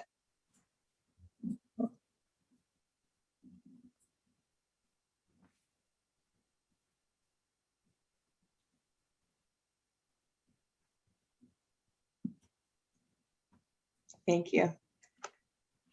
So at the bottom of this is an email from Stephanie Benton on December 16th, 2020. Subject is last to, and it's to you. And the first paragraph indicates that this statement is coming from Danny Lever, Kathy Calhoun, and Alfonso David.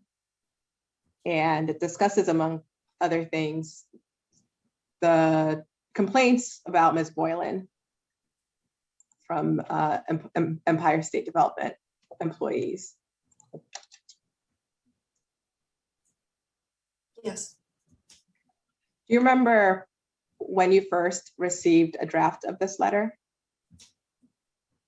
I don't remember. I mean, it says last, so I don't recall if I got prior drafts. And did you have any discussions about signing on to this letter yourself? I didn't think so.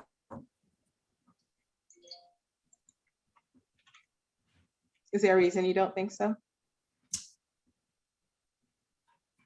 You know, my memory is not ideal, and some of these blend together. I would like to say no, but I don't have any recollection of being asked. Maybe is a better answer. Do you know who was involved in drafting this letter? I do not. What was your role, if any, in connection with this letter?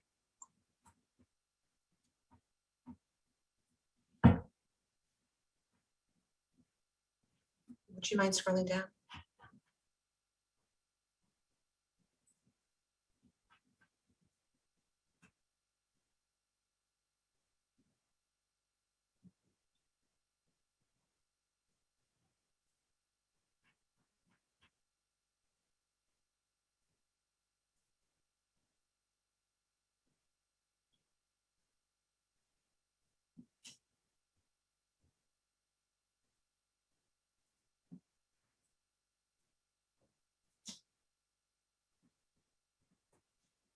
So this was one in a group of drafts of potential communications that were discussed by the team. And I don't actually recall any specific conversations about this draft, but my role would be what my role always was, which is to be sort of an alert and a watchdog on, any legal or ethics or risk issues that could emanate from this document, the language of the document, and so on and so forth.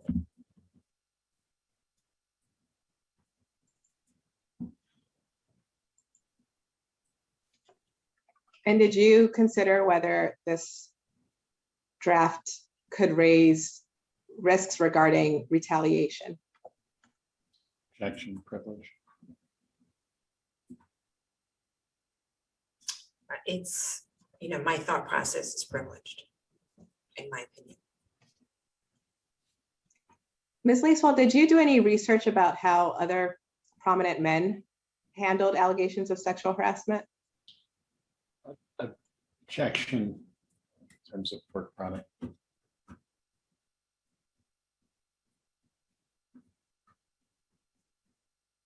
Well, I think you have documents where I was circulating public comments by other prominent individuals, which I pulled off of Google. So, yes. And specifically, you had done some research about how President Biden and Mike Bloomberg handled allegations of sexual harassment, correct? Yes. What was the purpose of that research? Objection. Again, Superintendent Lacewell is not going to testify about her thought process and giving legal advice or legal advice she gave, but will acknowledge what you have in the documents to be the documents that demonstrate whatever they demonstrate. And Adam, I just want to ask the question, and if there's a privilege assertion, we'll listen to it. Okay. I think I previously testified that part of the process was to identify how other individuals had responded and to put that into the mix of the conversation and the analysis and the discussion. Ms. Lacewell, did you send either this letter or versions of this letter to anyone? I think the top of this shows I sent it to Judy Mogul. Beyond that, I don't think so. Did you ask anyone to sign this letter or versions of the letter? Can you scroll up to the top?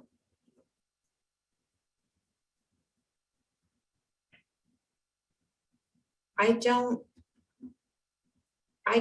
think so. I spoke to Danny Lever at some point, but I don't know if it was on this letter. I did have some discussions with her as to whether she would be amenable to signing some version of some letter. And do you recall? It may not have been this one. Do you recall sending versions of this letter to Camille Barlack? This version? Versions of a longer letter. So there was a version of a longer letter, and I don't know if it was this one.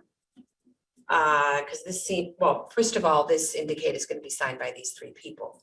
There's some version of some letter that I did speak with Camille Barlack and a couple of other folks about whether they might be willing to subscribe to it. And did you ever consider yourself signing a version of the longer letter?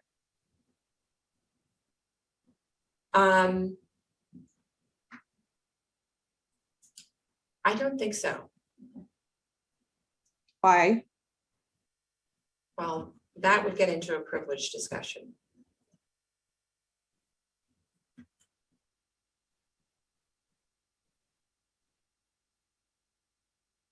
And just to be clear, your own thought processes about whether you are comfortable signing the letter would raise privilege issues? Well, first of all, nobody asked me to sign the letter.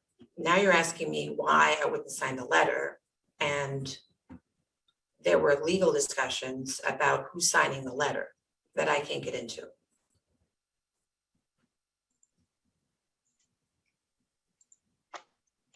Was the governor involved in discussions about the letter or versions of the letter? I don't know.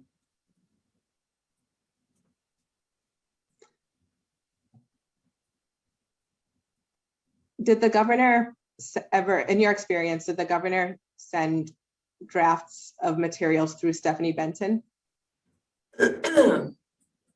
On occasion.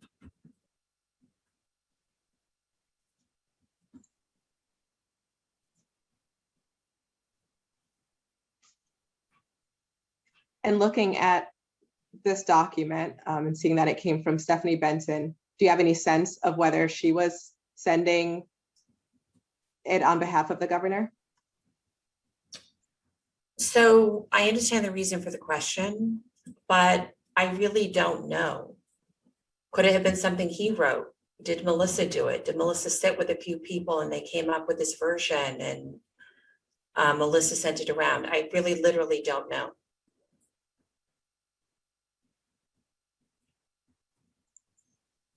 Did you think this letter or versions of it should be published? Privilege.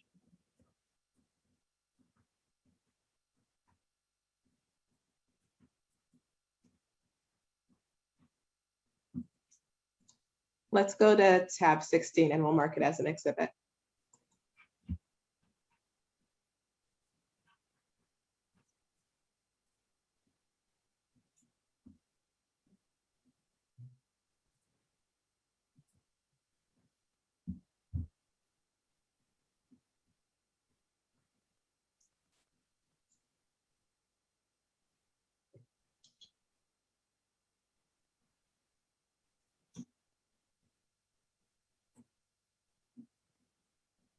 So this looks like a version of the letter that we just looked at. Do you agree? Yes. And scrolling to the top, it went from Steve Cohen to Melissa DeRosa, Roberta Kaplan, and yourself. Did you have any discussions with any, well, let's start again. Did you have any discussions with that group, Steve Cohen, Melissa DeRosa, and Roberta Kaplan, about the letter or versions of it?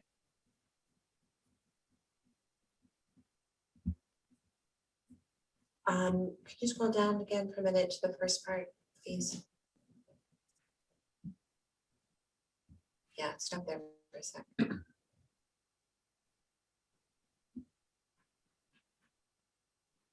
So I don't recall if we jumped on the phone about it or when we talked about it. We must have spoken about it at some point, but I don't remember any specific conversations. And at the time of these communications, what was your understanding of Roberta Kaplan's role?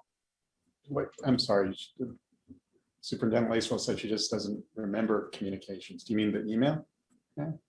Yes, at the time this email was sent, I think on December 16th, what was your understanding of Roberta Kaplan's role? Can you please go back to the top? The header? Thanks.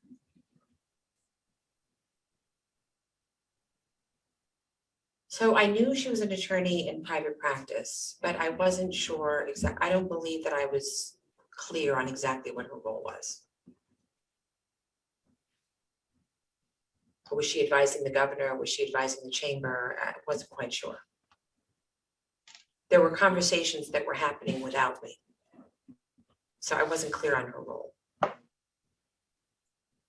Did you ever ask anyone about her role? That would be privilege. The question is whether you asked anyone about. I know, but that's really privileged. In my opinion. Now, Perspective, I don't think her role was clear to me. other versions of the letter, and let's scroll down to the first paragraph of it. Other versions refer just to former senior staff members. In other words, they take out the language about Danny Lever, Kathy Calhoun, and Alfonso David. So that the idea was that the letter just came from former senior staff members. Are you aware of that? Yes. What do you know about the inclusion of that language in other versions of the letter? In other words, language just referring to former senior staff members without any names. Caution about privilege. So as I indicated, various models were considered over time. And at some point, consideration was given to having multiple current / former senior members sign on to the letter. To the extent that this was former. Well, let me withdraw that. So in any event, whose idea was, where it came from, how it originated, I don't recall. Did anyone ask you to reach out to potential signatories of versions of the letter? I reached out to potential signatories of the letter. How I got there. First of all, I don't remember the exact person, but how I got there really, I think, would invade privilege. But yes, I did reach out to some former employees.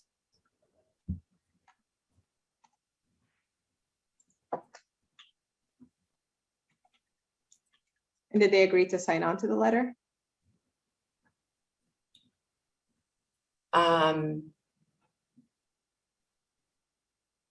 I remember speaking to two people who were not interested in signing on to the letter because it had facts in it that they did not have personal knowledge of.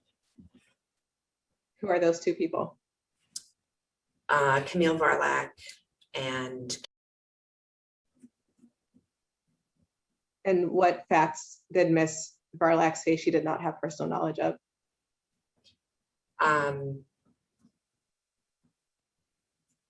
can you scroll down for a minute? And I don't know that this is the version, by the way, because it still says Kathy and so on and so forth. Let's go to tab 13 then, and we'll mark it as an exhibit.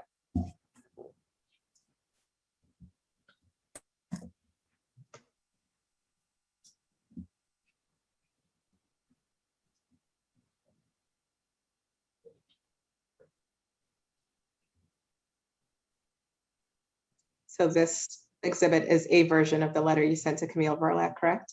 Yes. All right, could we please scroll down? Well,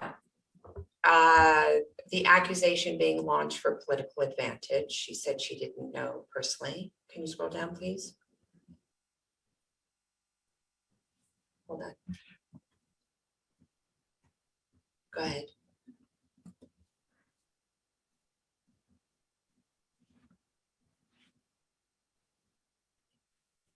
Hold on. So this petitioning matter, Ms. Varlack did not have personal knowledge of.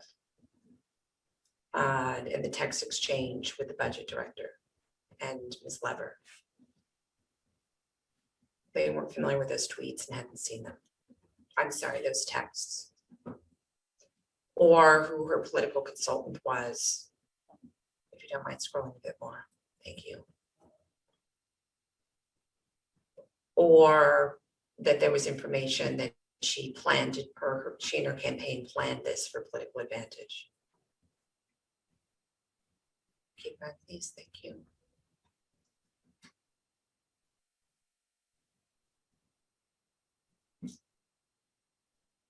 Keep going, please. I think was not personally aware of the allegations involving ESD as well. Obviously, Ms. Varlack was aware.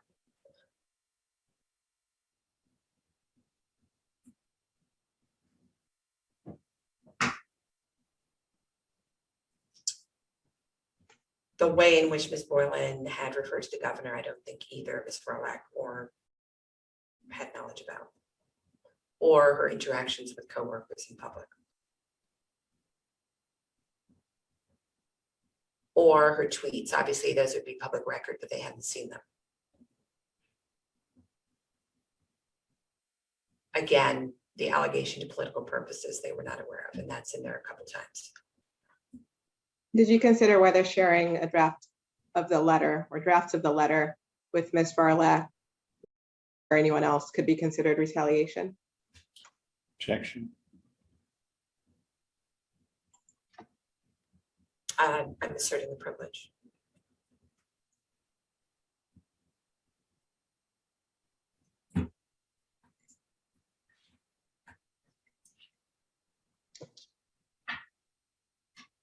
Did you ask anyone to help find signatories to the letter?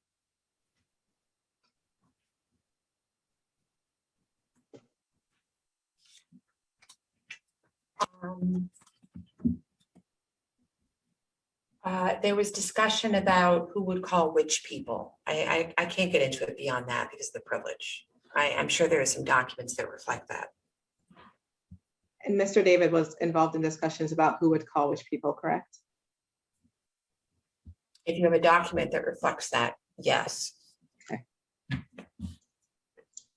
And Ms. Lacewell, before we move on to other documents, is there a reason your email to Ms. Varlack forwarding the draft statement was sent from your Gmail account as opposed to a work email account? Well, my work email account is GFS. I didn't have a chamber email account. So sometimes I had to think about, it's really not about DFS. So what do I use? It was a bit awkward. It would have been helpful, I suppose, if I had an executive email account, I could have used that. But beyond that, no. And how did you decide whether to send emails from your DFS email or your Gmail? Fact dependent.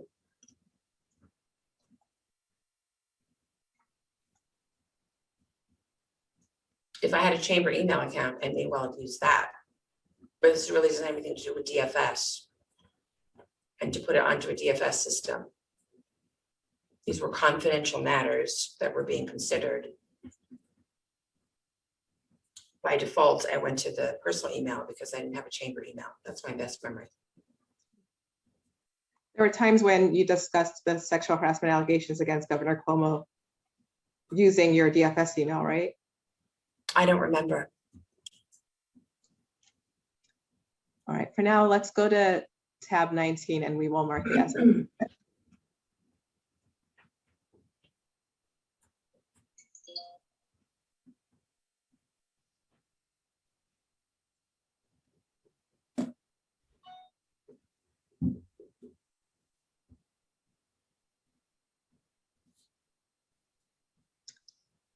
Okay, this is a series of text messages and I would like to focus on numbers 1 to 21, which involve you, Mr. Rosa, Mr. Cohen, and Mr. David.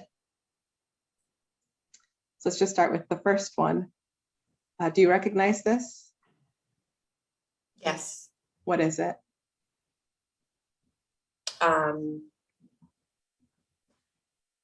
It's a text from Alfonso Davis to the group about who I think was in-house at a company, if I'm not mistaken. And anybody who was in a corporation had to run by any public statements they might make with their in-house operation, and those individuals were generally opposed.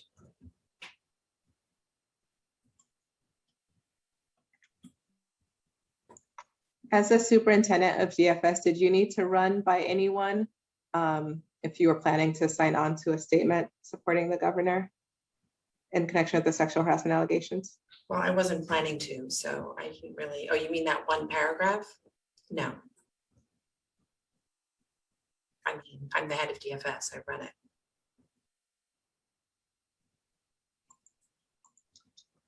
So let's move to tab 24 and we will mark it as an exhibit.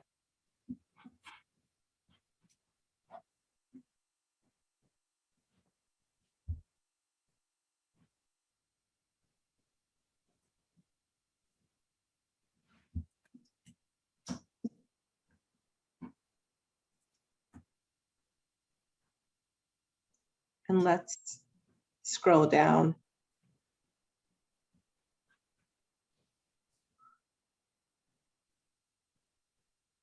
Okay. Actually, great. So I'd like to focus on the email that you sent, Ms. Lacewell, on February 21st. Do you recognize it? So that's a privileged document. I really don't feel comfortable unless the chamber wants to tell me that email traffic involving Elkin Abramowitz is something I should be testifying about. And Ms. Lacewell, Is that? are all of the recipients of that email chamber employees other than Mr. Abramowitz and yourself? Well, are you telling me that the chamber is not asserting privilege on this document? It would make me a lot more comfortable. I'm just asking you whether there are non-chamber employees on this email other than you and Elkin. Yes, of course. The document speaks for itself. Okay. Josh Blasto's on this email, correct? Yes, He's not in the chamber, right? correct, And he's not a lawyer? correct. Does this, I'm not going to make the privilege determination sitting here. If my counsel wants to advise me, or if you can tell me that the chamber is not asserting privilege, I'm more than happy. But I don't want to be the person making the decision, and opening the door. It's really not my role. and I'm happy for you to consult with your counsel. All right, should we do that now or over the lunch break, whatever you want? Okay, first of all, can you scroll to the bottom of the document, please?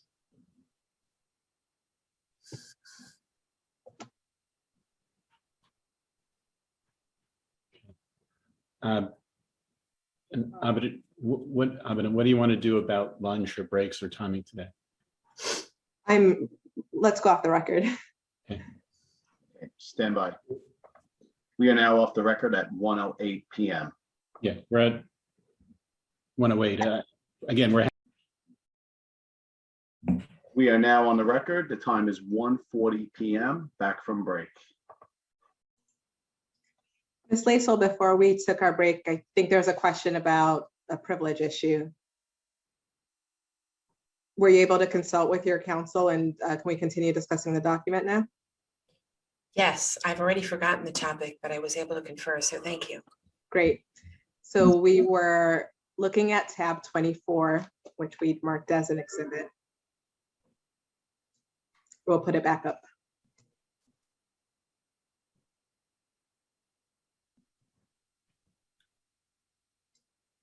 So I was directing you, Ms. Lacewell, to your email of February 21, 2021 at 6:08 PM.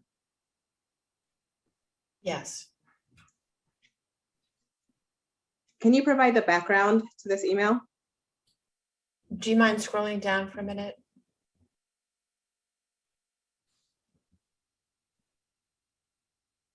February 21st. Okay, go ahead, keep going down, please. Is that the whole thing?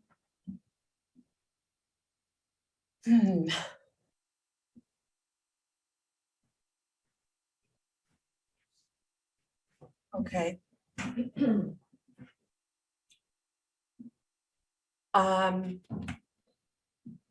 So I don't think this email chain indicates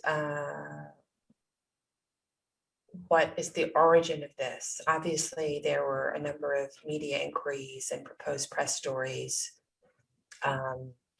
regarding sexual harassment allegations involving the governor. And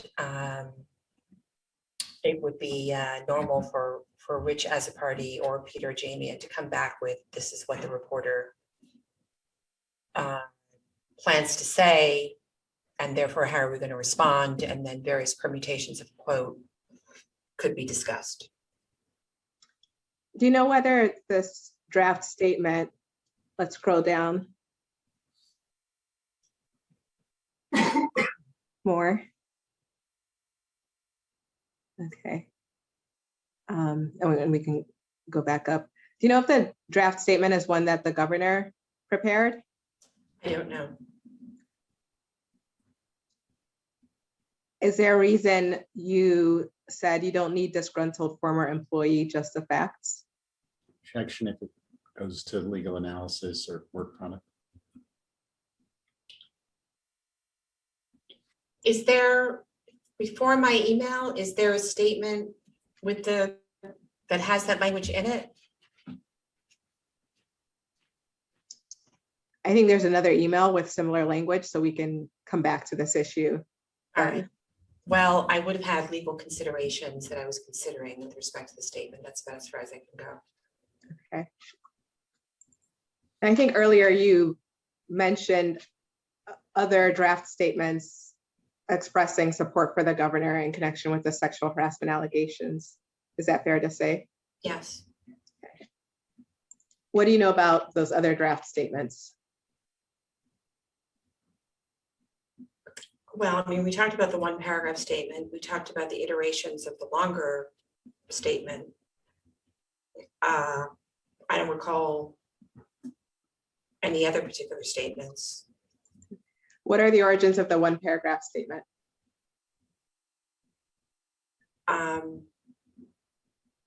I think, I don't know if you've shown me, but you have the email, right? Or it's, oh, I know what it is. It's on, didn't you show me that? I don't think we've shown you yet.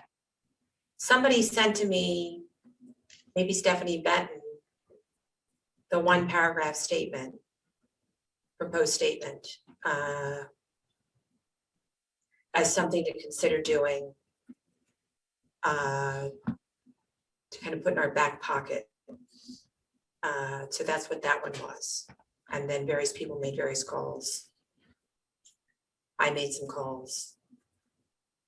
I think I talked with, I'm getting a little ahead of you, but just to get through it, I believe I spoke with, and she was comfortable with that. And I think Camille Varlack was comfortable with it, but wanted to be contacted before it actually went out to make sure that she still felt that. Later, when she went to Jacob, she said she did not want to do the statement, but at that point, we were not going to use the statement anyway. And I don't remember if I called anybody else. Is it right that the governor asked Stephanie Benton to send that statement to you? I don't know. Did the governor ask for you to find 50 names to sign on to that statement? So I've seen the email, and she was not specific with me about who said that. When Ms. Benton referred to he, who did you understand her to refer to? I mean, can I see the document? Sure, let's put up tab 20 and we'll mark it as an exhibit.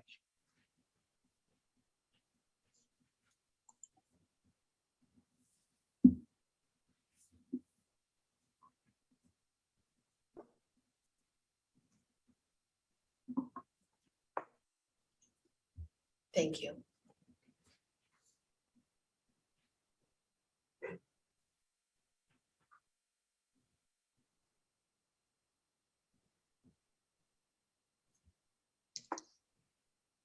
So scrolling up, this is an email from Stephanie Benton to you, copying Melissa DeRosa. She says, this is progress. How do we get him? 50 plus names would be great to keep his mind on this path, etc. Okay. All right, so I read that to mean, how do we get 50 names in support of him? How do we achieve this for him? Not necessarily confirmatory that he was the driver of that. That's why I say I don't know. I didn't talk to Stephanie or Melissa about the origin of that. Do you have direct access to the governor, Ms. Lacewell? Do I have direct access to him? I dealt with him much more frequently when I was in the chamber and before I went to California. And much less toward the end of my tenure there and then moving over to DFS. I didn't frequently speak with him directly during this period of time. It was rare, actually. Did Stephanie Benton serve as the governor's intermediary to you in connection with discussions about the sexual harassment allegations? So again, I don't know if she had spoken with him, if she had spoken with Melissa, if she had spoken with Steve. I don't know who she spoke to. Was she on occasion an intermediary for the governor? Yes. Was she an intermediary on this? I just don't know. Okay, let's go back to the bottom of the email. And there's a draft statement and it says, send to Linda, tell her ask 50 names to sign the following letter. Do you know who that is from, Ms. Lacewell? Well, Stephanie obviously sent me the email. Who the person is, send to Linda. Could that be the governor? It could be the governor, but I don't know and I don't want to speculate. Do you think Do you reasonably think it could be anyone else? Could be Melissa. I mean, that's more doubtful. I agree. I'm just telling you, I don't actually know. And Melissa's copied on the email, right? Yes, but that looks like a cut and paste from something. Is it fair to I think she's- assume? And I think she's copied, right? Yes, she is. I Is don't it want to fair- argue about who it is. I'm just telling you, I don't know. It could be him. I don't know. Yeah, she's copied.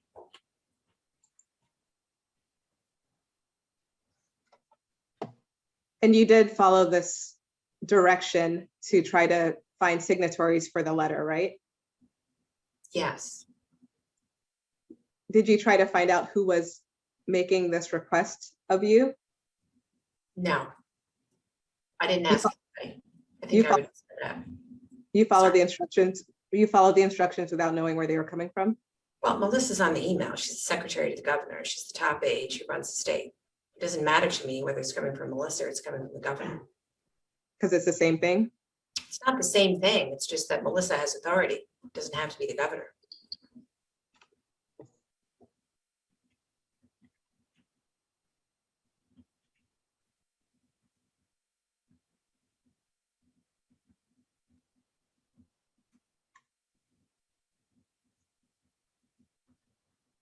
Do you remember who you reached out to about signing the statement?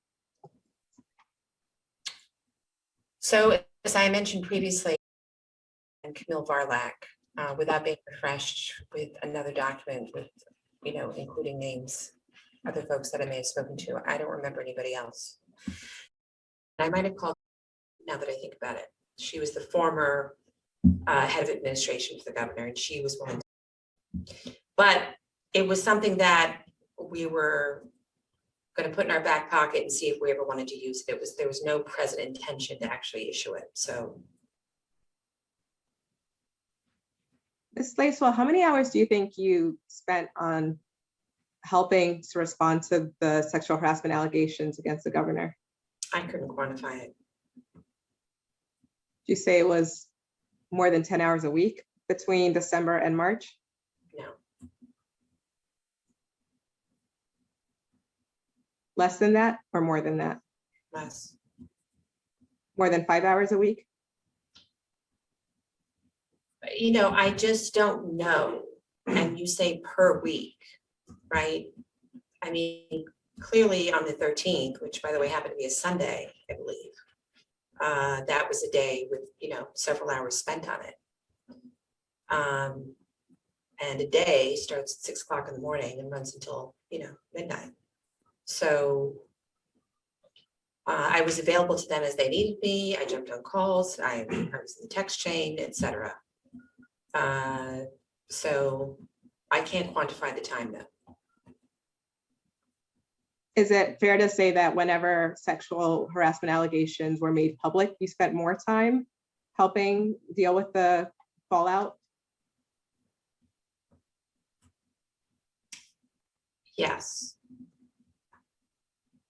And around those days, can you quantify approximately how many hours you would spend? No, I really can't. I could be the New Yorker's going to write a story and then you could have 3 calls about it. They could be 5 minutes each. And then the next day could be 45 minutes. It spreads out over a period of time. And typically these things are not, apart from the day of the tweet by Lindsay Boylan, they're not necessarily consuming the day. Did you always make yourself available to help the chamber when they contacted you about helping with the response to the sexual harassment allegations against the governor? I think I volunteered that to you a minute ago. Yes.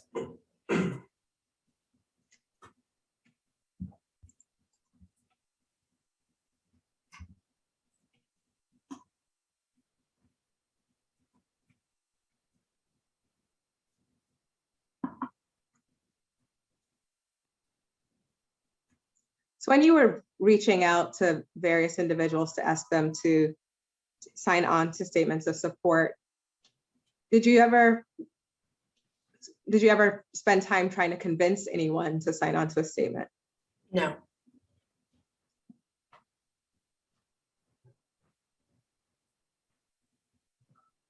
I may have How did- explained why they were not interested in signing, but I didn't try to persuade them to sign.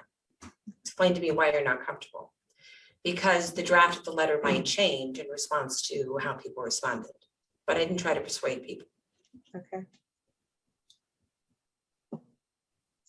Did you become aware of the more detailed allegations Ms. Boylan made about the governor in February 2021?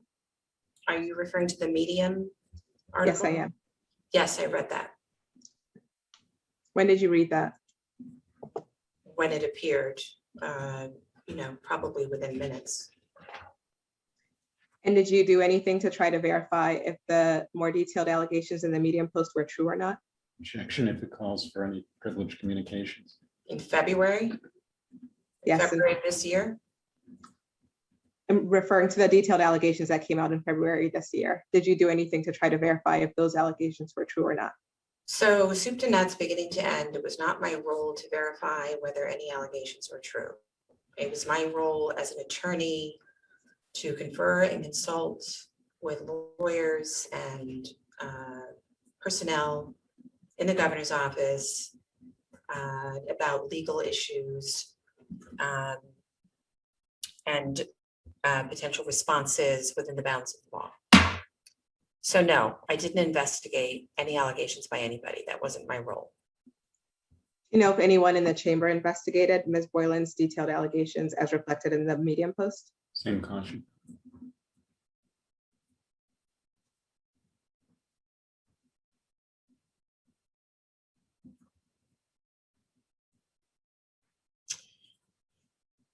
So leaving aside your word investigated, conversations were had about the allegations and their veracity.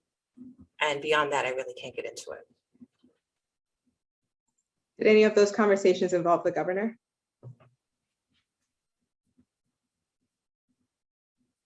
Other than what I testified to earlier today, where I said I had had some direct conversation with the governor with Judy Mogul. I have no other recollection in that regard, so I don't believe so.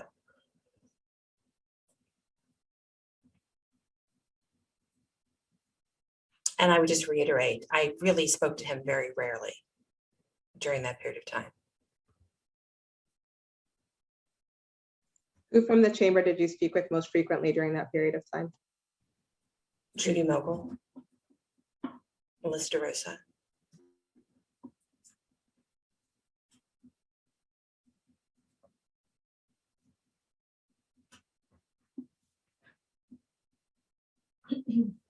Did you ask anyone from the chamber whether the more detailed allegations reflected in Ms. Boylan's Medium post were true or not? Same caution. Yeah, those conversations are privileged. I can't get into those.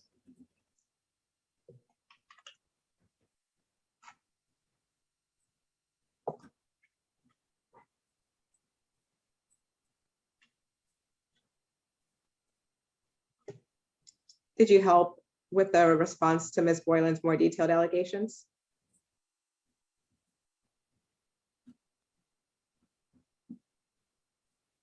Yes. I continue to advise the governor's office about the propriety of legal statements emanating from the governor's office in regard to any new allegations that were emerging on the sexual harassment issues during that period of time, including the Medium post.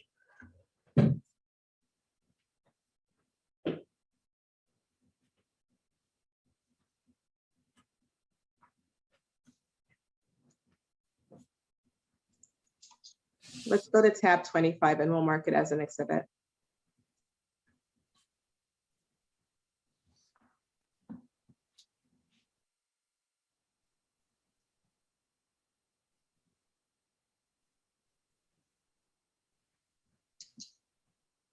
Do you recognize this document? Yes. What is it? It's an email exchange, February 24th, 2021, Melissa DeRosa, myself, and other individuals, including Elkin Abramowitz, marked privilege about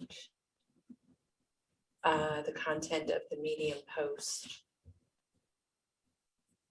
and including a plane trip she referenced. And it looks like Melissa DeRosa sent a draft statement about Ms. Boylan's claims, correct?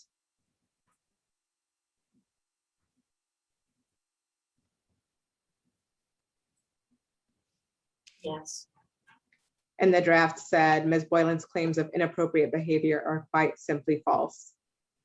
Yes.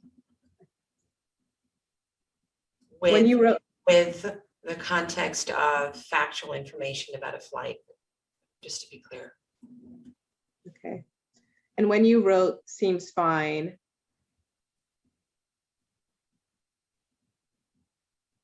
what were you opining on?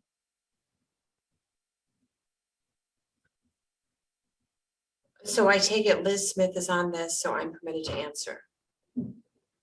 Without disclosing any privileged communications, but if you can provide context as to the press statement itself. Ms. Boylan made a factual allegation and it was demonstrably false based on flight records and inquiry made of individuals who were on those flights. And the office proposed to say it was factually false. And that seemed fine by me. And are you saying that the flight records showed that Ms. Boylan's allegations were demonstrably false? The office identified flights that Ms. Boylan was on in those locations during that period of time and identified who was on those flights and spoke with the individuals who were on the flights. And they all denied that this conduct had occurred. And that was a factual basis to say that her statements were false. But you do not yourself have personal knowledge of whether Ms. Boylan's statements were false. Is that correct? Correct.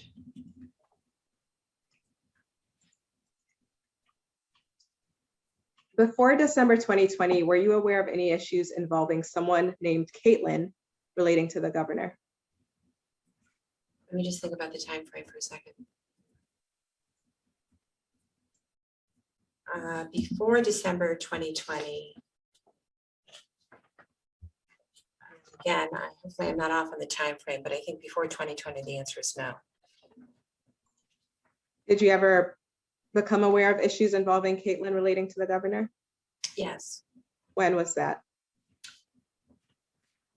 So again, I'm bad on the chronology, but at some point she tweeted some type of statement in support of Lindsay Boylan, and that triggered some conversations. So that was when I became aware.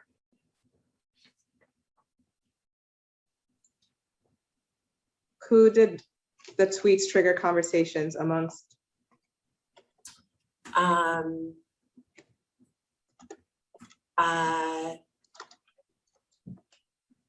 So I think I can do this process stuff without getting into any privilege. I became aware that I had reached out to the chamber to talk about Caitlin, and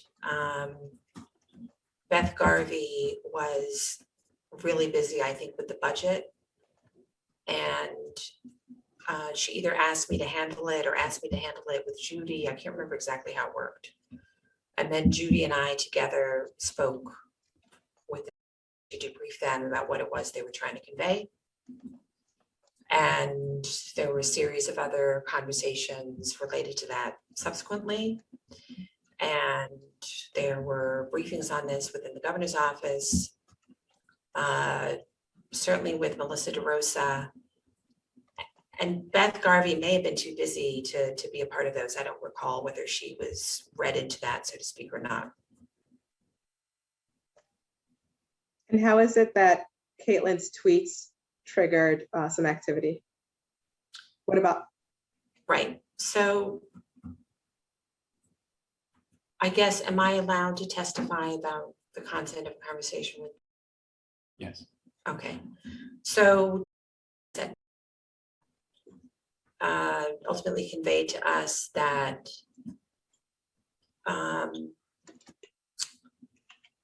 she had been paying attention to Ms. Twitter account because she believed that Ms.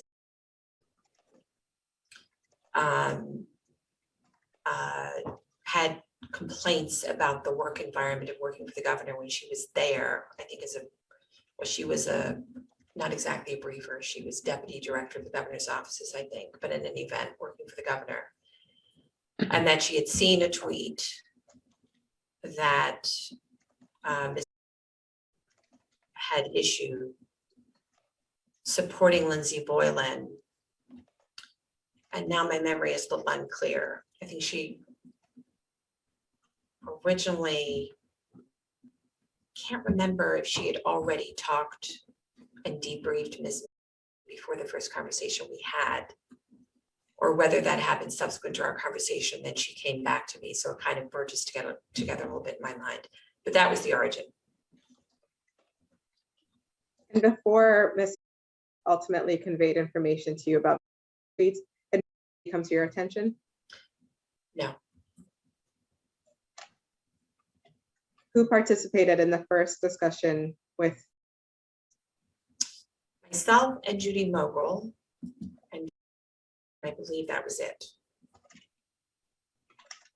Usually Ms. Mogul would have had one of her staff with her, but she didn't have anybody available. So between Judy, I was asked to jump in.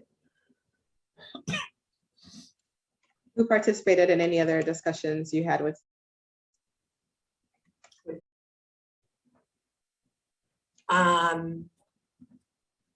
Judy and I, Ms. Mogul and I had more than one conversation with, I think, just the three of us.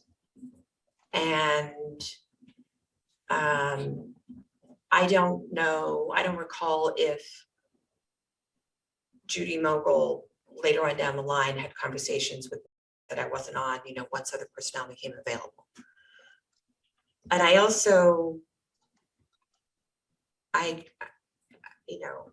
there's another conversation with personnel later, and I think I was on the phone for that with the general counsel, somebody like that, but she may not have been on. I just don't remember. She may have just arranged it. Was anyone else on that call with the general counsel of?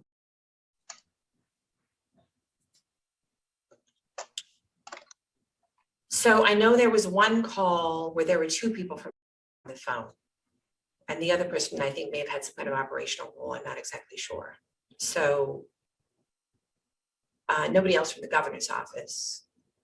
I think Judy Mogul had some calls involving her personnel that I wasn't on. But the calls that I had, it's entirely possible that, I may have had a call with somebody with one of Judy's people. I just don't remember. And when did these calls with them take place? So again, I'm not great on the dates, but starting with the day of the tweet, I think Ms. Mogul and I spoke with a couple of times that day, maybe. And then we may have called her back. And then at some point, some additional conversations were triggered where he was trying to send a message back about her view about what had happened during her tenure. What did you learn from about? So initially it was very hard to pin down. I think it's not an attorney, and so she didn't necessarily speak initially with the precision. And part of the conversation was trying to pin down exactly what she knew and exactly what had happened, as opposed to how she filled in the lines, which, as you know, as attorneys, that's very important. But to the best of my recollection, I think that was saying that Caitlin was already at before became aware of her, that she had learned that she had come over. In other words, I don't know that she was part of the initial discussion of moving from the governor's office to, but what she had gleaned, that is that Caitlin worked in the governor's office, that the governor's office wanted to transfer her out because they didn't want to work for the governor anymore. And was asked if they would take her and find a place for her and find a role for her. And that's how she came to be there. And that further came to understand, again, I don't know exactly from whom at the time, that was very emotional about her tenure in the governor's office. It was very upsetting to her, that she viewed it as traumatic, that she may have had, and was very upset about it. And the part that became confusing is, I think, was inferring that it may have been in the nature of sexual harassment, but she didn't have any details. And just to get ahead of it for summary purposes, that when downloaded to directly, what she was complaining about was being criticized and maybe being yelled at, and that she felt this was happening in part because she was young and was a woman and was attractive, and that she didn't think she was qualified for the job, if I'm remembering this correctly, and that she must have been hired because of her appearance, and that when asked for something, a specific example, do you have any specific examples that led you to believe this? She indicated that at some point the governor asked her to go on his computer and look at something involving automobiles, and she was standing in front of him in a skirt, and she was uncomfortable with that.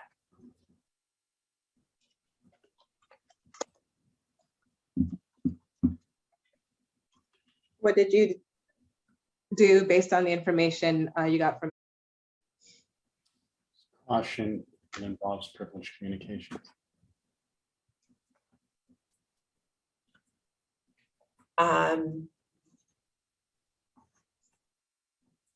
Well, briefed Melissa DeRosa, had additional conversations with to further pin down what exactly she was conveying, and asked to assure,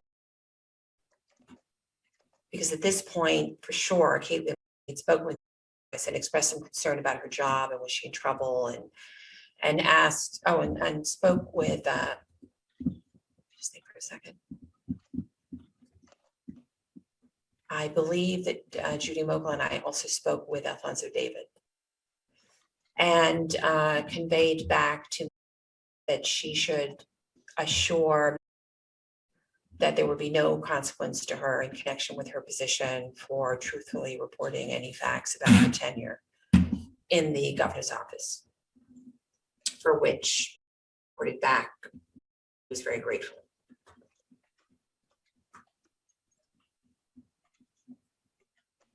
Who was involved in the discussion with Mr. David? I'm sorry? Who was involved in the discussion with Alfonso David? I believe that Judy Mogul and I spoke with him together, but it's possible she spoke to him without me or vice versa. I just know we sought his input.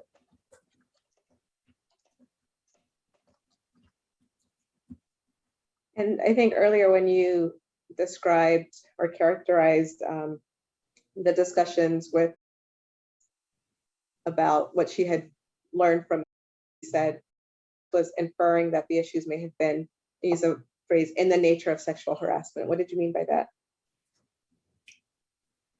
Again, it was a little hard to pin down, which is why we kept saying, well, what did she say? Or what did other people say? What are you talking about? And she didn't really have any details. until she spoke directly with, and again, I can't remember.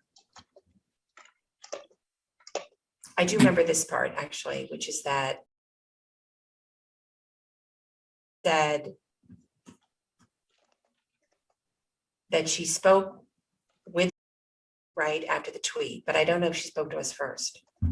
And asked if she would be willing to talk about the experience. And again, reassured her, that whatever she was saying was fine. And, debriefed her at length, which included what I summarized previously, including the anecdote about going onto the governor's computer. But then later, and again, I know I'm getting ahead of you, somehow came back around. Oh, let me back up. So I just remembered something. So in that initial conversation that I had with said that she'd been in touch with Lindsay and her attorney, and that Ms. Boylan or her attorney were looking at potentially bringing legal action, that they wanted up to 12 or 14 women to do such a thing. And suggested that she might be a part of that, but I can't remember if she said it definitively. But the fact that she indicated she's spoken with Ms. Boylan's counsel, and I think that Ms. Boylan's counsel might have indicated to her that she could be anonymous and not have to disclose her name. And so later on, Ms. Mogul, through either a colleague or a supervisor, got word back either to the general counsel or to that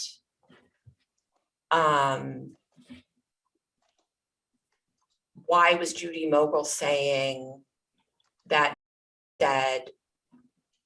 she'd been sexually harassed by the governor, or that she had hired an attorney or was going to do anything in that regard, because those things were false, and why was Ms. Mogul saying these things? And she wanted to make clear that it was all false, which is what triggered additional conversations, because Ms. Mogul, let me retract that, having indicated that she might have a lawyer, there was, there would be obviously concern about speaking directly to somebody who might be represented. And so I think initially,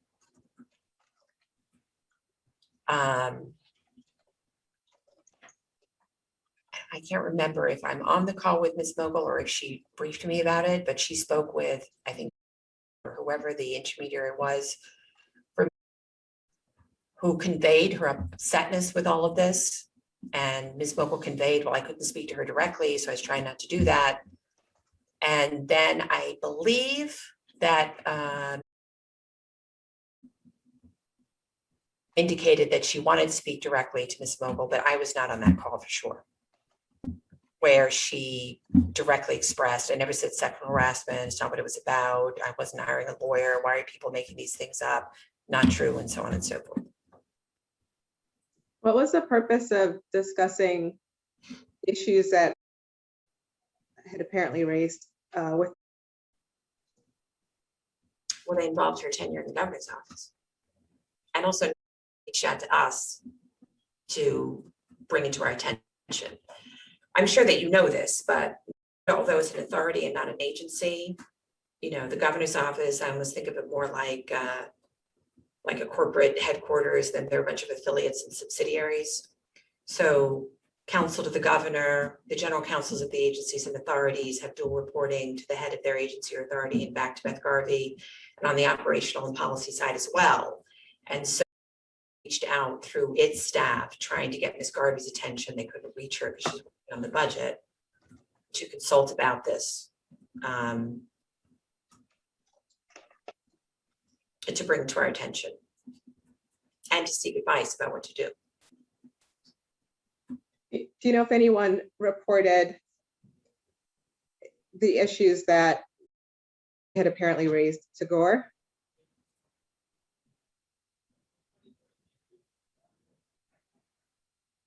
I'll ask again. Do you know if anyone reported to Goer the issues that had apparently raised? Not to my knowledge. Were you involved in any discussions about making a report to Goer? Caution about the substance of any discussion. No.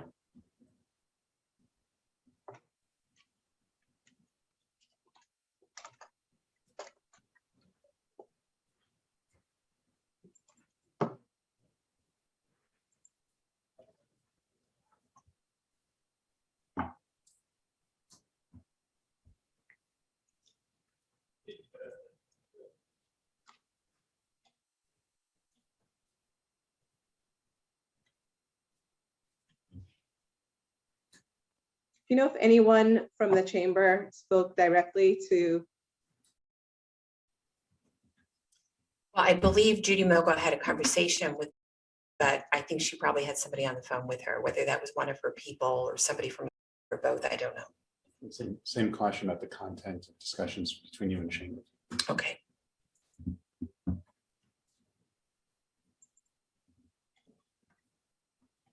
Did you learn about the substance of the discussion between Ms. Mogul and? Yes, Ms. Mogul briefed me on it. What did you learn? Same caution.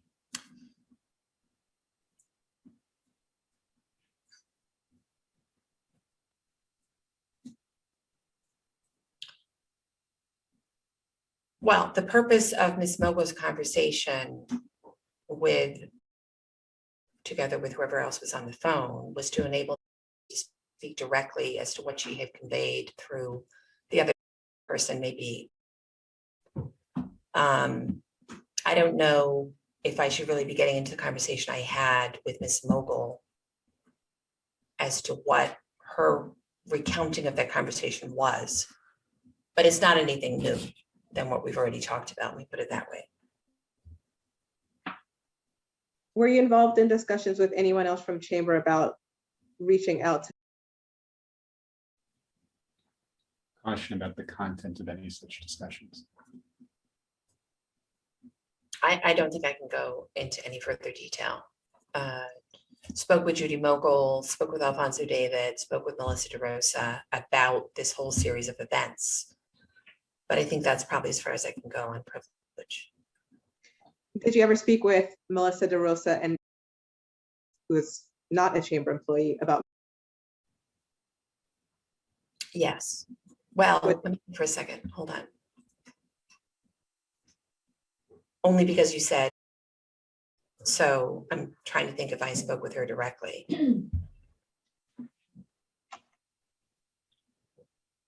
Yes. What did you discuss? Same caution.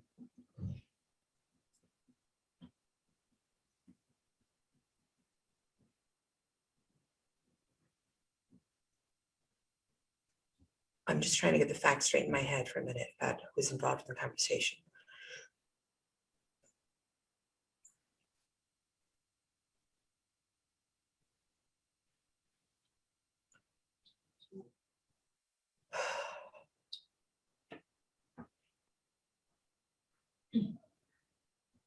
I'm just trying to think if I spoke with her directly or was I only speaking with other people, because that bears so much on privilege. Do you have anything for me on that?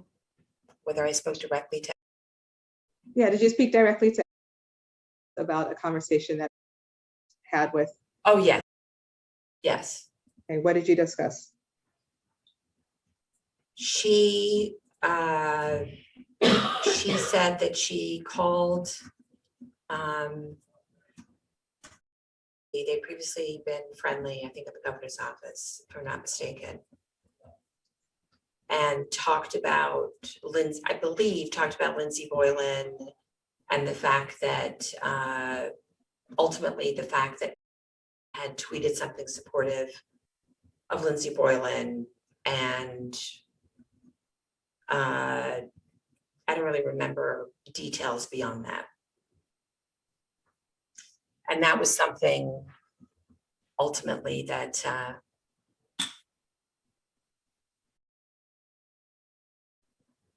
through the intermediary, if that's the right person, complained about. Why is Linda, that's me, looking at her LinkedIn? Why is calling her from MTA and that she wasn't happy about that.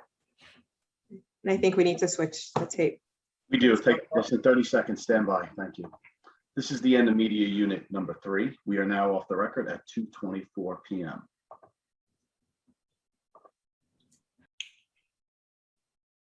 This is the beginning of media unit number 4. We are now on the record at 2:24 p.m. Thank you. Ms. Lacewell, did you look at Caitlin LinkedIn? Yes, I did. What, do you remember when you did that?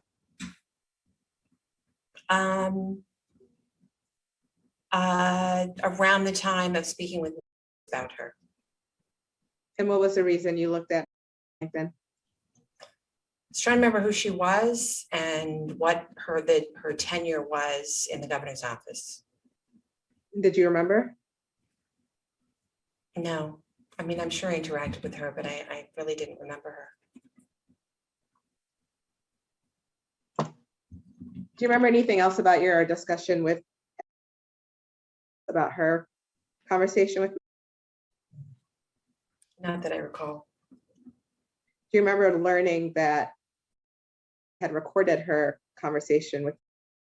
Yes. Tell me what you know about that. I'm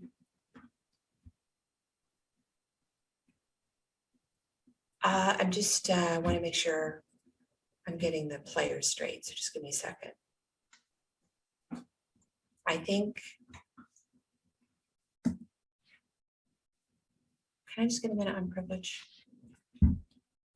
Okay, I We'll go. appreciate it. Just mute for a second. Stand by. We are now off the record. The time is 2:26 p.m.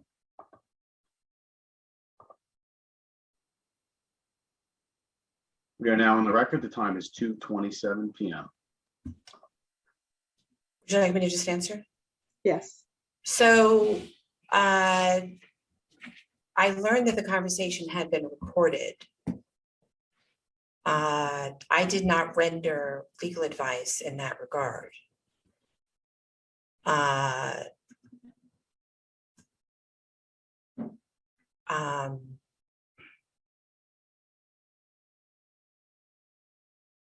The conversations preceding her call internally with lawyers and Melissa DeRosa. I don't mean to indicate that the topic of taping wasn't discussed.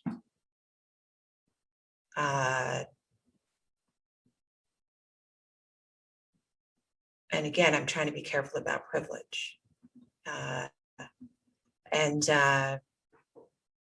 Then ultimately I learned that they had spoken and that it had been recorded. There was no decision reached in the conversations that I had. So others may have had conversations without me in the interim, is what I'm trying to say. What discussions were you involved in about reach out to Caitlin?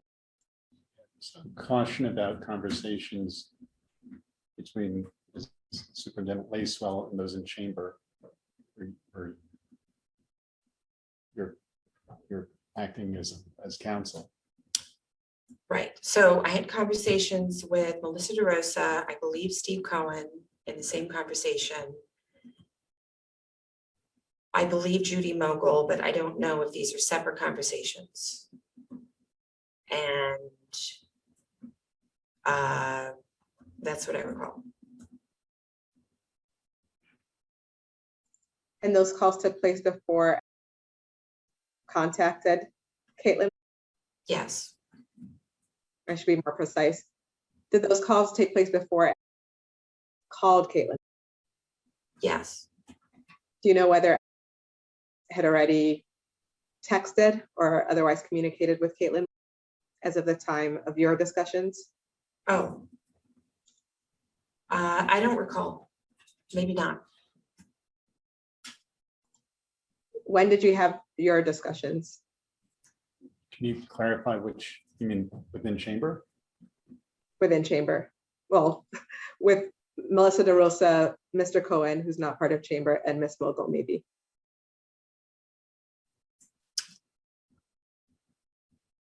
So I don't have a date for you, but after we did and before had the phone conversation with Caitlin. Was it the same day as the call? Was it a day prior to the call? I don't know. I don't remember. Do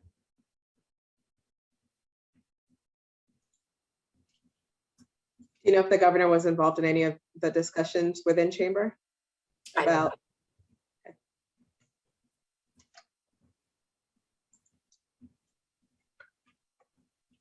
And when is the first time you spoke with about her discussions with? Same time period. Did you speak with before she had the phone call with? So I can't remember if my conversations on the topic of calling her included a conversation that she was in before she made the call, or whether I was purely having internal conversations. Do you remember speaking with after she had called? Yes. What did you discuss? So I was on the phone with her and others. I don't remember exactly who else. Was Melissa was on the phone? Was Judy Mogul on the phone? I don't remember exactly who was on the phone. And she discussed the call and said she'd been very nervous. And I think she may have actually played the tape of the call. I think probably was on her phone or something like that, and she played it. And when you say that discuss the call, what did she say about She the, described what had happened during the call and said that she was very nervous. what did she say had happened during the call?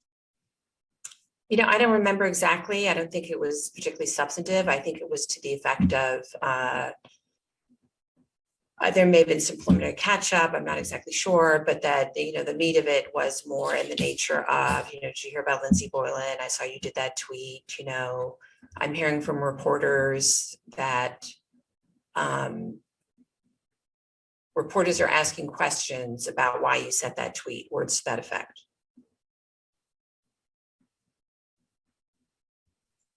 Had you been part of a discussion about telling that reporters were asking questions So I about? can't get into the content of my conversations that don't involve.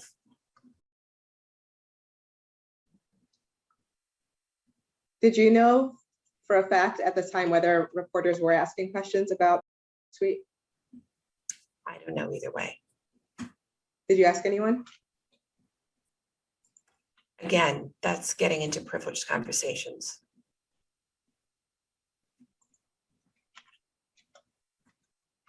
You said they have played the tape. Did you say anything about the recording of the call?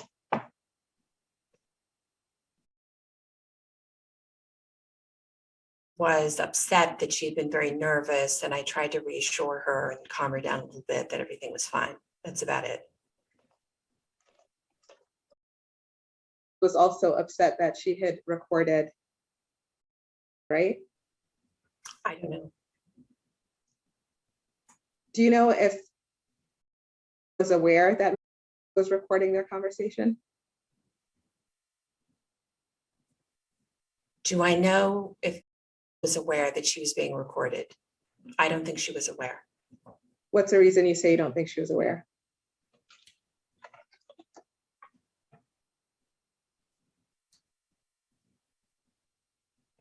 I just don't think she was aware.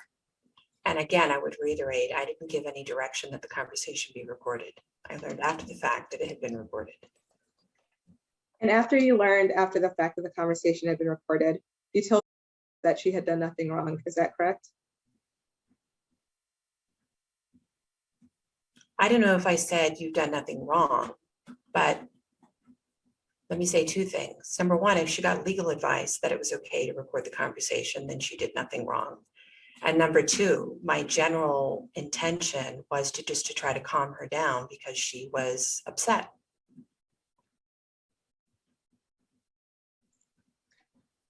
So did you tell me that she had done nothing wrong with the intention of calming down? I don't remember saying that.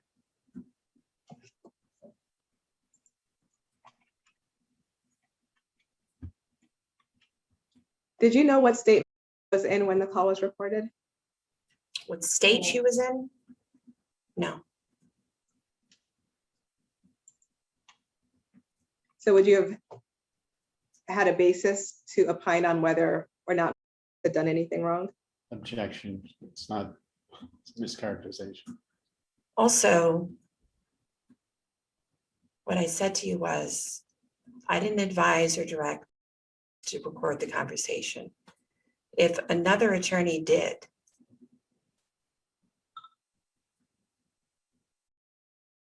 is not an attorney, and she would be entitled to rely on the advice of counsel. But with that being said, I don't remember telling her that she didn't do anything wrong in recording the conversation. I did try to calm her down. And since you've invoked an advice of counsel defense on behalf of, I will also ask. No, I didn't. That's just not true. That is really not true. It's really not called for. I said I didn't advise her to do it. And if another attorney did, then she would have been entitled to rely on that. And I will refrain from trying to help you in that regard in the future. Ms. Lacewell, do you know if another attorney advised regarding recording her phone call with? Caution regarding privilege. But the only information that I have in that regard is privileged. Do you know who spoke with about her conversation with? Same caution. If you're asking the same question a different way, I have the same answer, which is that the source of any of my information in that regard is privileged. But it wasn't me.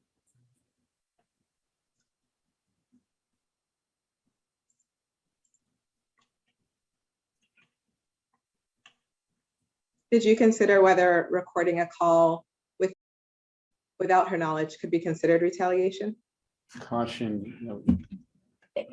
I didn't advise her to record the call. I didn't direct her to record the call. So what my thought process was when I was having privileged conversations with people in the chamber is privileged. What I considered, what I thought about is privileged. But what your thought process was when you spoke with, whether before or after the call, is not privileged. Do you agree? I don't recall telling her that she didn't do anything wrong with reference to the recording.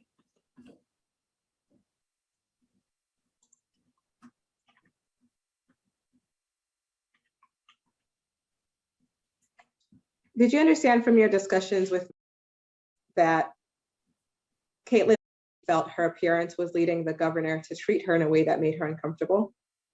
I'm sorry, can you do the first part of that sentence again? Did I understand from what? From your discussions with that Caitlin felt that her appearance was leading the governor to treat her in a way that made her uncomfortable. What I learned from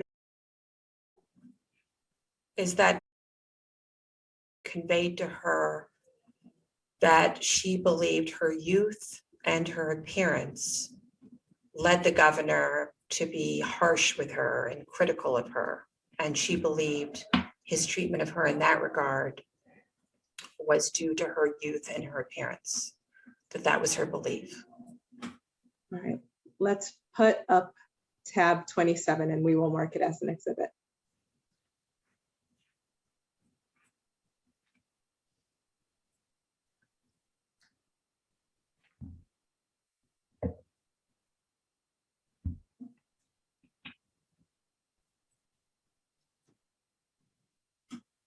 Do you recognize this document, Ms. Lacewell?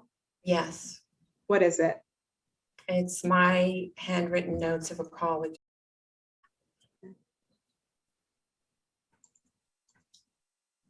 and presumably Judy Mogul, although the top part doesn't indicate that. And do you remember when you wrote the notes? Can you just scroll down a bit for me, please? I think it was contemporaneous with the call, doing the best I could. As far as you can tell, is there anything substantive that's missing from the notes? Well, yeah, I mean, I was trying to get down on paper the substance as best as I could while she kept talking. And there are doubtless gaps given the pace of a conversation. And then sometimes we looped back to things, et cetera. So on the first page, at the top in the top left corner, it seems to indicate that you learned from it that Caitlin thought she got the job she did in chamber because of her appearance. Is that fair to say based on your notes? She believed it was because of her appearance, yes. And then let's scroll down a little bit. And right in the middle, it's like the third line in the middle. I read it as saying that Kristen felt her appearance was leading him, being the governor, to treat her in a way that made her feel uncomfortable. Is that? That's what I was saying, yes. Okay.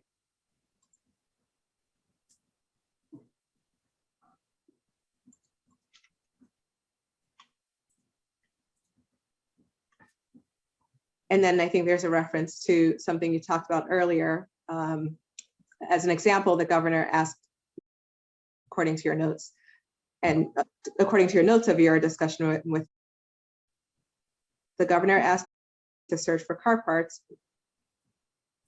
and he was behind her watching her. Did you see that?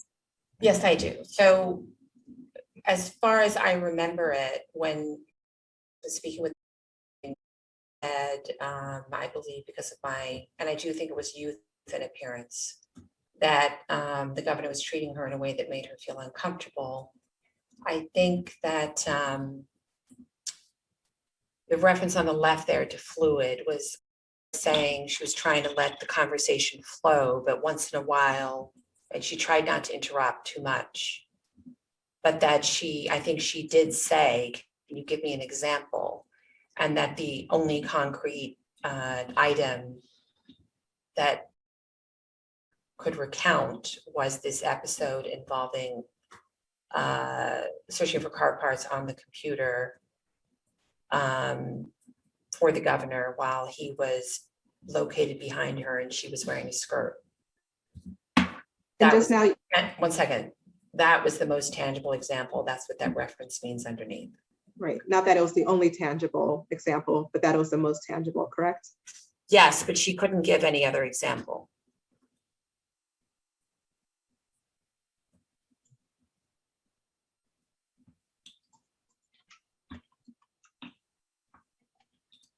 Did you share the notes of your call with anyone else? Did I share the notes? No. We briefed Mr. Rosa, which I previously indicated. Did you consult with Mr. David based on your discussion with? Yes. Hold on a second. At some point in the sequence of events, either I or Ms. Mogul conferred with Mr. David. If it was Ms. Mogul, she then advised me. If it was me, I advised her. I just don't remember which one of us spoke to him. Did you speak with the governor about the potential allegations by? I would again invoke privilege on conversations with the governor and Judy Mogul without saying either way whether or not we talked about that. I'm asking whether the conversations happened. I'm not asking what you advised during those conversations. But you're asking me if we talked about her allegations. That's pretty substantive. Did I speak with the governor about sexual harassment allegations with Judy Mogul? Yes. Beyond that, it's privileged, in my opinion.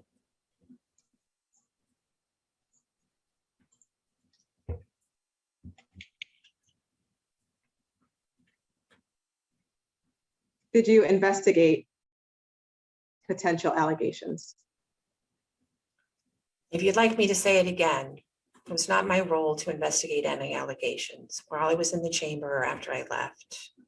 And I did not investigate any allegations. My role as a lawyer was to help the team to think it through in terms of legal issues, ethics issues, risk issues, investigation issues, and the like.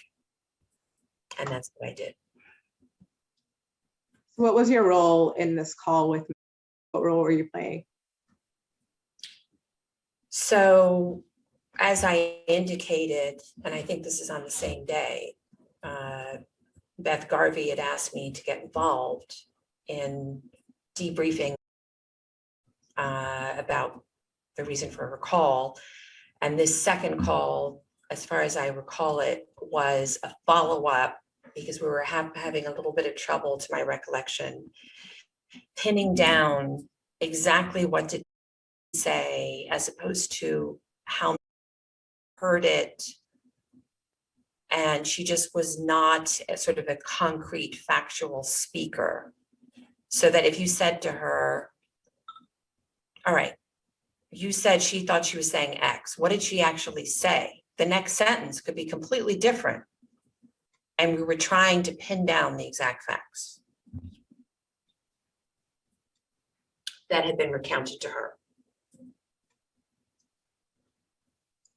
So when you try to clarify your role, are you drawing a distinction between gathering facts about what potential complainants said versus gathering facts from the governor?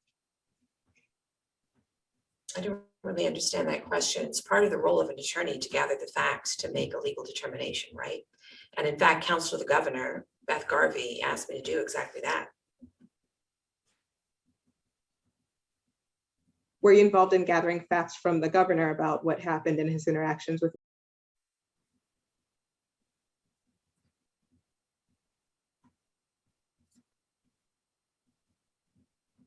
Gathering facts from the governor.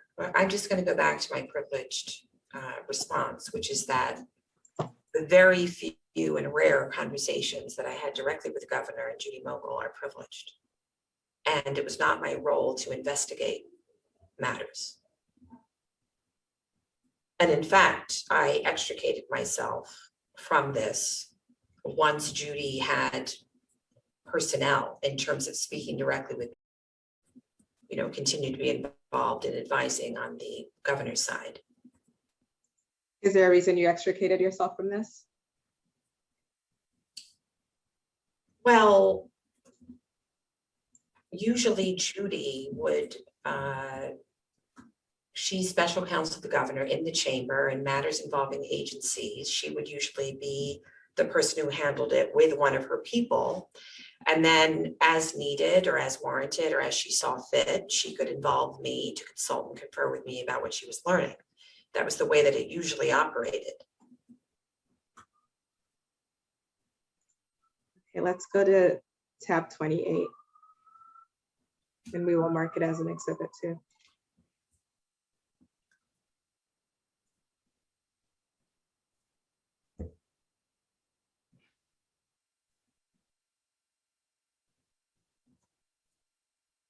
You recognize this document, Ms. Lacewell? Yes. What is it? Those are typewritten notes that I took and we produced involving a call with and, the GCF. A call that Judy Mogul and I had with them, I guess, on January 14th, according to the document of this year about Caitlin. And would this call have happened after or before the call that's memorialized in the notes we just looked at before? Afterwards. This is what I was referencing earlier when I was summarizing the exchanges that Caitlin was trying to send a message back, and the general counsel was conveying this to us. And as of January 14th, were you still involved in this situation, or would you say you had extricated yourself from it? Well, extricated, I suppose, is too strong a word. And I guess I had not totally extricated by then, but extricated from direct dealings with, I don't remember what was going on with Judy's staff, that she couldn't do this without me. So as of January, Continued conferring with her about it, even if I wasn't on the call. as of January 14th, you were aware of potential sexual harassment allegations by Charlotte Bennett, correct? Well, that depends what you mean. I've already told you Judy Mogul expressed in a non-privileged setting that she concluded it was not sexual harassment. But those events had occurred, yes, those conversations had occurred. Now, did you consider any conclusion that Judy Mogul made about whether Charlotte Bennett's allegations constituted sexual harassment to be independent? Objection.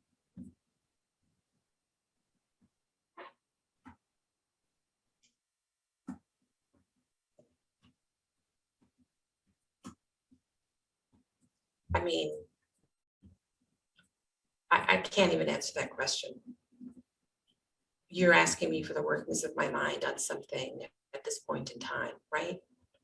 And if you're asking me about my thought process as an attorney conferring with the chamber about a potential allegation of sexual harassment, then you're invading the attorney-client privilege, so I can't answer. I think earlier you suggested that any investigation that Gore does into sexual harassment allegations against the governor might raise a conflict of interest, correct? Yes. Would any determination reached by special counsel to the governor regarding potential sexual harassment allegations against the governor similarly raise conflicts of interest? So look, I don't want to argue with you, but let me just say this. I hope you're talking to Goer. An agency is allowed to do a preliminary inquiry to determine whether or not there is anything to convey to Goer. Beyond that, we conferred with Alfonso David, who is an expert in this regard, on the matter of, I've even lost who we're talking about here. Charlotte Bennett, Caitlin, and he is the expert. So if you want to use our time by arguing with me about the legal issues at the heart of this case, I suppose that's up to you. But I'm trying to remember that I'm not the lawyer in this discussion. That's why I have a lawyer. That's why the chamber has lawyers. I'm sure they will present to you on all these issues. Do I have opinions? Of course I have opinions, but it's not my role here.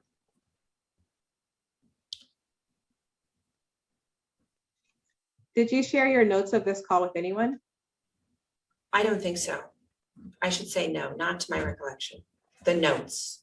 Did I share the notes? I didn't share the notes. We briefed Melissa DeRosa.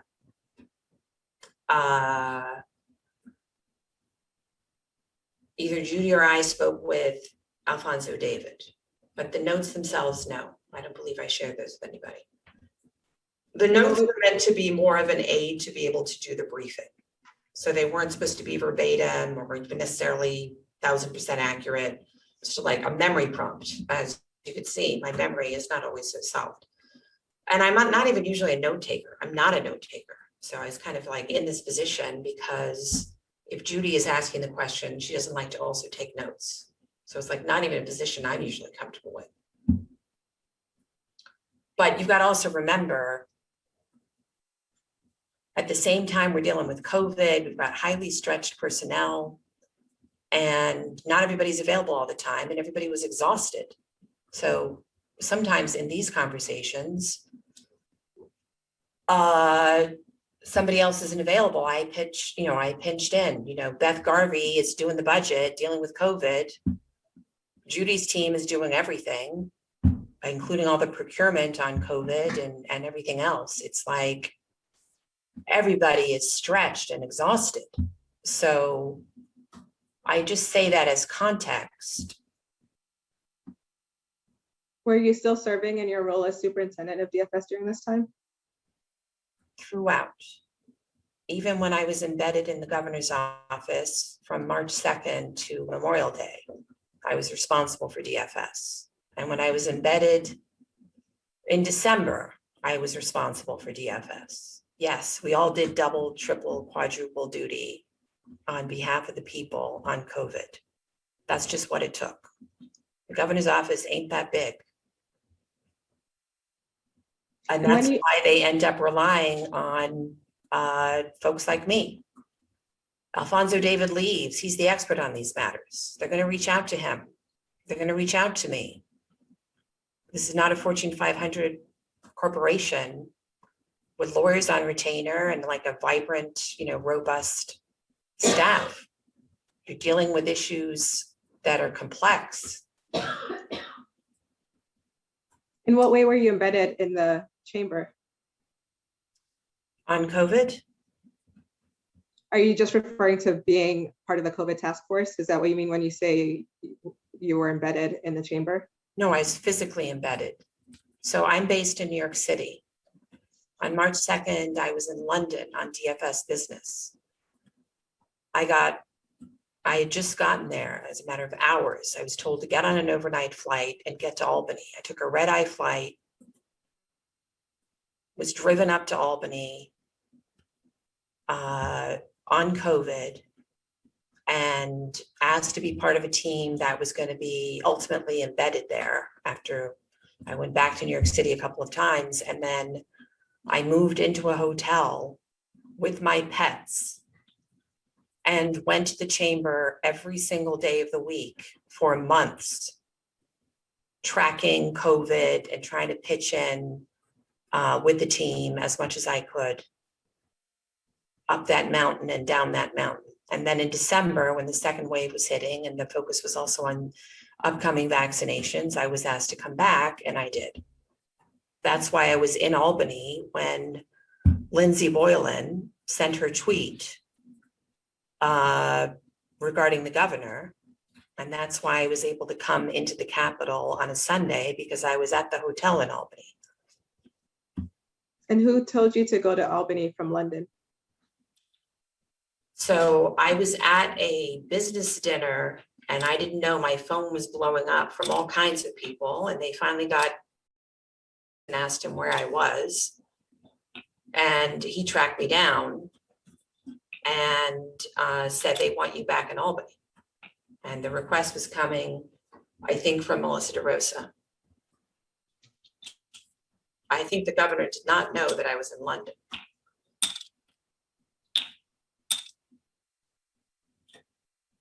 And that was the first positive case in New York State, March 2nd. Going back to the exhibit, there's a reference to, you know who that is? Yes. Had been the head of, so he may have been the head of when Caitlin came in, I don't know. Because as these notes reflect, the acting head of, so I think had left, although he may have been on the board, so had a continuing role, and was acting at the time. And did you ever speak with him about? I don't think so.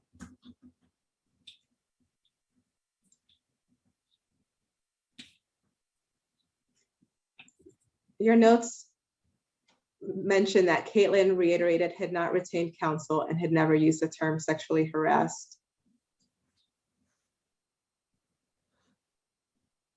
What was the significance of that, if any?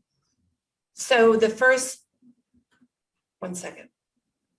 Right, the first paragraph, so is recounting his conversation with, I think it is, and Caitlin. And in that conversation, I think was saying that Caitlin had not said that she was sexually harassed and had not said she was represented by counsel. And then in the next paragraph is says, Caitlin reiterated this again, meaning in that call. So it's a recounting of the conversation. Did that bear on what you did following the call?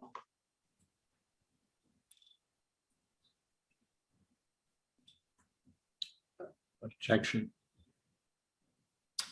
Well, again, just to be helpful, we briefed Melissa DeRosa, we conferred as we conferred. Beyond that, that was my role. So in terms of what I did what I would have done anyway. And to be clear, your role was to join the call at Beth Garvey's request and then debrief Melissa DeRosa? Well, that was the earlier conversation.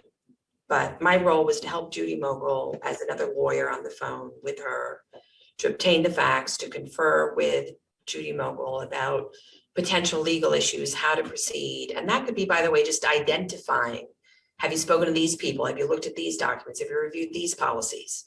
Because even though I'm not the expert, I could flag the issues and help her talk it through, think it through going forward, and help her to brief Melissa DeRosa, et cetera.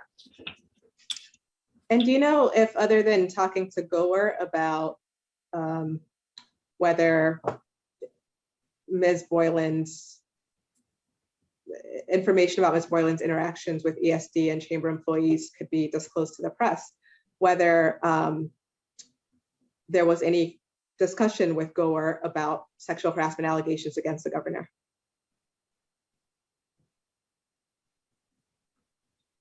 I don't know, other than what you said to me at some point during this conversation. And just to reiterate, other than what we've described, I, in over 10 years, 12, 15 years, was never aware of any allegation against the governor involving anything of sexual nature, whether it amounted to harassment or not. Do you know of any discrimination allegations against the governor? I am not aware of any discrimination allegations involving the governor.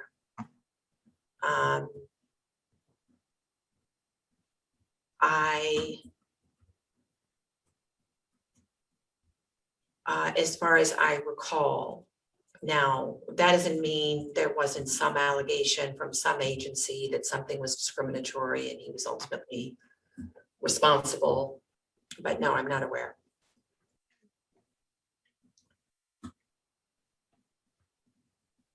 Have you ever stayed overnight at the mansion, Ms. Lacewell? Yes, How many times? I think twice. When did you stay overnight at the mansion?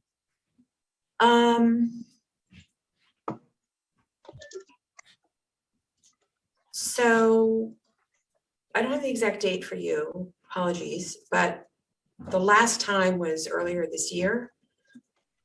And the other occasion would go back some years. And I'm trying to even remember what the occasion was. But when I stayed there earlier this year, it was the second time I had stayed over. It wasn't new. And what was the occasion? Earlier this year? Yes.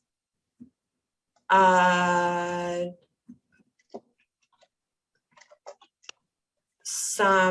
group of us went up there to confer, and it's a long trip from New York City. And I think the idea was to have dinner and discussion. And the offer was made to stay over since it would be late rather than trying to drive back. And then I think not everybody stayed. And then folks who had stayed left in the morning. Who was in the group? Myself, Melissa DeRosa,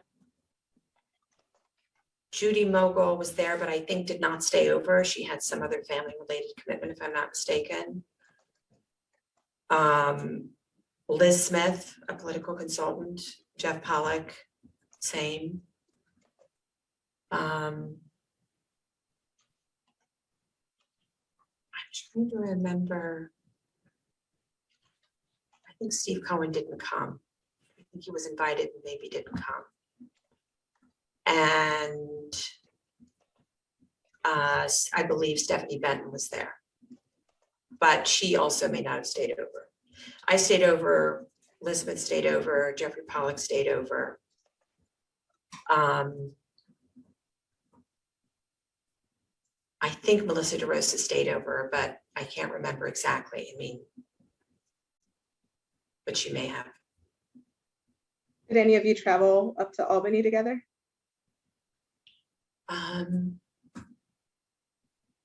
I believe that I traveled by myself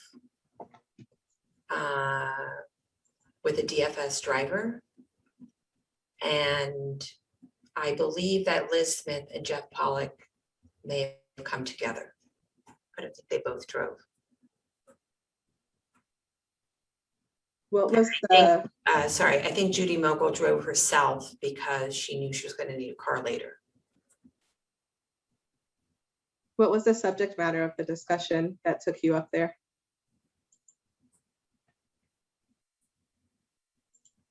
The purpose of, what was the subject matter? The general purpose was to talk about strategy and public reaction on the sexual harassment allegations, but within that was the opportunity for Judy Mogul and I to have a privileged conversation with the governor.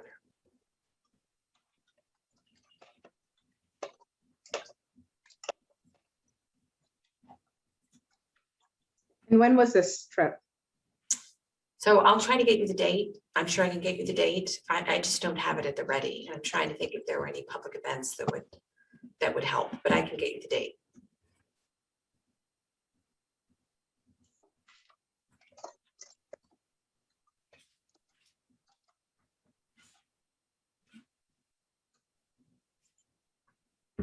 Was it early March?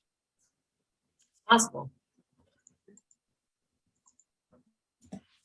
Before that time, had you had any conversations with the governor about the sexual harassment allegations? Let me just think for a minute.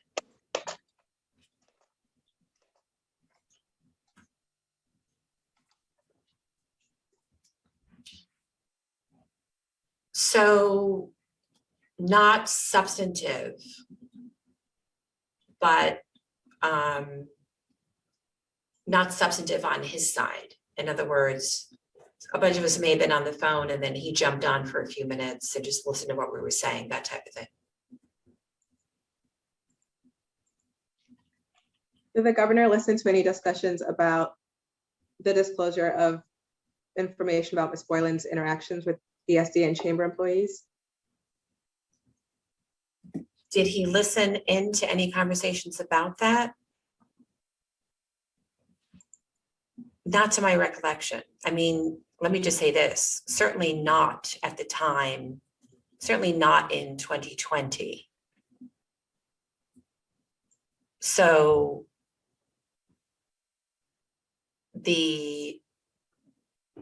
I have no, beyond that, I don't have any recollection, but I know for sure not last year. And what about this year? I don't recall that topic being discussed in front of him. What topics do you remember being discussed in front of the governor? Objection.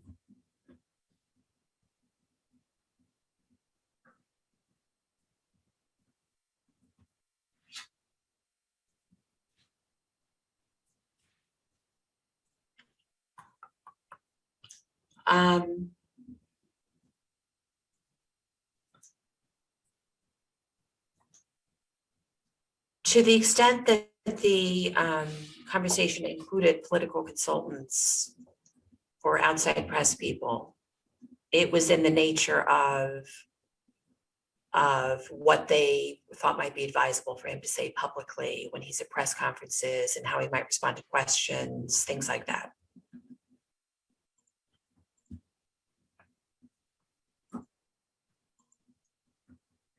Ms. Lacewell, were you part of any discussions about the appointment of an independent investigator to look into the sexual harassment allegations against the governor? Yes. When did those discussions happen?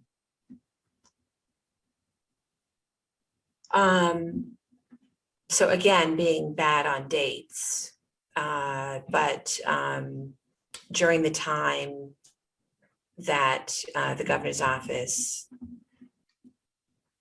there were external calls for an investigation, and there was discussion in the governor's office about how to handle that.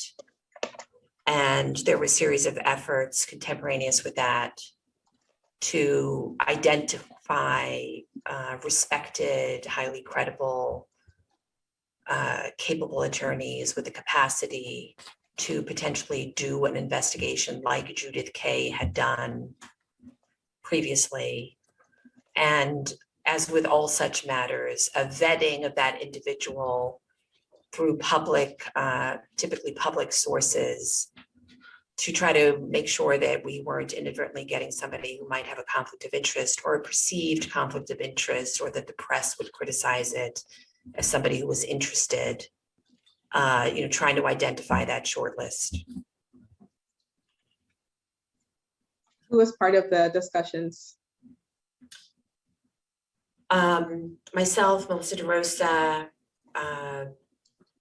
Judy Mogul, Steve Cohen, Beth Garvey, the counsel in the chamber.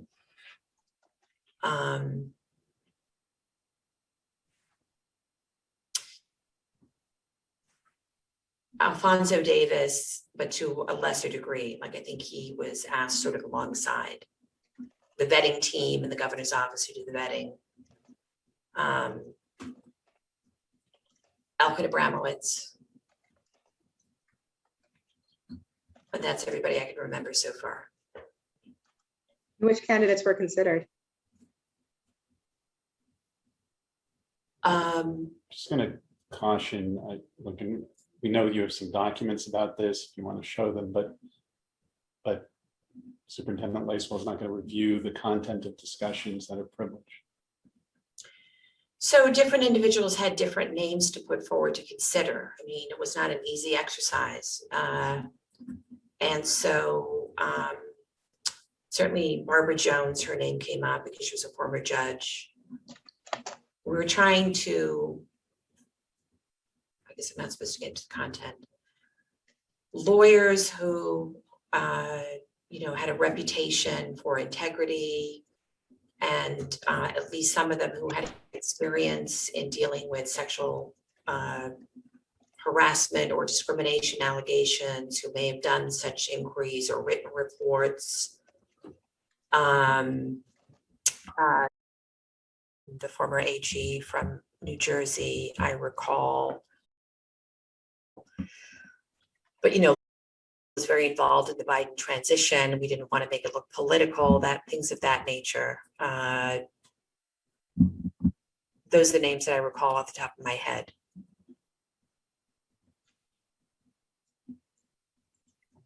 And then also, I'm sorry, and then also there were some lawyers, but there were other lawyers who I didn't know them, but they were expert in this area, but they had conflicts of interest.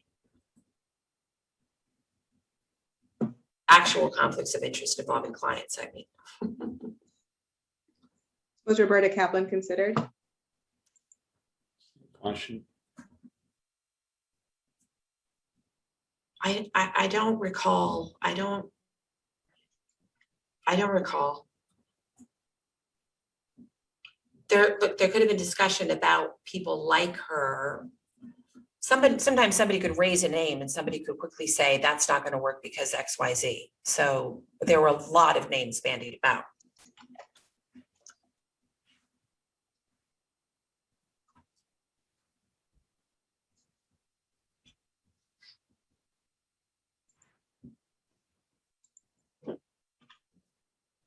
Was the governor involved in those discussions?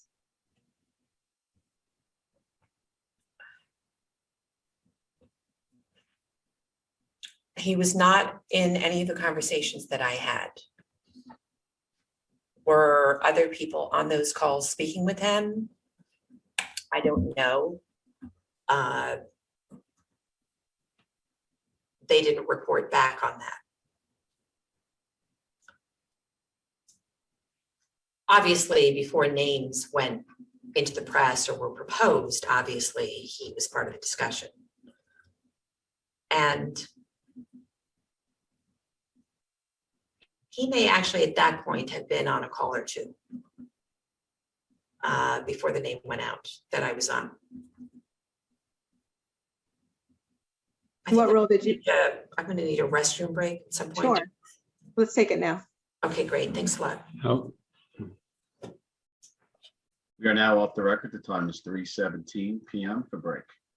when do you want to come back, Amina?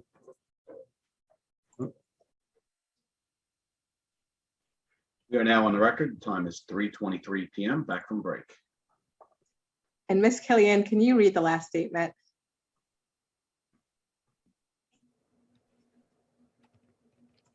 The last question or the last answer? Whatever was the last thing, whether it was a question or an answer. Thank you. Question, was the governor involved in any of those discussions? Answer, he was not involved in the conversations I had. Were there people on those calls speaking with him? I don't know. They didn't report back on that. Obviously, before names went into the press or were proposed, he was part of a discussion. He may actually at that point have been on a call or two before the name went out that I was on. Thank you. Welcome. Ms. All right. Lacewell, For that jumbled answer. Go Ms. ahead. Lacewell, is there anything else you wanted to say on that question? No, I don't think so. Thank you. What was your role in the vetting process?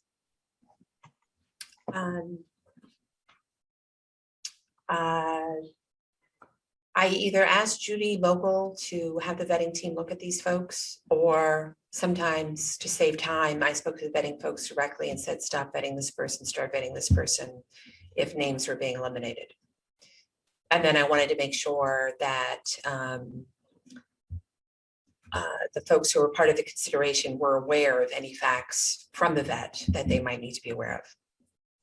So what was the process? Names being identified, discussed, sometimes as a group, sometimes smaller groups, back and forth. The vetting, based on the information from the vet, maybe it's not a good idea, move on to the next, and so on and so forth. And how long did this take place for? So my recollection, it was a pretty compressed period of time to try to, identify the right person or persons on I think a same day basis, if I'm not mistaken. Were there any discussions with the potential candidates? Just caution the witness. This conversation you had, it's different than if it's an internal privilege conversation about somebody else having a conversation.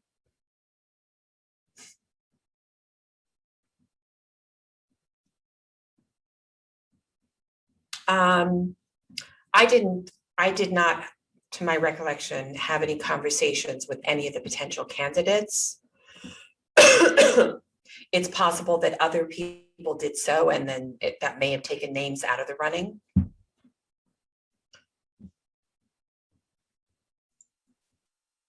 You know how many names were identified?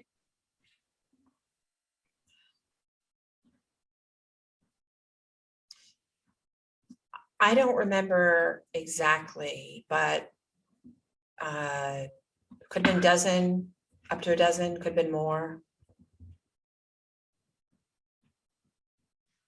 Not all proceeding, through the process, but an initial identification of as many names as possible and then go from there. And at some point, Barbara Jones was selected, correct? Yes, I think that's right. Mhm. And describe the process leading up to her selection. So that I think is privileged, other than what I've tried to give you as much as I can on process. And I've even indicated she's a former judge, was highly respected, had, I think, done matters of this kind before. Judith Kay had also been a former judge, you know, since deceased, obviously, there's a certain model there, but beyond that, I really can't get into. And was there a discussion about the fact that Ms. Jones used to be law partners with Steve Cohen? Caution the witness about any discussions you had that are privileged. Yeah, that's a privileged conversation. But let me say this, nobody expected that to be a problem. I mean, she has the utmost integrity. For anyone to question whether Barbara Jones could be independent, to me, is a bit crazy.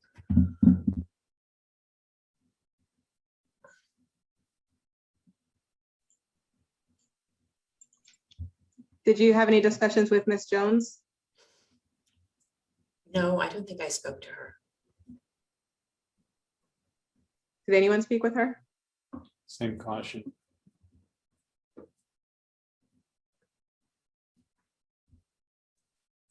Yeah, I mean, I think that's privileged. Obviously, somebody would have to speak to her before her name could go out there.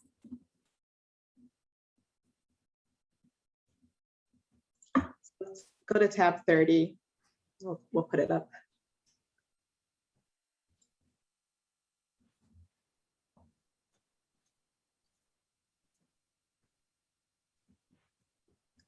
And we'll mark it as an exhibit.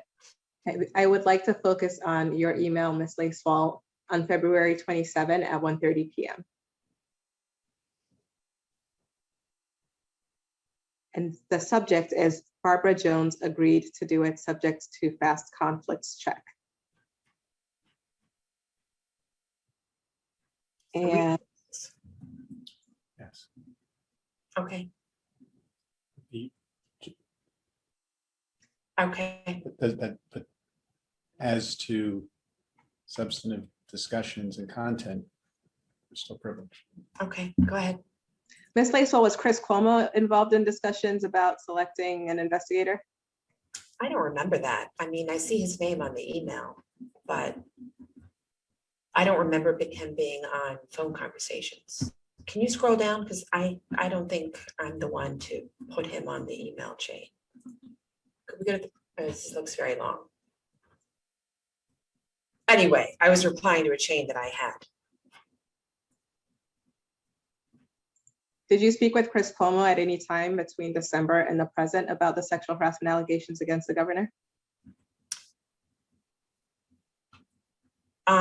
I did not speak to him one-on-one. He was on some of the calls that I was on that included Jeff Pollack and or Liz Smith, as well as Melissa DeRosa, et cetera. And I was on some of those calls about press issues typically.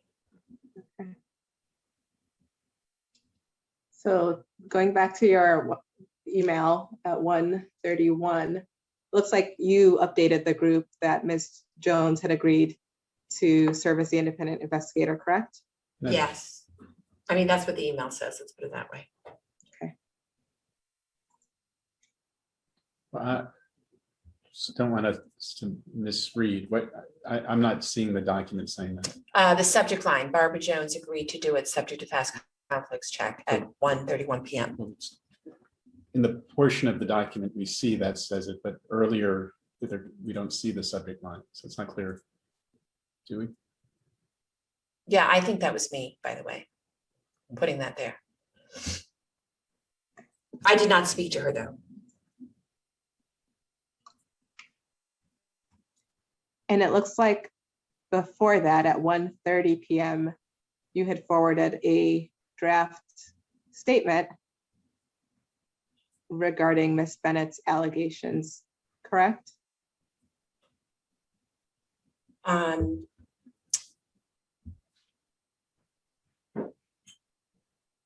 Yes, can you just scroll down right before that to Peter Jamie? Hold on. So I did not draft that statement. So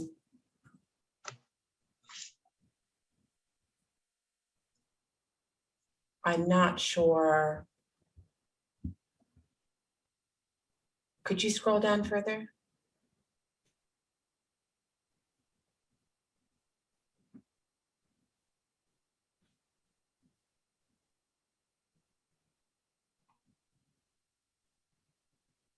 Okay, can you come forward now, please? Thank you.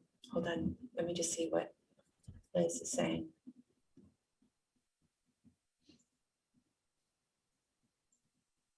Okay, go forward, please. So stop there for a second. So the first sentence and the second paragraph were, as I'm sure you know, from a statement made earlier by the office, not in connection with appointing an investigator. So I didn't draft that language. So I don't, and then of course the last sentence would be new, but mindful of council's admonition about attorney-client privilege, and with all that being said, I don't remember exactly how this came together. But do you have a particular question? So the first question is, looks like you were sending these emails from your DFS email. Do you remember the reason for that? I'd have to see where it originated. Sometimes it's just where I was originally contacted, right at the beginning of the chain. Okay.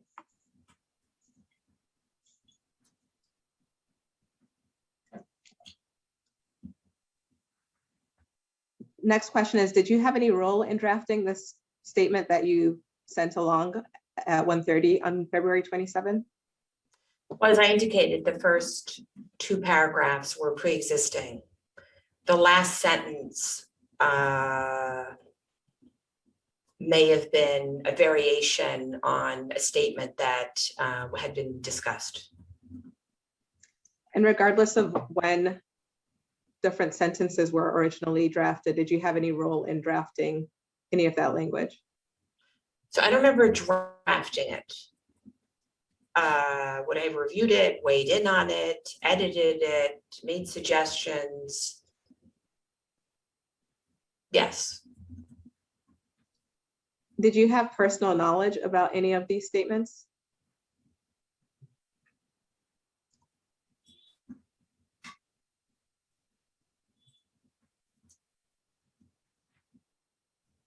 Well, you know, no offense, but that was a little bit cute.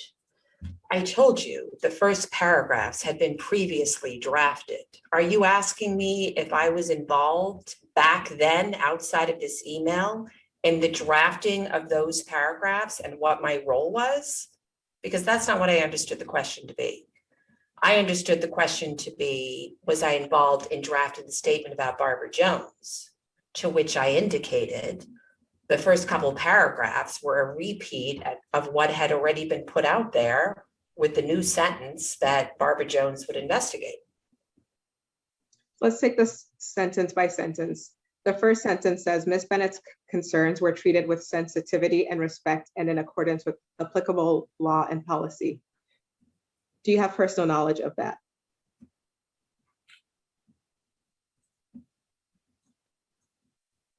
Can I answer that without privilege?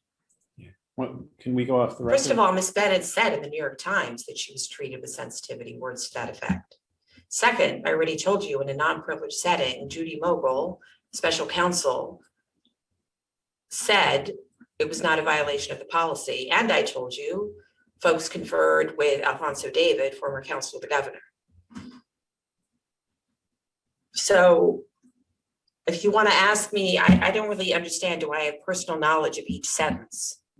My knowledge is my knowledge, as I've already testified and expressed to you.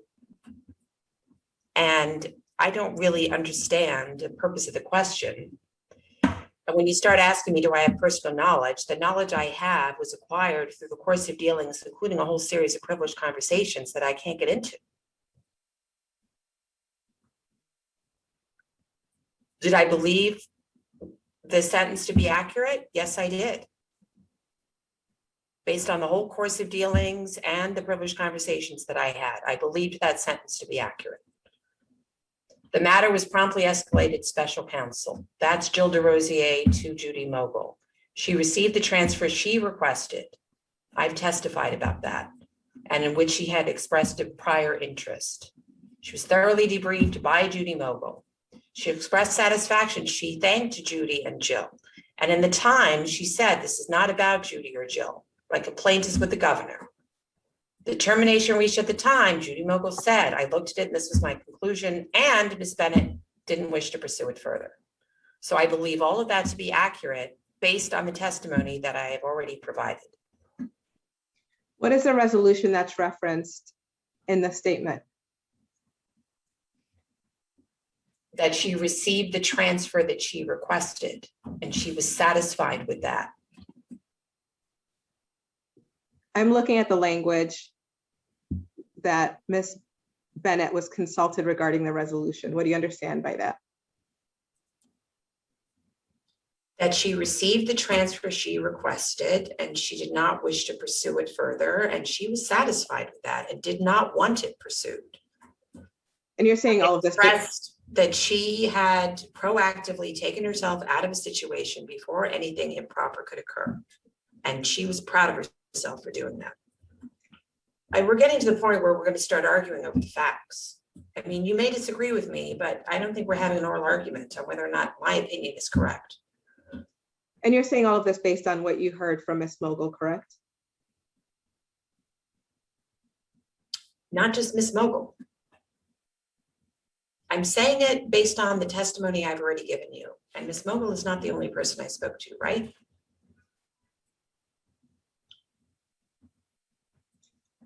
You're saying this based on what you heard from Ms. DeRossi as well. Is that right? And not just her. Okay, what else is the basis for your statements? Speaking with Alfonso David, former counsel to the governor, who is an expert in such matters and who advised throughout. Ms. Lacewell, do you know whether any corrective action was taken in relation to the governor based on Ms. Bennett's allegations? Corrective action meaning what? For example, are you aware of a protocol for staffing the governor following Ms. Bennett's allegations?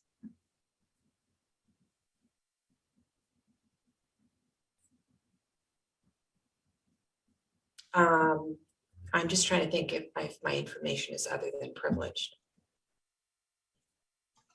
I mean, the only conversations that I had in that regard with Judy Mogul, and those conversations, I believe, are privileged. And yeah.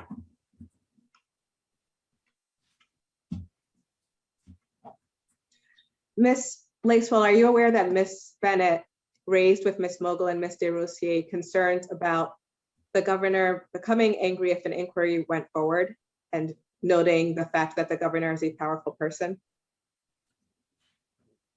Caution not to reveal discussions you had. Right. Are you asking, I'm sorry. Was I aware that Ms. Bennett told, excuse me, Mr. Rosier and Ms. Mogul that she was afraid of the governor if something moved forward? That's the question. No, I've never heard that before, other than after she obtained counsel and after the New York Times story. Did you ever ask Ms. DeRosier if she had notes of her conversations with Ms. Bennett? Same caution. No. Now, this draft statement, it does not say when the so-called debrief on the facts took place, correct?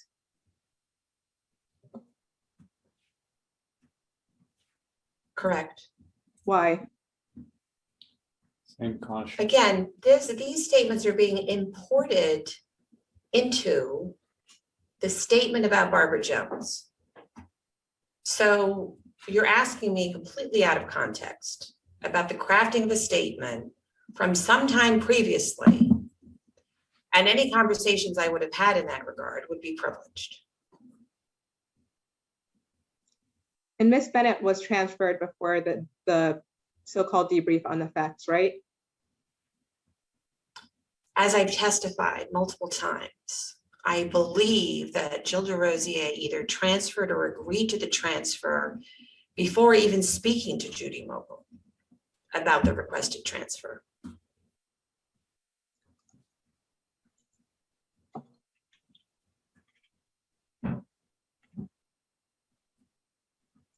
And the statement says nothing about whether the governor was told about Ms. Bennett's allegations, right? Correct. What do you know about that? Same caution. I mean, I've really already testified to all of this, and now you're trying to go through it again through the statement. Any conversations I had about the governor and this matter are privileged. And the statement also says nothing about what, if anything, was done to stop the governor from behaving in the way Ms. Bennett described, correct? The Oh, but are statement and you the just documents arguing- speak for themselves. Let's please not waste time. There's no jury here. There's no judge to make a ruling. The statement is the statement, right? And same question, what do you know about that? What do I know about what? What do you know about any actions that were taken to stop the governor from behaving in the way Ms. Bennett described? That's really an argumentative question. And I've fully described my role. And I fully describe what I do and don't know and what is privileged. I have nothing to add to that. Ms. Lacewell, is March 2nd, 2021, the night that you stayed overnight at the mansion?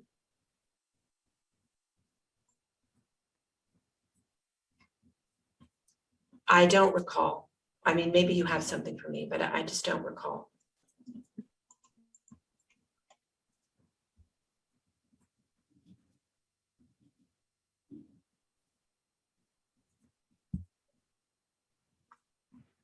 When did you first hear about the allegations by the anonymous complainant who we discussed earlier? Caution regarding privileged communications.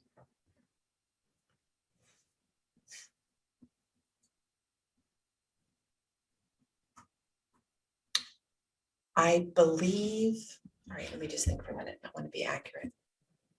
To the best of my recollection, I learned about it because it either was in the press or was going to be in the press. It was the first I learned.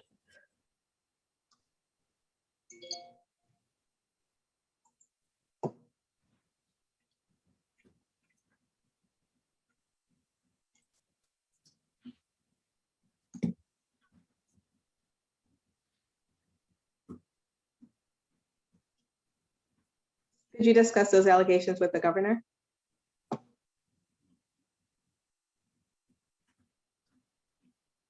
I'm asserting attorney-client privilege based on my prior testimony of conversations Judy Mogul and I had with the governor, without saying yes or no to that. Did you discuss those allegations with Judy Mogul? Same answer. But I played the same role I played previously, which is as an attorney to confer and consult with the team about these allegations. Did these allegations upset you, Ms. Lacewell?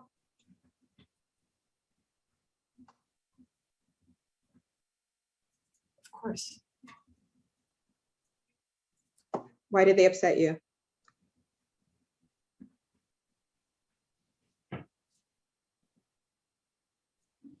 Well, she was describing essentially an assault. Of course, that's upsetting.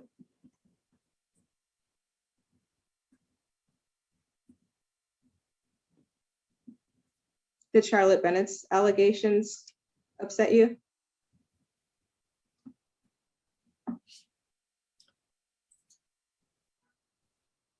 I can't really answer that without getting into attorney-client privilege conversations. And I'm not sure what the relevance is as to whether I personally was upset. Nobody really cares.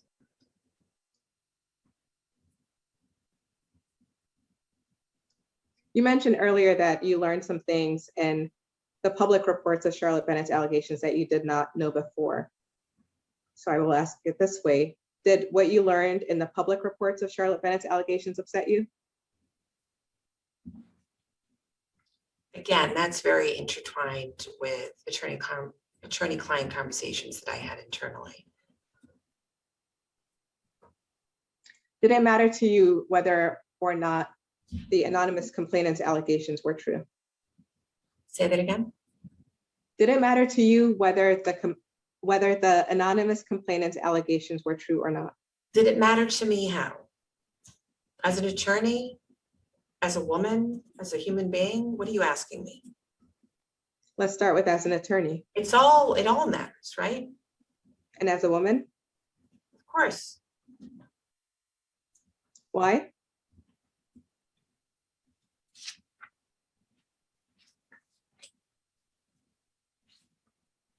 It was upsetting to me that Charlotte Bennett had apparently said one set of facts. And then after she was represented by counsel, and after she told the New York Times she had no complaint about Judy Mogul, that she then criticized Judy Mogul and tried to describe her as some kind of villain, which is the farthest thing from Judy Mogul, who is a careful, caring lawyer, person, human being, who Ms. Bennett had indicated in the New York Times she had no quarrel with and who Ms. Bennett had thanked. And then the facts as described by Ms. Bennett's counsel deviated markedly. And that was upsetting because I really hoped that Ms. Bennett was not being taken advantage of by an attorney looking to bring a lawsuit. Yeah, that was upsetting to me. To this day, have you looked at Ms. Mogul's notes of her conversations with Ms. Bennett? I don't think so. Not to my recollection.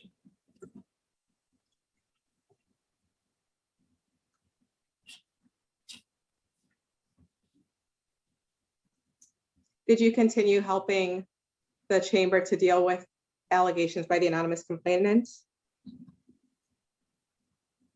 Yes. How did you help the chamber deal with the allegations by the anonymous complainant? Same as the earlier caution.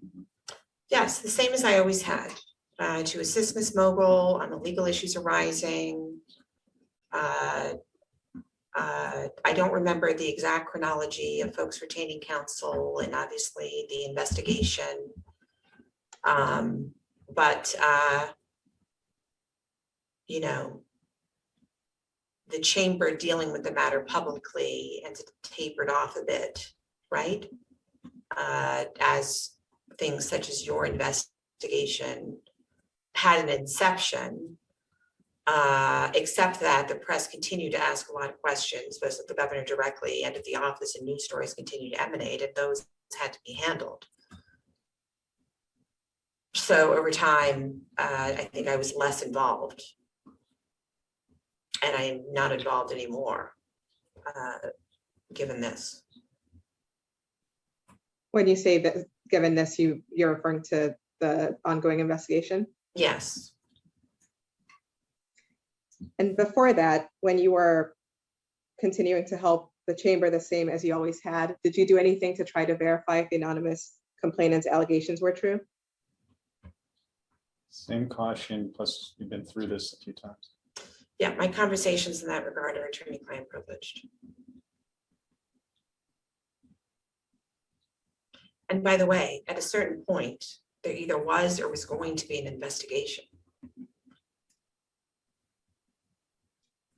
Either by Barbara Jones or someone like that, or ultimately by the Attorney General's team. So I'm just noting that in terms of investigating things. But as I have indicated, it was not my role to investigate the facts, which doesn't mean there weren't conversations about it, which are privileged.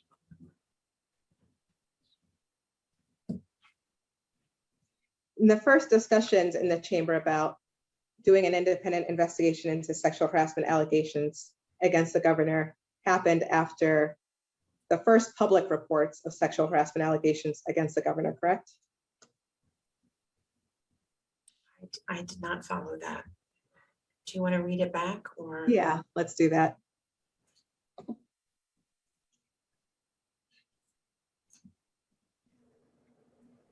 It's a little messy. I don't know if you'd rather reword it or if you want me to read back what I have also.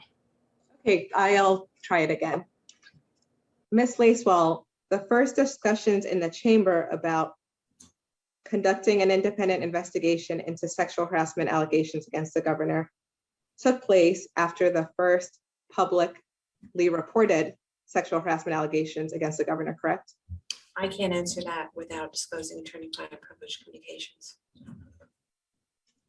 Was there any discussion in 2020 about doing an independent investigation into sexual harassment allegations against the governor? I have the same answer.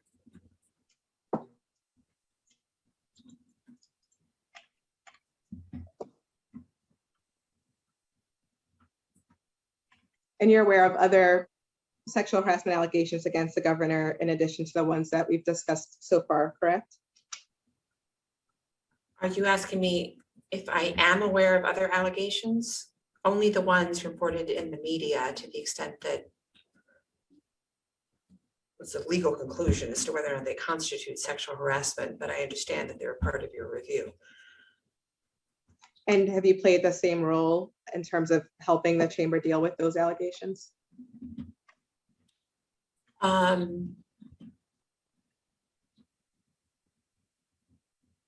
some degree, yes, but you know, given the time frame, a lesser degree. And again, when you say given the time frame, you're referring to the ongoing investigation by the Attorney General's office? Yes, and I don't recall exactly when each of these additional comments, analysts and others, where those are placed in time. Okay. But again, the office had to field inquiries. We're going to put up a document. The Bates number is LLAG 04739. We will mark it as an exhibit.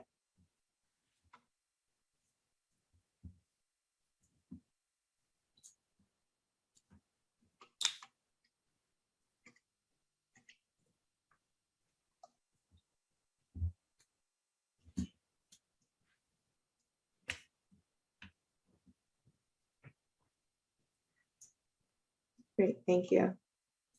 Ms. Lacewell, do you recognize this document?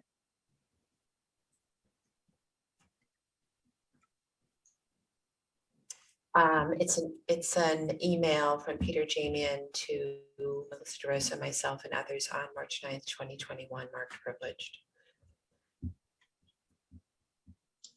I can't tell exactly the topic just because I only see the top of the document.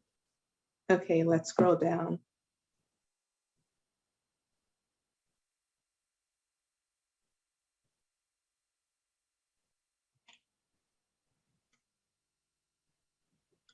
Hold on.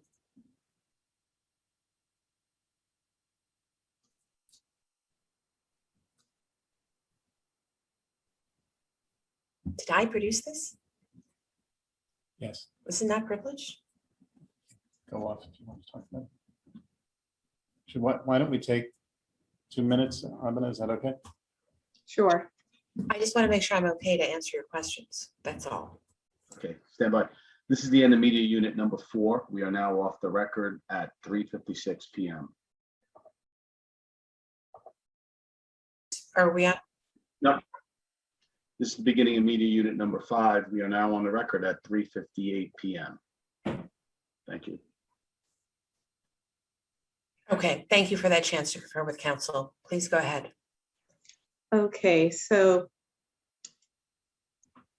let's scroll down, and it looks like this email chain is discussing press coverage about the disclosure of Ms. Boylan's employment records, correct? Yes.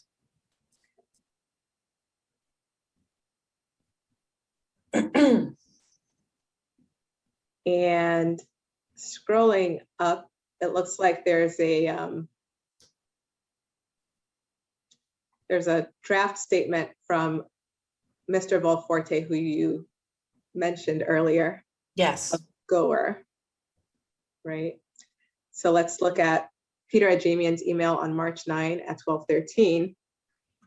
And the statement is along the lines that a government entity has the discretion to share redacted personnel records, including in instances when members of the media ask for such public information and when it's for the purpose of correcting inaccurate statements made in the press, as was the case in this situation as it related to the circumstances surrounding Ms. Boylan's departure.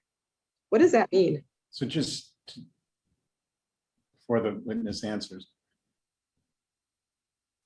Our understanding is that Chamber has not invoked privilege as to the document, but insofar as Ms. Lacewell had particular privileged conversations, she's not going to share that consistent with earlier objections and testimony. But subject to that, she can answer without, so she will not be disclosing privileged conversations.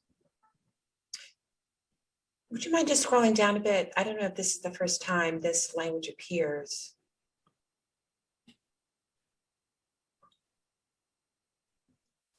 One second. Okay, keep going. Keep going, thanks.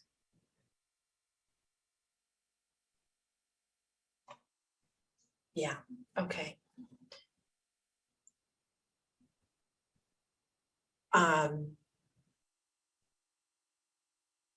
Here's as much as I think I can say to you without invading other privileged conversations. As I previously testified on the subject of the personnel related records of Ms. Boylan that were disclosed to the press, I spoke with Alfonso David. I spoke with Mr. Beauforte. With respect to this statement, to the best of my recollection, counsel to the governor, Beth Garvey, and without invading privilege, was involved in discussions about the statement. And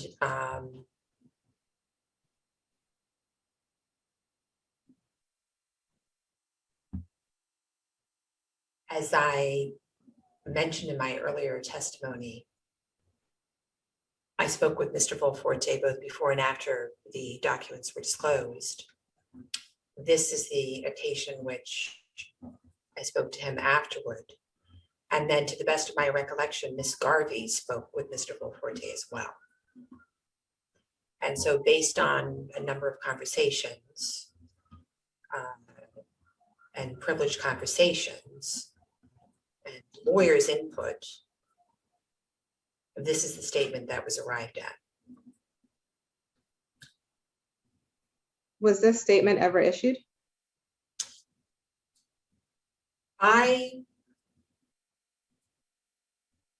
So to the best of my recollection, and I'm sorry I'm not good with the timeline, early on, some version of this statement was issued. And then by the time we got to this point, I don't recall if we issued it again, being in a different place. So according to this draft statement,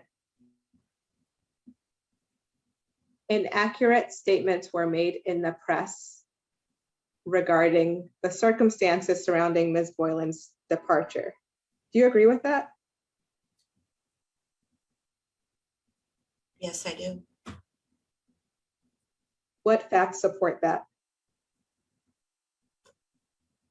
Ms. Boylan, through her statements, was inaccurately creating an appearance that she fled the governor's office due to conduct by the governor, when in fact she quit when confronted with allegations by women of color at ESD who complained about her and felt that they suffered health consequences as a result in addition to whatever other allegations are in those documents. And then after having quit, tried to come back again. And besides which, as I previously expressed to you, she, my perception of her tenure was that she sought interactions with the governor, wanted to go back there to talk to him directly, and that it was not the case that she was uncomfortable around him. She sought his company, she sought audiences with him without other individuals. And despite having been told that the presumed protocol was that conversations should be had at staff level before they're raised with the governor. So the depiction she was making was that the work environment forced her out, when in fact, to my understanding, it was the work environment she created, the ESD, that when confronted about, she said, I'm leaving. And then she still tried to come back. And never once in that context articulated any discomfort with the governor. On the contrary, she sought him out.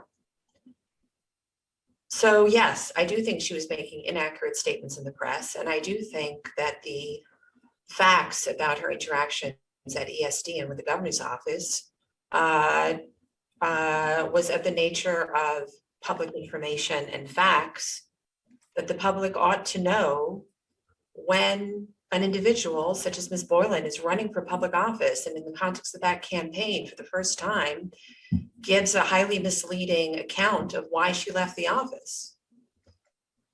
And in fact, you could argue that there was an obligation to disclose those facts in the context of the political campaign.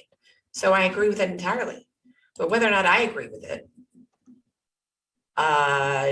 the legal proposition that is expressed, I'm not the expert on. I agree that it corrected inaccurate statements. I'm not the legal expert on, but as I've indicated, I spoke with folks who were the legal experts on. Ms. Lacewell, can you point to any statements that Ms. Boylan made that she left the chamber because of the work environment? I don't have all her statements at my disposal sitting here, but I can assure you that we reviewed them all at the time, and that was my conclusion, and everybody else's, that she was saying she tried to get out multiple times and that she finally escaped because, you know, working around the governor was so traumatic for her. And it's just not consistent with the reasons why she left, and she tried to stay. It's not consistent at all. It's highly contradictory, and in the context of a political campaign raised for the first time, where she refused to talk to the press about it. First put out a blanket statement and said, by the way, I'm not talking to the press. Inaccurate, misleading, highly suspect. And then at a later stage in her campaign, for the first time, puts out factual statements about what she claims occurred, that not only had she never raised, which I understand can happen sometimes, but that was flatly inconsistent with the relationship that I observed, with the comments that she made to me, and with the process that led to her departure, in which she quit when confronted by allegations that were upsetting to me personally as a woman and as a public servant, that people of color at ESD had adverse health effects from working with her.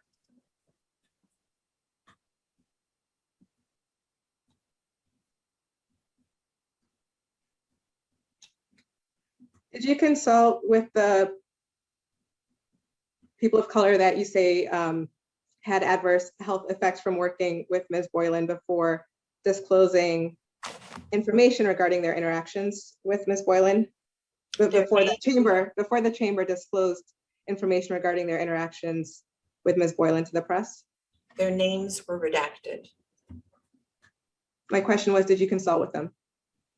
I didn't speak to folks at ESD about the allegations involving Ms. Boylan's interactions with folks there.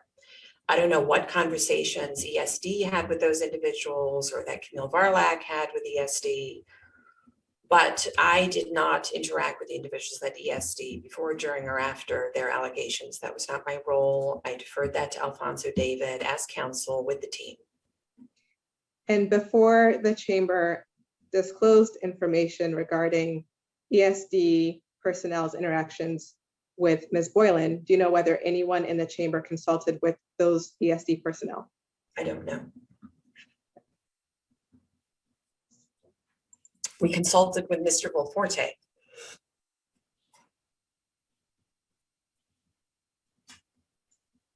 And Mr. David. And the documents were redacted of individuals' names.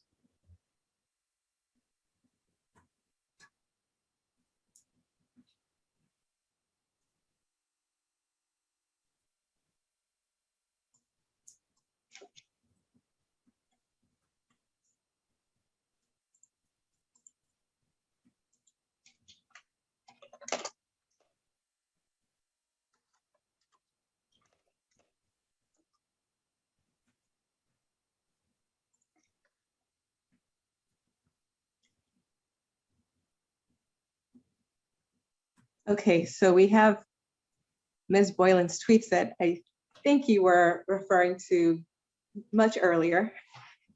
And these are tweets from December 5th, 2020. And I think these are the tweets you were just referring to as well. Well, that's not everything. She didn't make the allegation of sexual harassment until the 13th, and then she wrote a long media post. And we will. It was only after that that the documents were disclosed. So are you going to ask me to go through all of her statements and identify for you? If so, I would rather supplement the record after I have a chance to go through it in detail. Well, the employment records were disclosed in December 2020 before the Medium post, right? I guess that's true. Okay. But it So was December 13th when she made that allegation. So let's start with the December 5th allegations. Can How many you, pages is this? excuse me? How many pages is this going to be of her tweets? Looks like one. Is that the only day in which she was tweeting about her experience at the governor's office? I don't think that's true. It's not. We'll put them up. So let's start with this one. Can you point me to I'm the, really asking if we can do this as a supplement to the record. I mean, I'll do the page, but I don't want to be here for 40 minutes going through her tweets and identifying my view as to which of her exact statements were false. Yeah, but how much more do you have? You've been doing this for 7 hours too. we can take a break after I'm done with this line of questioning. No, I don't need a break. I think we want to know how much longer we're here. I mean, the longer we sit here debating the next question, the longer we will be. Assume we're done with the debate about the next question. Can you give us, as a courtesy, as a professional courtesy, any kind of sense of roughly how much longer you have? I hope to be done within 2 hours. All right, go ahead. Can you point me to the inaccurate statements about the reasons why Ms. Boylan left the chamber? Hold on.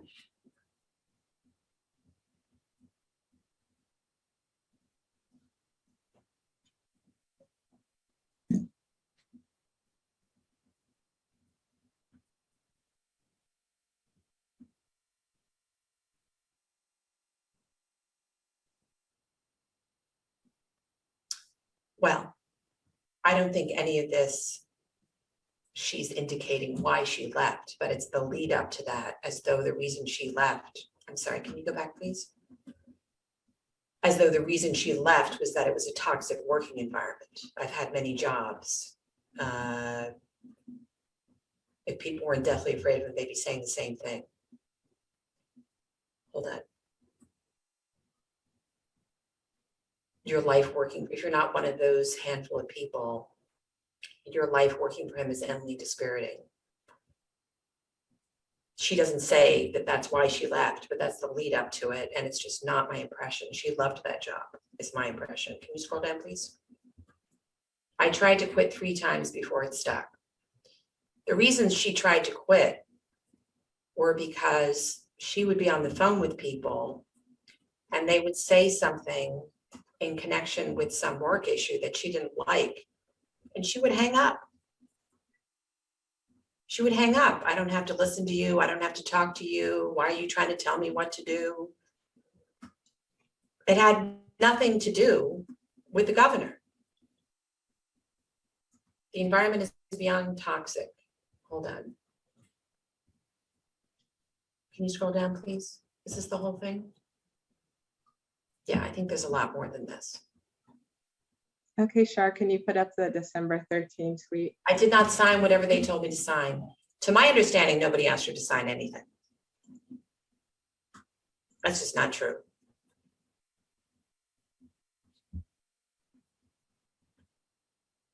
And let's mark as an exhibit the document that we just took off the screen.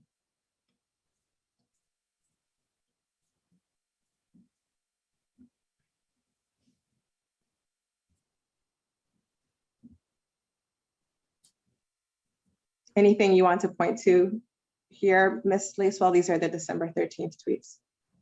Is this the beginning of that? Of that text chain? I believe so. Okay, could you please scroll back up? Thank you. My first experience of workplace sexual harassment when my mom got her first job.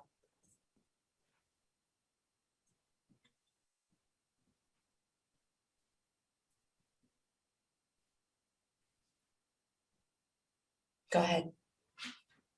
Is that everything? Hold on. Go ahead. Wait, I'm sorry. I think you went a little too far. Right.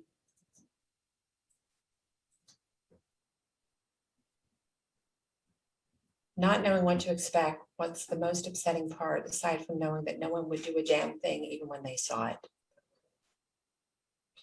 Suggesting that people observed her being sexually harassed and didn't do anything about it. I'm angry to be put in this situation at all, but because I'm a woman, I can work my whole life to better myself and help others and yet still fall short. Can you scroll down, please?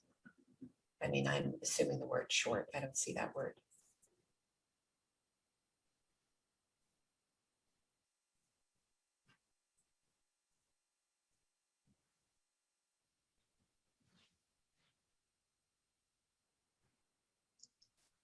All right, happy to move on from these tweets.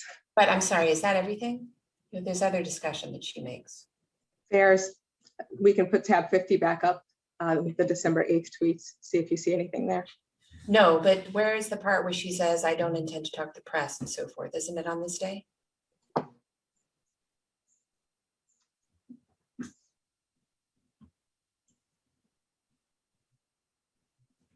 Let's see.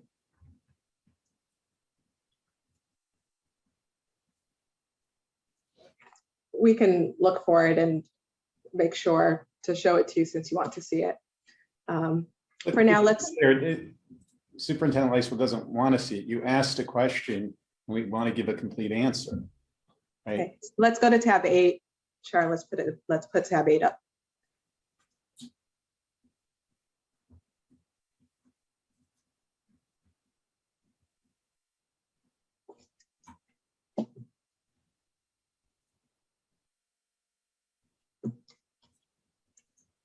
Okay, this is a series of text messages that you produced. I'm sorry, but I haven't completed my answer to that prior series of questions. Are you not going to show me? We'll look for it. In the meantime, I don't want to waste your time while we look for it. So let's, if you're okay with it, let's go to this document. So this is a series of text messages that you produced. If we have not marked it as an exhibit already, we should. And I want to go to number 210.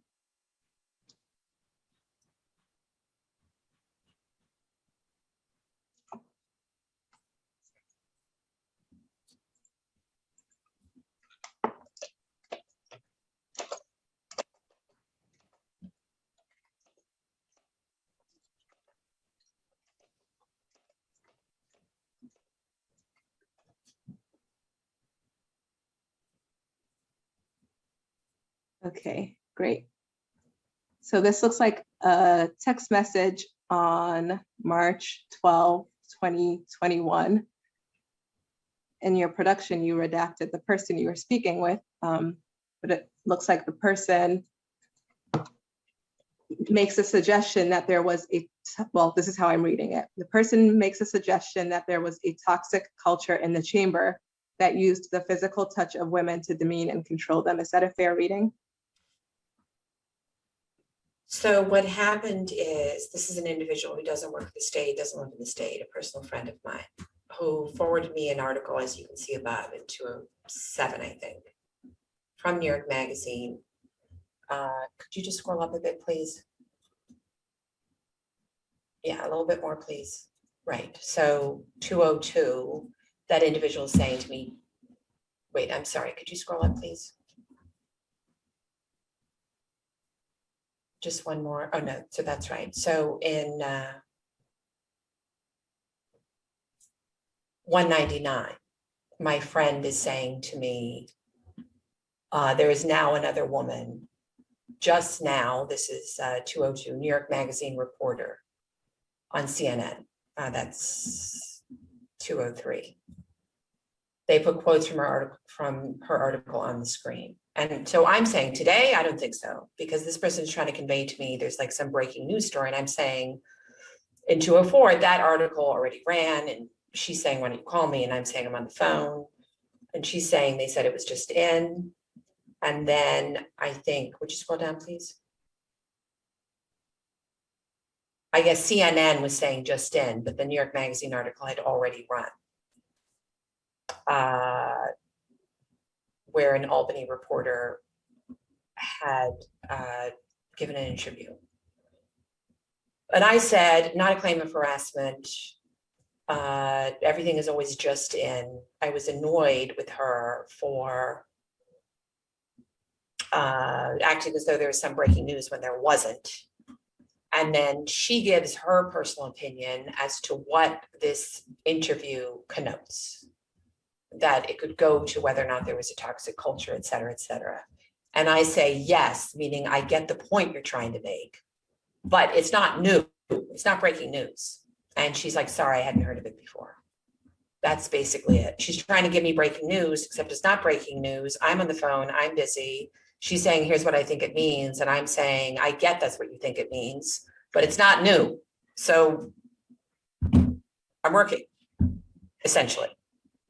So when you say, yes, but it's not a new woman is my only point, you're not saying, yes, I agree with what you're saying. My only point is that it's not a new woman.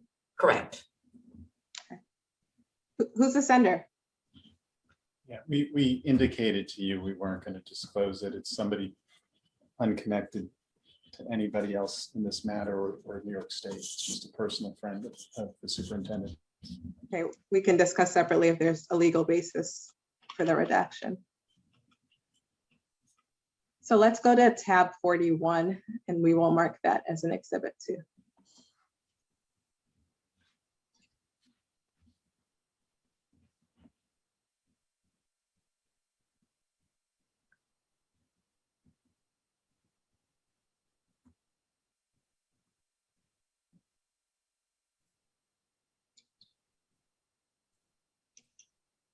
So it looks like, again, there's discussion about responses to press inquiries and upcoming press articles. Is that right?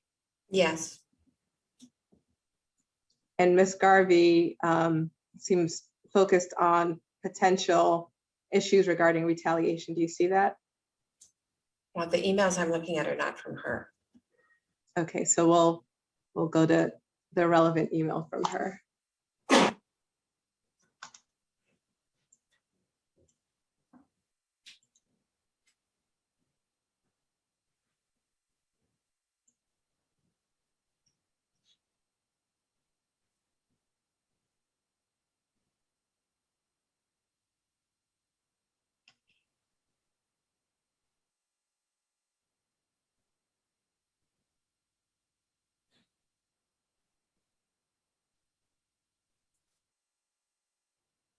Okay, so let's go to the page base numbered 3094.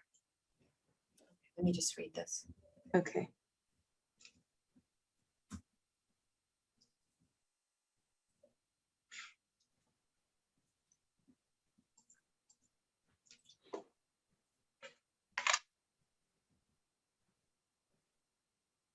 Could I see the email right before?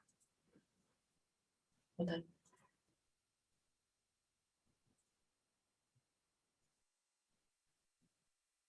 Right, okay.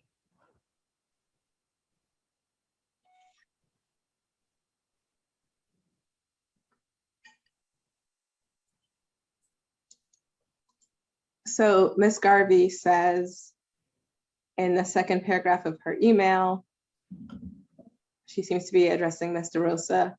If, like you said, there's no there with this story, and we are just pushing back on an anecdote you acknowledged to all of us earlier is true, we are just creating new liability for a retaliation claim that is ultimately governors personally.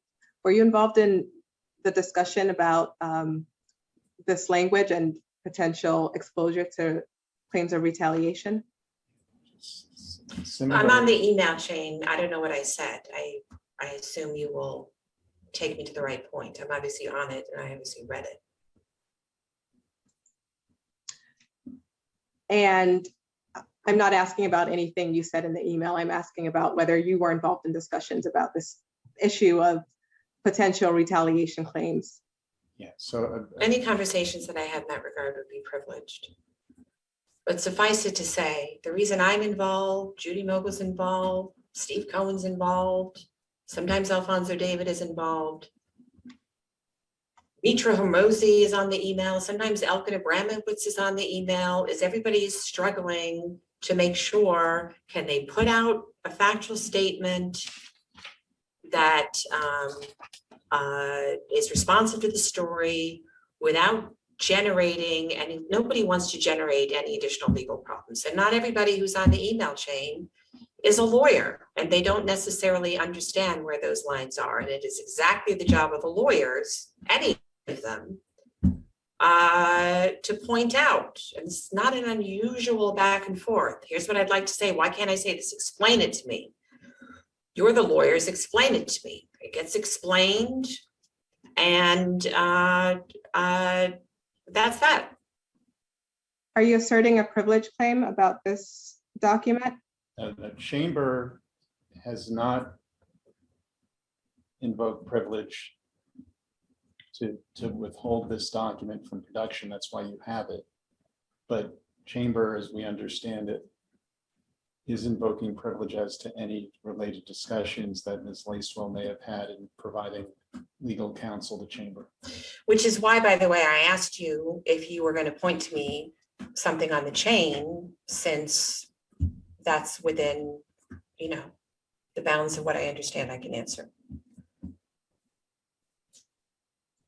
So we'll talk separately and off the record without wasting Ms. Lacewell's time about this selective waiver, or I don't even know what to call it, issue with privilege, but let's move on. Well, I would just bear in mind that this email chain includes Liz Smith and Josh Vlasto and Jeff Pollack, and conversations that I may have had on the topics that you're raising. I would be referring to conversations potentially that did not include those individuals, if that's helpful to understanding what I'm trying to say. Thanks for explaining that. Is it possible that those individuals may have been part of those conversations?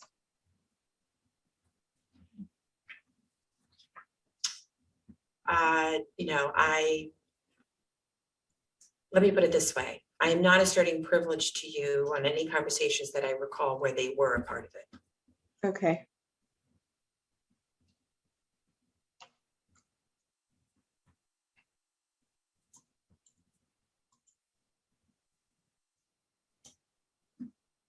So let's go to tab 46.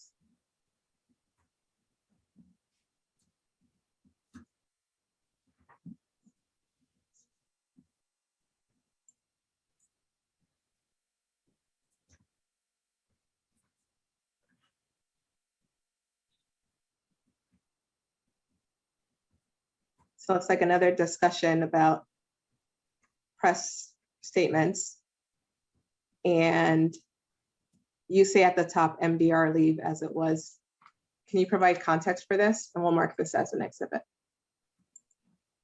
Melissa DeRosa is not an attorney. She's a very effective communications professional, and advisor. And she respects my opinion. And I was reinforcing what others were saying to her to leave that phrase out of the statement. And what was the reason you were saying she should leave that phrase out of the statement? Well, leaving aside whether or not this document is privileged, since it includes individuals like Jeff Pollack and Liz Smith, I think that unfortunately your question would go to my legal analysis and other privileged conversations that I would have had with other people who are more expert in these matters.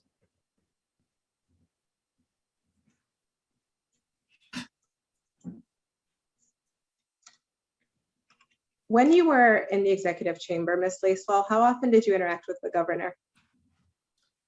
Well, you know, it changed over time, right? So it depended on the time period and what my role was. There was a period of time where I was responsible for executive operations, a lot of the work that Jill DeRosier,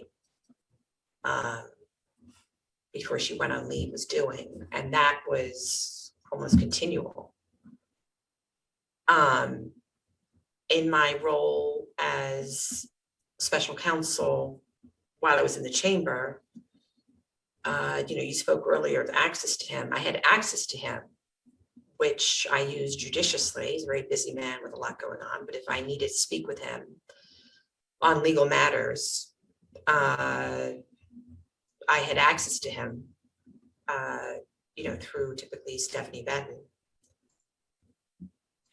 But it really was very dependent on my role. And when I came back from California, I had been gone for a while and then I was back. And he was extremely busy, plus running for re-election. And I think there probably was less reason, generally speaking, to communicate with him directly. And a lot of the communications Melissa DeRosa handled. So that's the best I can do to explain that to you.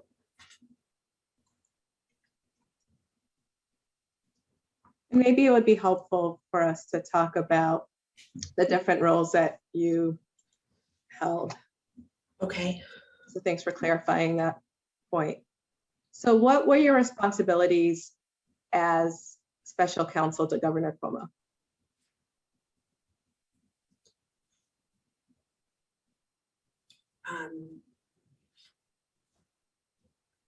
So I started in the governor's office. Initially, my title was special assistant to the governor.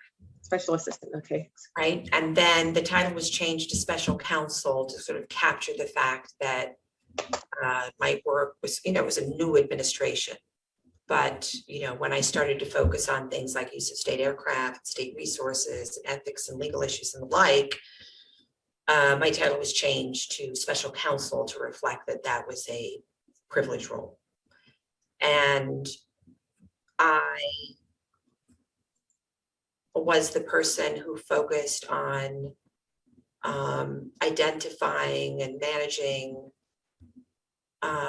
legal issues, ethics legal issues arising out of the governors and the staffs and potentially the campaign access, right, to state resources. The idea being that counsel to the governor, later, et cetera, Alfonso David, were more focused typically on the budget and legislation and litigation that was ongoing, that was being managed, and sort of core counsel to the governor matters is contemplated in the statute, but that the complexities of the legal environment for a governor are such that there are other matters that need to be addressed, that there simply isn't the capacity in counsel's office, and that those individuals, leaving aside, he was a former federal prosecutor, but was not there for too long, didn't have the experience necessarily. I was a former federal prosecutor. I had done investigations in the AG's office on some of these issues. So that, you know, what are the public officers law guidelines, rules around, as I've already mentioned, use of state aircraft, the mansion, the governor's name, gifts, and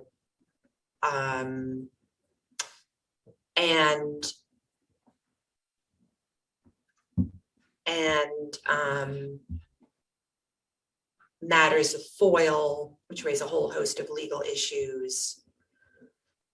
And I know there are other things, I'm just not thinking of them right now, but there's like a whole portfolio around that I was the lawyer for. Much of that has been inherited by Judy Mogul, in case that ends up being helpful after I left the chamber. And then at some point, as you're doubtless aware, we created a statewide system of special counsels for ethics, risk, and compliance.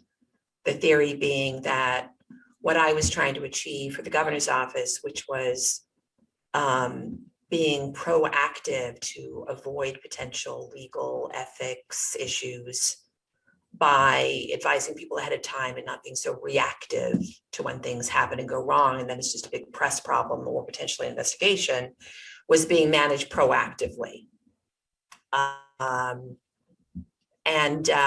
That if we could export that to other state agencies, because anything that happens at a state agency is going to be at the foot of the governor's office ultimately, since he appoints people there and the general counsels report up to the council here and so on and so forth.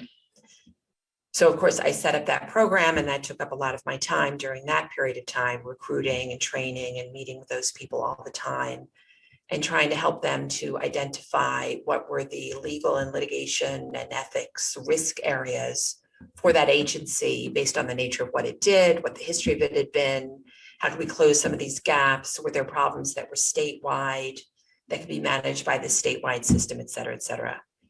And then of course, once there were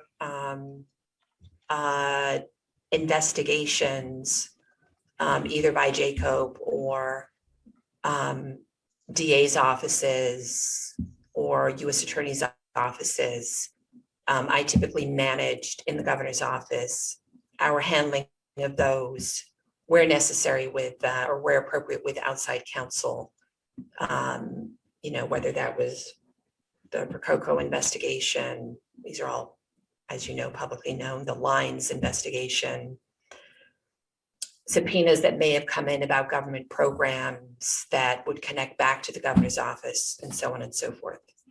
And also being someone that people were comfortable with approaching to ask for advice on these issues of legal matters, ethics, et cetera. Can I do this? What do I do about this?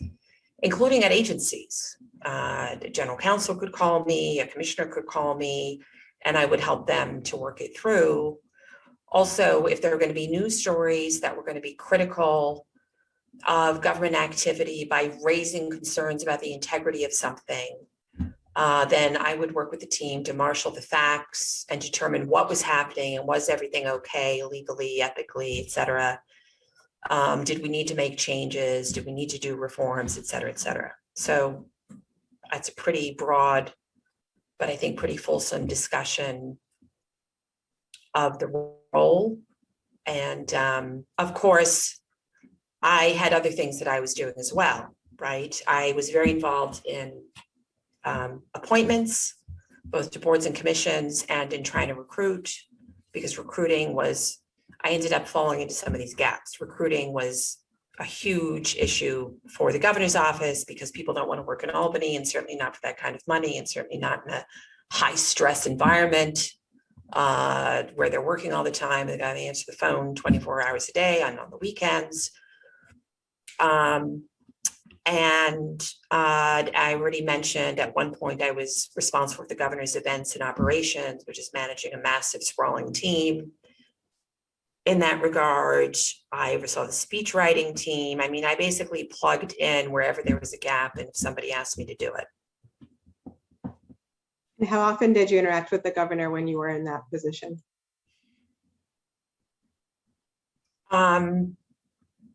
So I think I answered this, but during the time where I was involved in speech writing or the governor's events, I was talking with him probably daily, probably multiple times a day. In the early days, when I was dealing with use of state aircraft and all that, well, I was in staff meetings. I was in executive staff meetings on pretty much a weekly basis. And, I would be pulled in on appropriate matters to meet with the governor. I think a lot of that is reflected, right, in the schedules for the governor.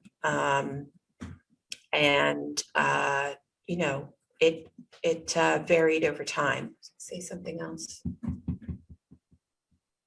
And then obviously, well then, okay, so then DFS is separate.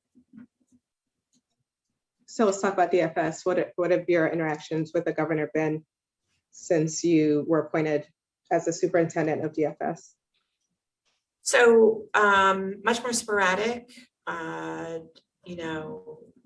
We did a press conference together on an opioid investigation by DFS. So I had some conversations about that with him on the phone. And then, of course, a briefing in person, and then we did the event together. During COVID, when I first came to the Capitol, I was part of a team that was meeting with him, at least once a day, if not more. And then as COVID progressed and there were health concerns, that team sort of shrunk. And it became rare, I think, for me to interact with him personally. And he was so busy that, once in a while I would be on the phone with him, with either Judy Mogul or sometimes with who was counsel to the governor about litigation theories related to the federal government.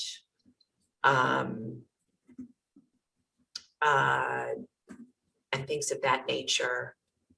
And then fast forward to the Lindsay Boylan related allegations. And then I was really primarily dealing with Melissa DeRosa, and only, that one conversation at the mansion that I mentioned, and a couple of times, as I indicated, I think he was on the phone when folks were talking about the matter, but he didn't express very much. How long was the conversation at the mansion that you and Judy Mogul had with the governor? Pretty brief, I think. Less than half an hour, pretty brief.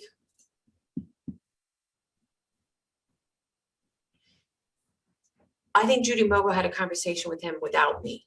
So I think my conversation with them was pretty brief. So you're saying that when you all were at the mansion, you think Judy Mogul had a separate conversation with the governor? So I don't know if she had that then. And I don't know if it was before or after that. But I believe she had a one-on-one conversation with him that I was not involved in. And it may not have been that day. But it was about the sexual harassment allegations. Yes.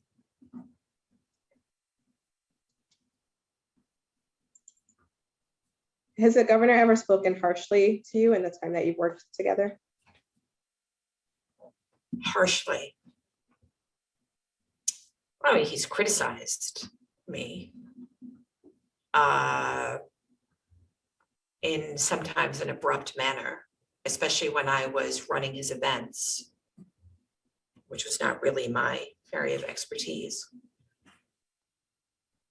But, I've worked with him for many years. We have a very good relationship. I feel that he values my work and respects me. And I'm obviously grateful for the opportunity to be in public service and to advise the team. And I've always thought of it as the governor and the team march down the field, scoring all these great wins, marriage equality, minimum wage, et cetera, et cetera. And my job is to help the team to make sure that they're avoiding or managing any legal or litigation or ethics issues along the way that could detract from that, interfere with that, and help keep the governor's office, the public trust, the governor as governor, safe and sound.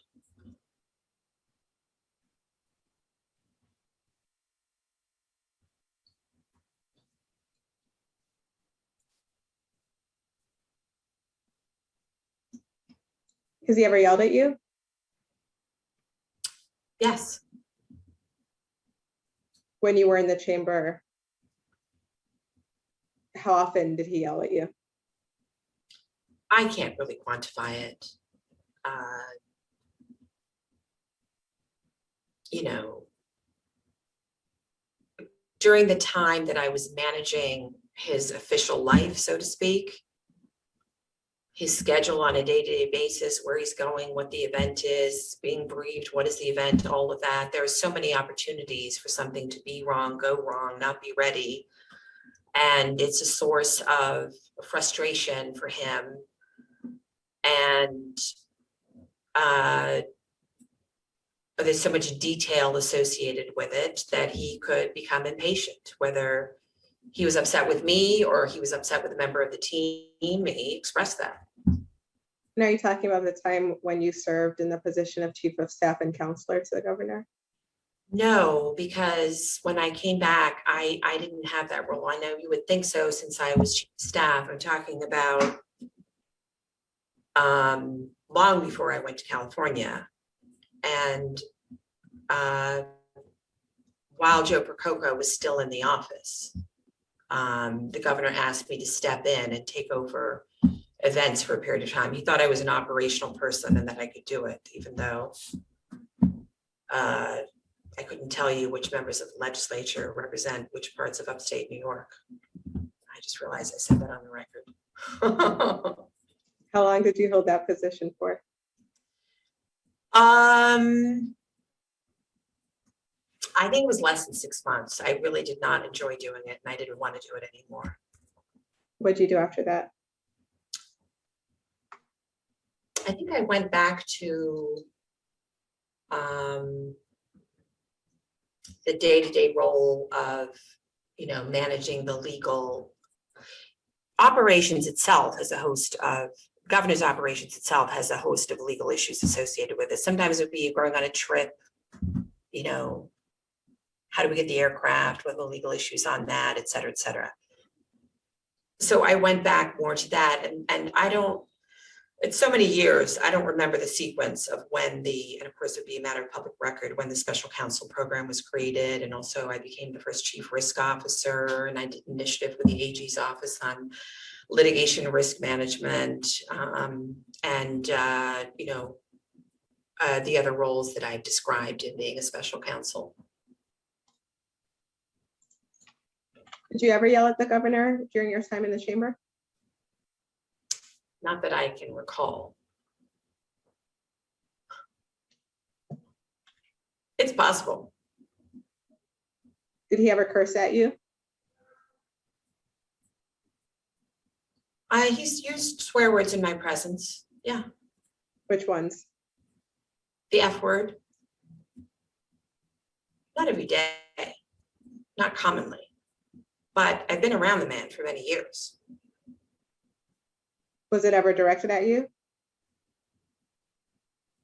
Could have been something along the lines of, are you effing kidding me about this? That type of thing. Did he ever insult you when you worked with him in the chamber? I don't think so. Did he ever call you stupid? No, not to my memory. I don't think he believed I was stupid, and I don't believe he would ever call me that. Have you ever heard Maybe him call that something that I did was stupid, or something somebody else was stupid, or how did a little alarm not go off in my head that something was stupid? A little bell ring as to how stupid that was, but calling me stupid personally, no. Have you ever heard him call anyone stupid? No. Has he ever threatened you? No. Have you ever threatened him? No. Have you ever heard him threaten anyone? No. Has he ever thrown anything at you? No. Have you ever seen him throw anything at anyone? No. Have you ever thrown anything at him? No. Did he ever touch you? Yes. In what way? Put his hand on my shoulder, give me a hug, give me a kiss and greeting, put his arm around you when you're walking down the hall, that type of thing.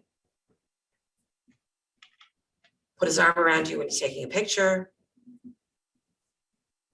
And where did he kiss you? On the cheek. Sometimes you- both cheeks. Sometimes both cheeks. Did you ever kiss him? Sometimes on the forehead. Did you ever kiss him? Yes, Where? on the cheek.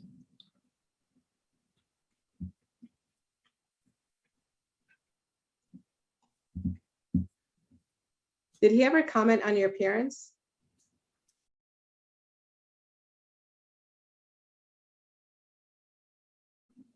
That's all I remember. Did you ever comment on his appearance? Um,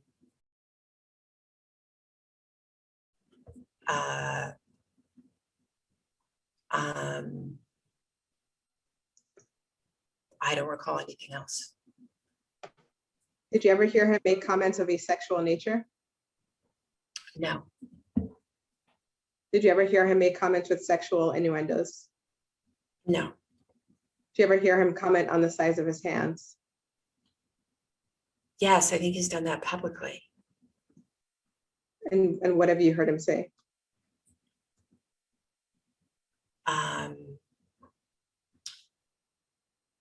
You know, he's the physically demonstrative person, if that's the right expression. So, you know, oh, look at my hands, they're so big. I mean, he was prone to sort of commenting on in a mocking way about how good looking he was, but meaning that he wasn't, you know, that he had a big nose, etc. How big my hands are, that type of thing. In the chamber, did you ever see the governor yelling at any staff members? Yes, How often?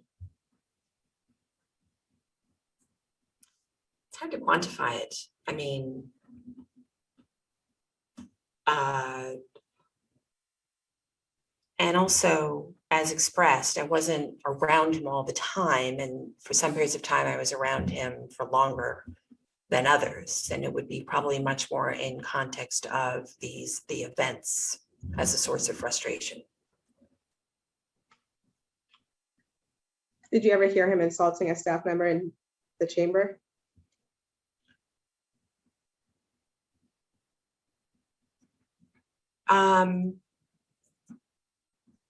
Insulting, no. Would he characterize people's abilities? Yes, I don't think that's an insult, which is the only reason why I hesitate. That's not what that person does, that type of thing.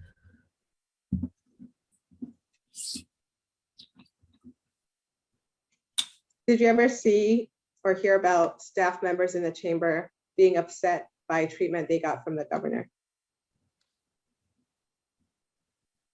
Jill DeRosier would get upset from time to time when she was doing the same role that I've already described, and that it was frustrating that there were 1,000 things that could go wrong. And it's the kind of role where, you know, press and events are two things the governor could do better than anybody else. And so if something goes wrong when somebody else is in charge of it and he's upset by it, and that a good event doesn't get recognized, but something that goes wrong is always going to be an issue, and there's so many things that can go wrong. And she worked incredibly hard, so she would get frustrated sometimes. And other than getting frustrated about things not going well, did Jill DeRosier ever get frustrated about the way the governor interacted with her? Well, she was frustrated by his interactions with her in that role, that she thought he was never going to be happy and never was going to be satisfied and was critical about the work she was doing. But she loved the job. She didn't want to give it up.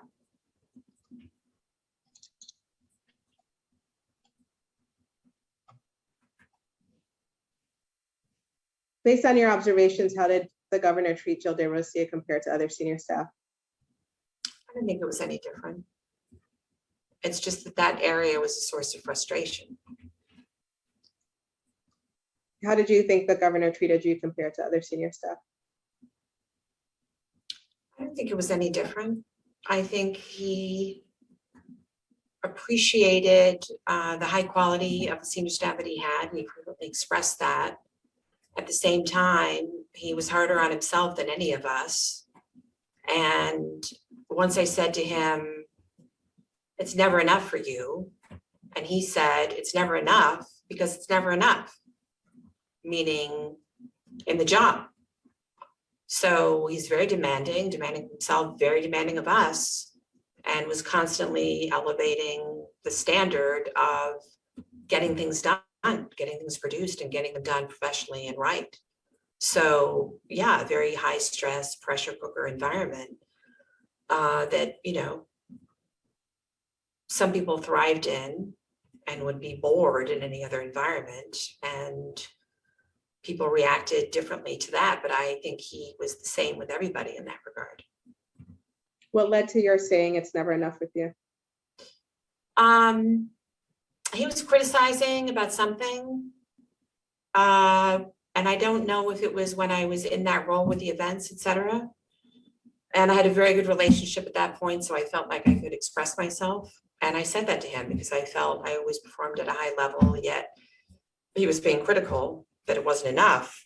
And so I said, it's never enough with you. And that was his response. And I look, I got it. You know, the things that he has achieved, in my opinion, for the people of the state of New York over these terms, Eliot Spitzer was very short in office. Governor Patterson was very short in office.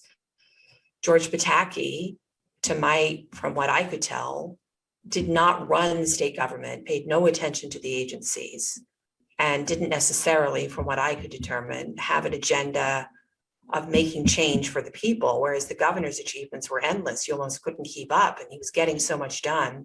And to be a part of that was very rewarding. And if that meant being in a high pressure environment where you're being challenged constantly and it's never enough, I got that. If I made the choice to be there, that's how it was going to be.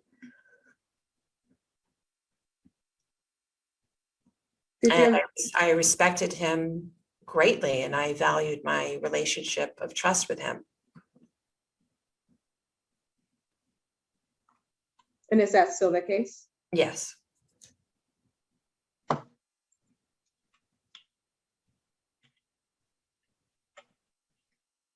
Did you ever observe or hear about any differences in the way the governor treated men versus women on his staff? No. He was just as critical of men as women, just as hard on men as women. I didn't perceive any difference. Did you ever observe or hear about the governor flirting with a staff member? Say that again? Did you ever observe or hear about the governor flirting with a staff member in the executive chamber? Bantering, that type of flirtation, nothing beyond that. And can you describe that?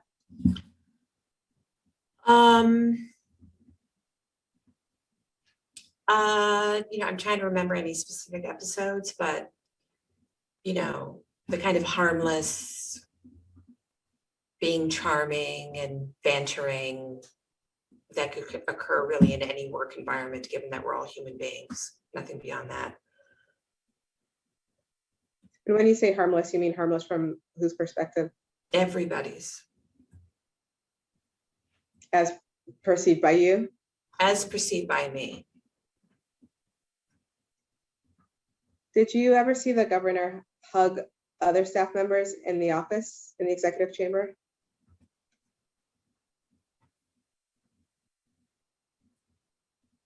The hugging that I recall would typically be at the mansion. So he could greet guests with a hug in the governor's office. Guests of all kinds, men, women, old, young. But staff members,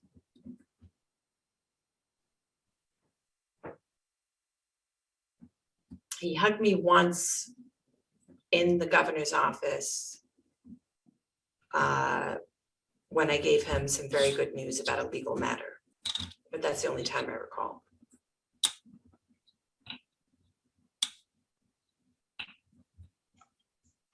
Did you ever see the governor kiss staff members in the office in the executive chamber?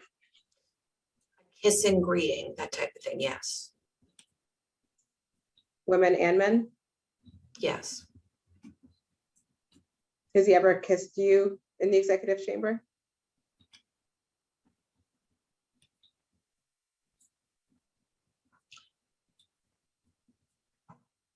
I don't recall. It would be much more likely to have been at the mansion, sort of in greeting. The first time he saw me when he came back to California, where was that? I don't recall. So I can't rule it out, but I don't remember. Have you ever seen a staff member sit on the governor's lap? No, Have you ever heard about a staff member sitting on the governor's lap? I have to rule out privileged conversations. Yes. So other than that, Who are those privileged conversations with?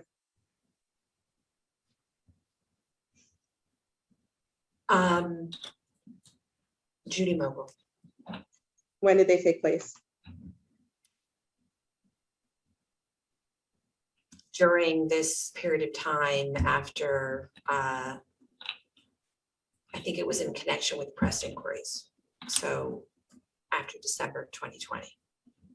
Other than Judy Mogul, did you discuss the issue with anyone else? Not to my recollection.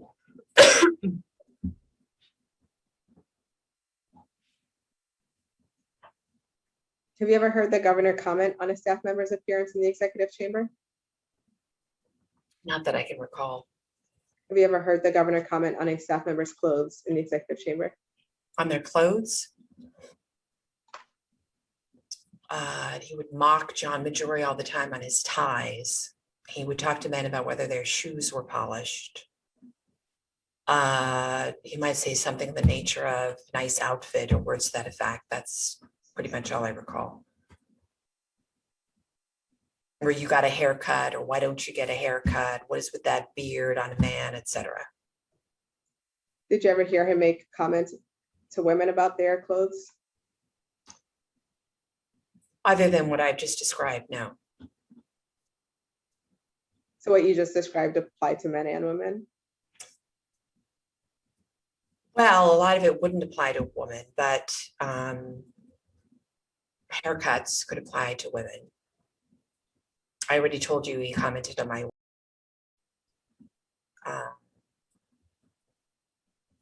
but nothing else that I recall.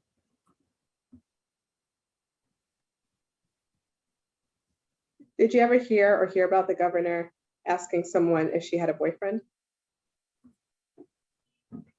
on the staff?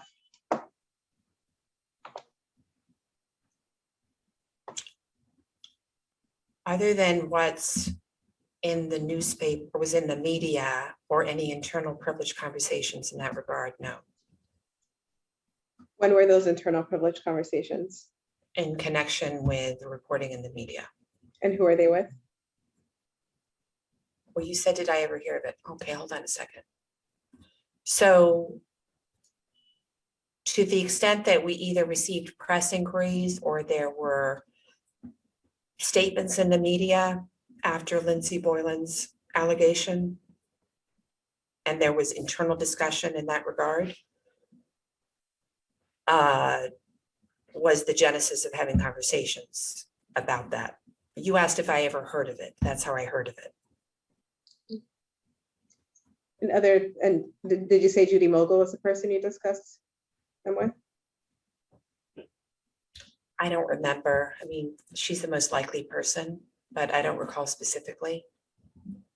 Did you discuss with Stephanie Benton hearing about the governor asking if someone had a boyfriend? No, Did you discuss with any other members of senior staff hearing about the governor asking if someone had a boyfriend? And other than privilege. privileged conversations coming out of Right. the allegations in the press? Right. I never heard of any such thing until the time that either the press was asking or it's being reported in the media. And then I don't have specific recollections of conversations, but it would have been normal for that to be a part of the discussion in with Judy Mogul, Melissa DeRosa, the same individuals that I've mentioned previously. I just don't have specific recollection. And it's in that context. Did you ever hear the governor call a staff member of the executive chamber honey or sweetheart or similar term?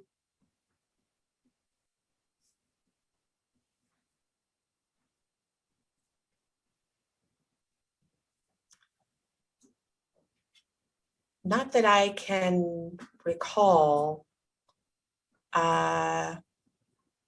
Certainly not sweetheart. Did he ever say honey or dear? It's entirely possible. I just don't have any specific recollection of that. Did you ever hear about the governor using the term mean girls to refer to any chamber employees? Hearing the governor say that? No, the only person I ever heard say that was Lindsay Boylan, as I previously testified.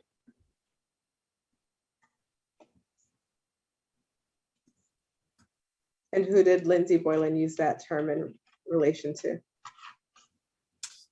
Stephanie Benton, Annabelle Walsh, and I think Melissa DeRosa. Did you hear about anyone else using the term mean girls to refer to any of the women you just mentioned? No. Other than Lindsay Boylan, I think in the press use that term.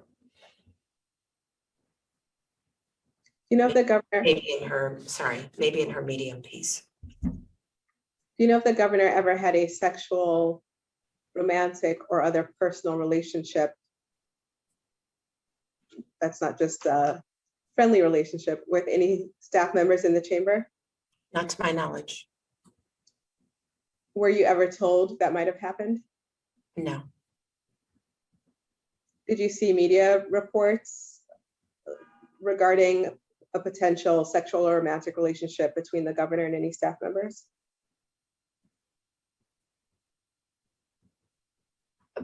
First of all, let me back up for a minute. In the Attorney General's office, there was some opposition research being done. There was a brother of a defendant in a criminal matter who started sending around anonymous allegations, including that the governor had had a relationship with a staff member in the AG's office. She was in one of the regional offices. So I just want to amend my answer there. And as far as the press, look, we got media inquiries about whether or not the governor had been involved with anybody. I think the governor was asked directly at press conferences whether he had been romantically involved with any staff. And I believe he said no. But beyond that, I don't have any information. And that was not the subject of any of the privilege discussions that you've had since the allegations of sexual harassment have come out? Well, I can't comment on privileged discussions, right? You asked me, am I aware if he had any such relationships, privileged or unprivileged? I'm telling you flatly, the answer is no. I'm not going to get into whether that was a topic of discussion in a privileged conversation. What I'm telling you is I have no such information. I also asked whether you were ever told that might have happened.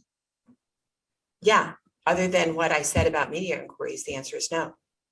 And who was the subject of the media inquiries? The subject of the media inquiries? So Yeah, I remember the press saying, did you ever have a romantic relationship with anybody in the chamber? I don't know who they were referring to. And I don't recall any specific individuals. I think the New York Post was trying to insinuate that it was so close to the governor that maybe they had a romantic relationship, which was really sexist garbage to attack a high-ranking woman with that. And as a woman, I was offended. anyone else? Not that I recall. I mean, you asked me about, but not that I recall otherwise.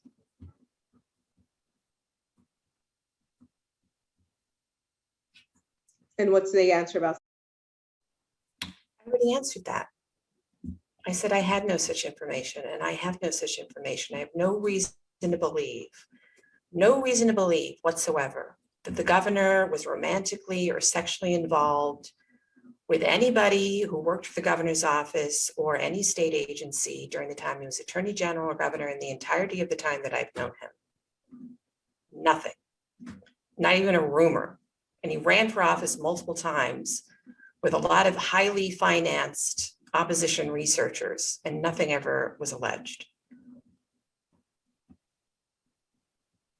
Do you know if the governor ever hired or expressed interest in hiring a woman after meeting her for the first time at an event?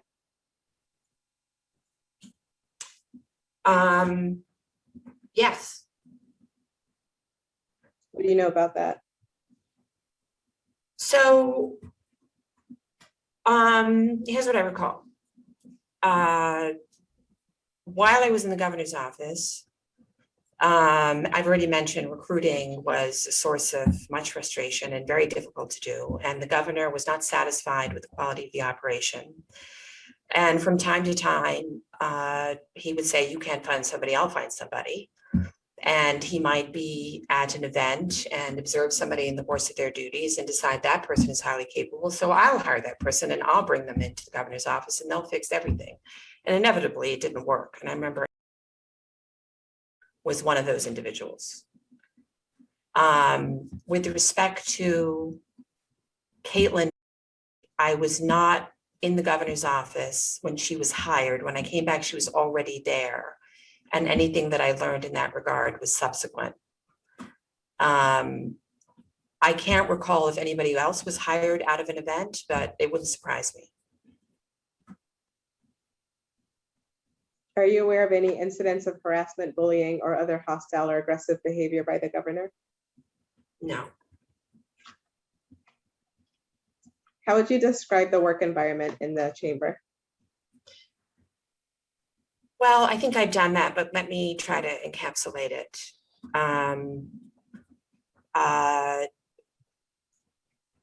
It's a relatively small group of people with an enormous portfolio, and the job gets more complicated over time for any governor through the years as life and state matters get more complicated and as we have additional crises and so on and so forth. So it's a high pressure environment. It's a hardworking environment.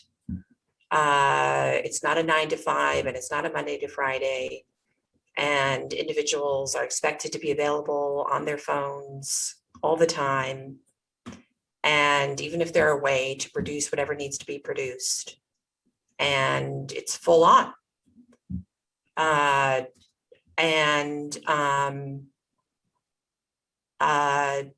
Very stressful in that regard. But the flip side of that, as I already mentioned, highly rewarding to be a part of a team that is getting so much done.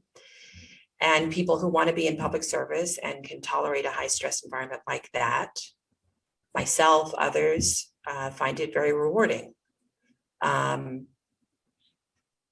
Some people do it for a period of time and then go to an agency because they don't want to live that lifestyle anymore. It's perfectly understandable. I mean, even in the White House, it tends to be like a 2-year tour, and then who could sustain that? It's not sustainable for most natural human beings. So, very collaborative with the team, to my belief, the executive team, not about egos, not about me looking good, you looking good. It's about getting the work done and jumping in, and also very consulting and collaborative in terms of before doing anything important, make sure you talk to everybody. The governor used to say, get everybody around the table, have the conversation. And he was right that if you got together and you had the conversation, you talked it through, even if you thought you knew everything, somebody would have a different perspective on something and you might go in a different direction. And some of the most talented people that I've dealt with in my life.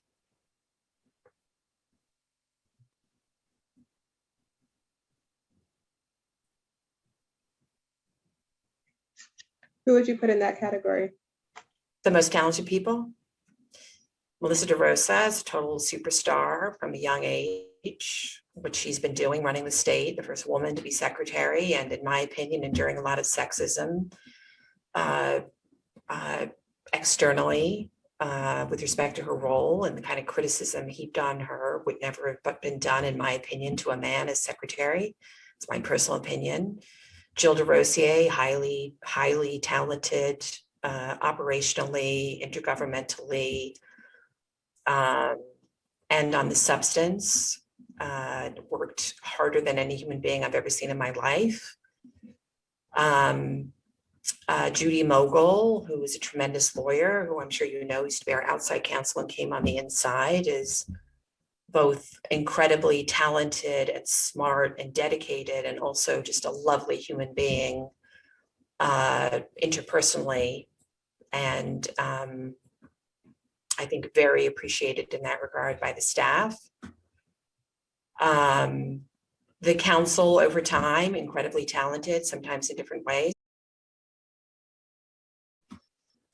Alfonso David, all the council, Beth Garvey now. You know, Stephanie Benton in what she does, grace under pressure every day of the week. And kind of the glue for us a lot of the times when I was in the chamber, trying to make sure people are talking to each other. The budget director, Robert Mojica, best budget director in the history of time, in my opinion. Kelly Cummings, total rock star operationally. Nobody's better than her at what she does. All of this team, and the governor has said it's the best team he's ever had. And he's had a set of teams for sure. How did senior staff treat each other in the chamber? I think senior staff treated each other well. I mean, could people become impatient and critical? Of course, but mostly, given the nature of the job, we're sort of in the trenches together trying to get things done, and nothing should be personal. And, you know, trying to make sure that we're actually speaking to each other and not leaving anybody out could be a perennial concern. But, you know, again, nothing was about that individual trying to be a hog of the credit or anything else. It was about just getting the work done. And I very much enjoyed my working relationship with the team there. And, you know, over time became, you know, pretty close to Melissa DeRosa and Jill, and a little less so with Jill. She's so busy. And obviously Judy Mogul. And Jim Malatras when he was there, etc. Did you ever observe senior staff in the chamber yelling at any staff members? I think all staff that I ever interacted with in the executive chamber from time to time would yell, myself included. It's a very high pressure job, and if somebody made a stupid mistake, then it's highly likely that somebody's going to erupt and say, what the hell just happened, and try to get answers, and typically get on the phone with agencies who often didn't have the facts and didn't understand the problem and didn't understand the speed with which a response was needed.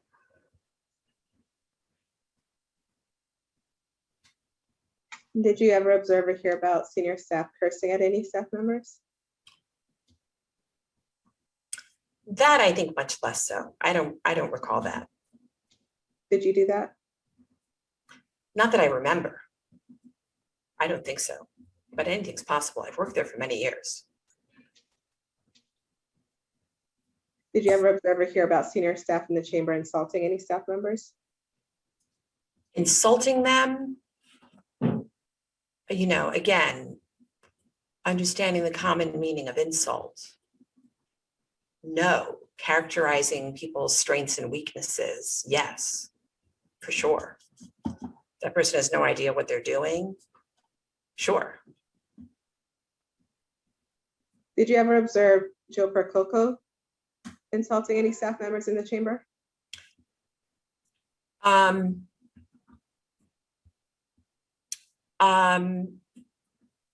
To the best of my recollection, he did that a lot with.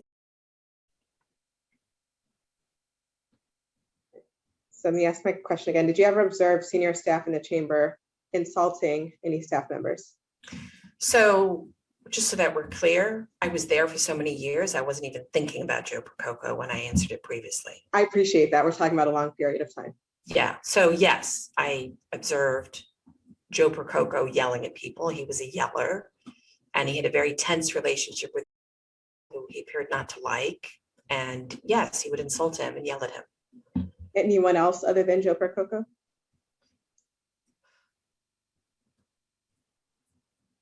Not that I can recall. I mean, he yelled a lot, but the insulting, I don't recall him doing that with anybody else, as far as I can remember. And what would he say to? And he was an idiot. He knew what he was doing. That kind of thing. I think more pungent language that I don't recall. I just remember the tenor of it. Did anyone intervene?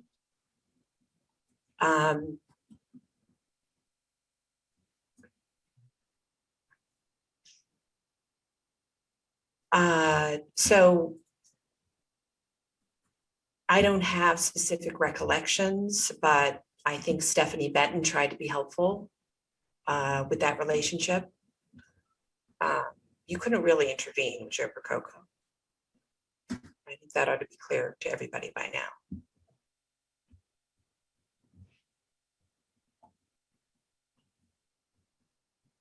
Did you ever observe senior staff in the chamber threatening any staff members? No, Did you? no, Did you ever observe or hear about senior staff in the chamber throwing things at any staff members? no, And did you do that? no, Did you ever observe or hear about senior staff in the chamber flirting with any staff members? senior staff in the chamber flirting with any staff members.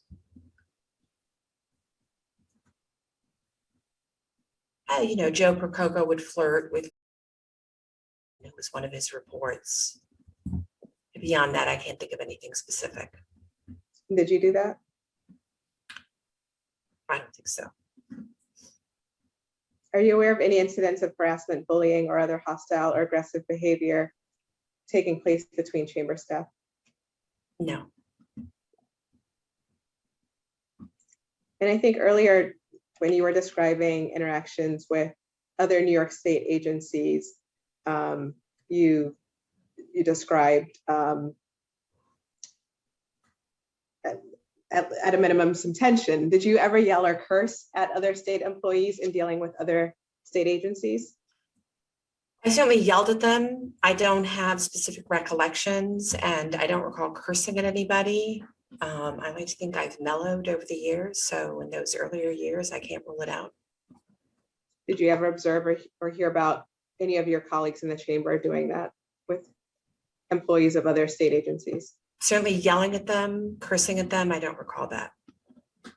And what about in connection with your role on the COVID-19 task force? Did you ever yell at employees in other state agencies? I don't recall yelling at anybody in any state agencies, but the Department of Health personnel, we definitely had some very tense conversations about how they were managing a whole range of public health issues. And those conversations could get pretty heated. I don't remember specifically yelling at a particular individual, but the conversations could get pretty heated, and the stakes were extremely high, obviously. And when you say the conversations could get pretty heated, can you describe in what way the conversations could get heated?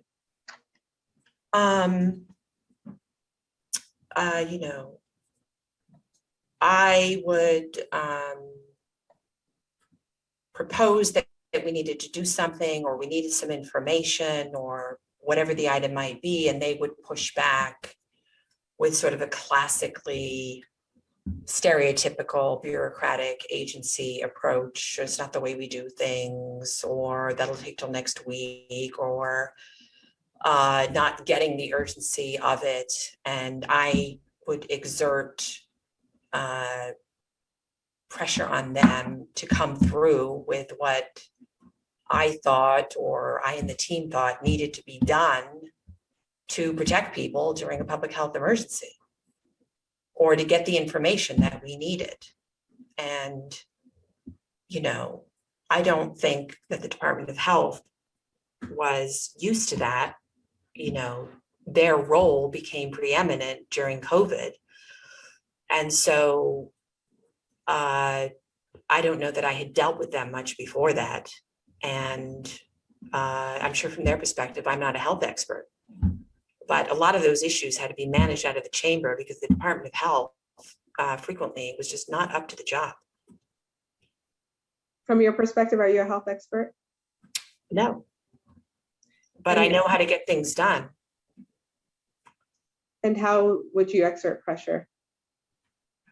By saying, I understand you think it's going to take 3 weeks, but we need it tomorrow. And how can we make that happen? And I don't agree with you. And that's a bureaucratic answer, et cetera, et cetera. And in doing so, would you ever raise your voice? I'm sure I did. In doing so, did you ever scream at anyone? I don't recall any screaming. And do you know if any of your colleagues screamed at anyone?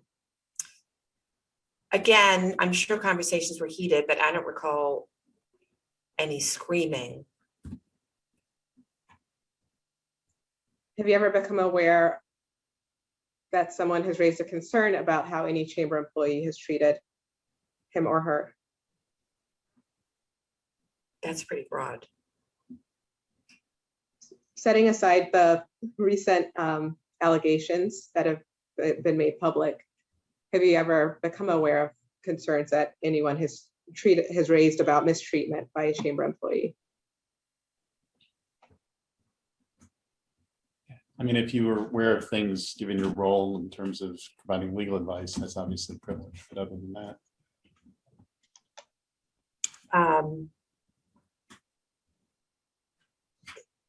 Not that I can recall.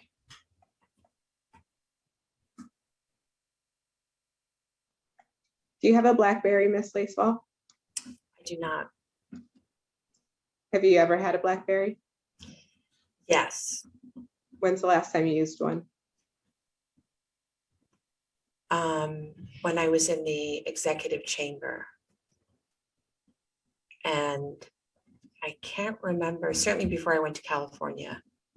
And then when I came back from California, I can't remember if they were still using BlackBerries or if they had switched over to iPhones. So if they were using BlackBerries, then I certainly had one then. But I surrendered the electronic devices when I moved over to DFS and then used DFS equipment. Did you ever pin with the governor? Yes, when I was in the chamber. I think we might need to switch the tape. Let's take a break. Thank you. This is the end of media unit number 5. We are now off the record at 5:27 p.m. But how are we doing on time? It's now 8:30. This is the beginning of media unit number 6. We are now on the record at 5:28 p.m. Thank you. And Ms. Lacewell, do you understand that the governor uses PIN messages to communicate? He certainly did when I was in the chamber.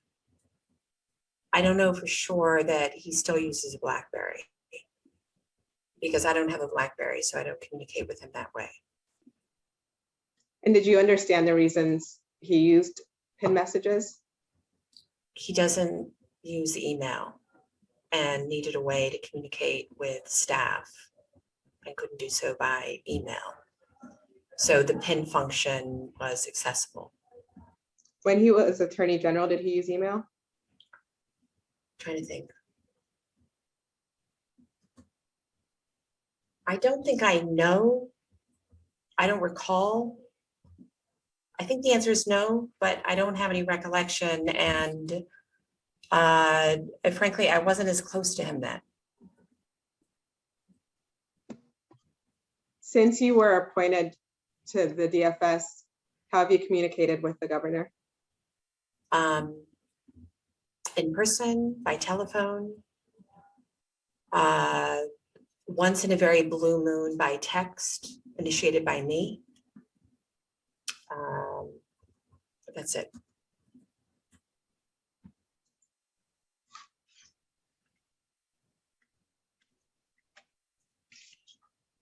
Yeah, and when you communicated with the governor by text, what device did you communicate with on his end? Oh, on his end?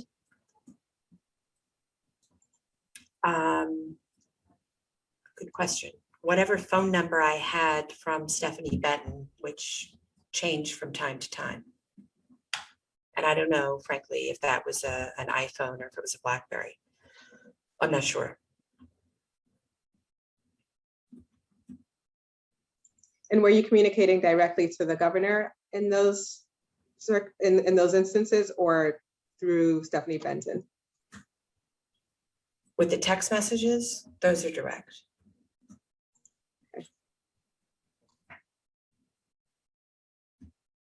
And if I may elaborate, it was in the nature of happy birthday, have a wonderful year. Or I saw that speech and you did a tremendous job. It wasn't anything substantive. Once I was at DFS on those text messages, I wanted to be able to communicate with him directly, but it really was not substantive. And what's the phone number that you have for the governor that you texted him at?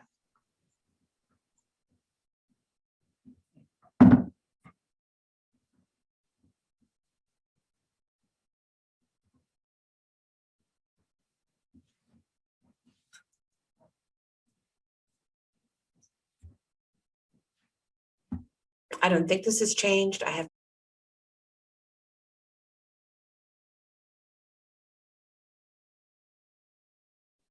hope you'll be redacting that so that he doesn't have to change his phone number. When's the last time you communicated with the governor at that phone number? Long time ago, probably his birthday last year, What month? early December. When you were in the chamber, did you ever provide any guidance about email hygiene?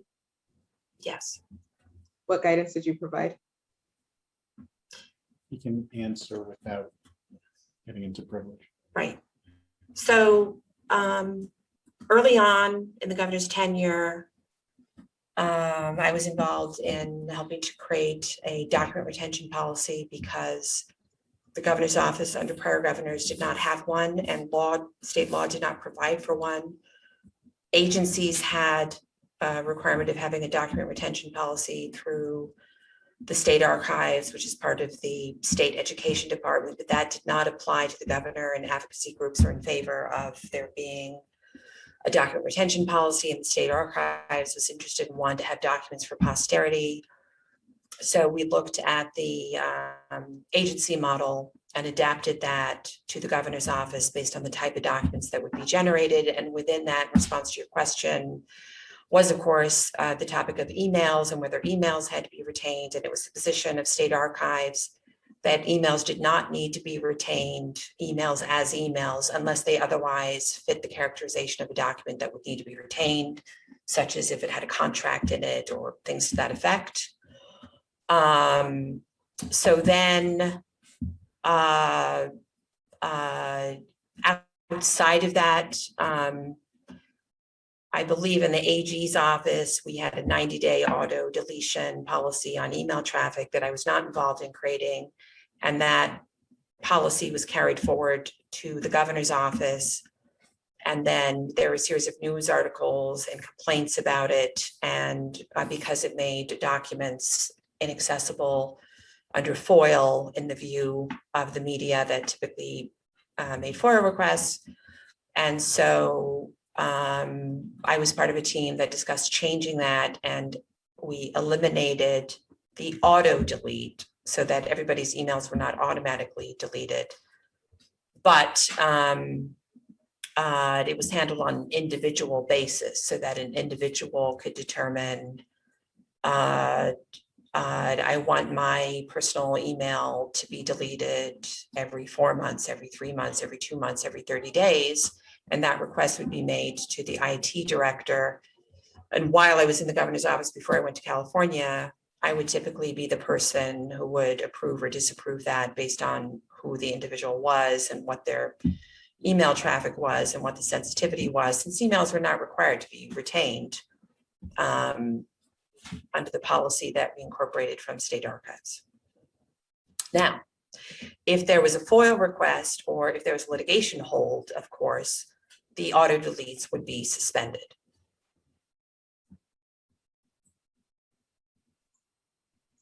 Ms. Lacewell, when's the last time you were part of any discussions involving the governor?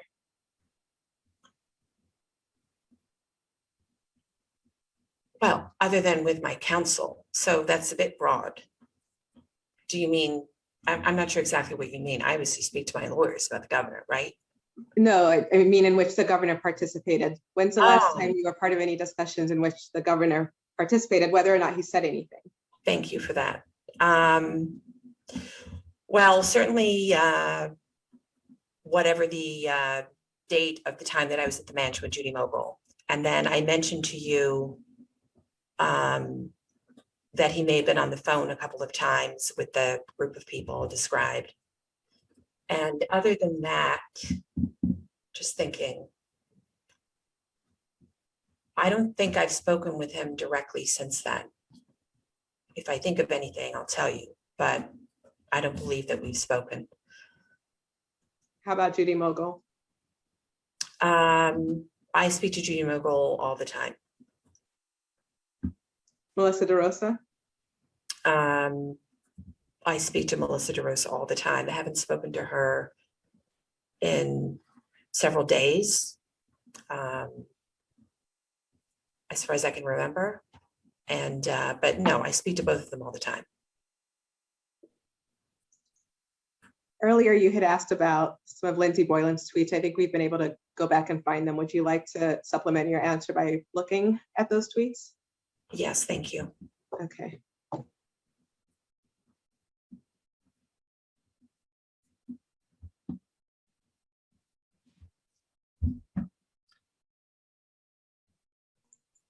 Okay, is that, and that's probably the whole exchange, right? That's what we understand.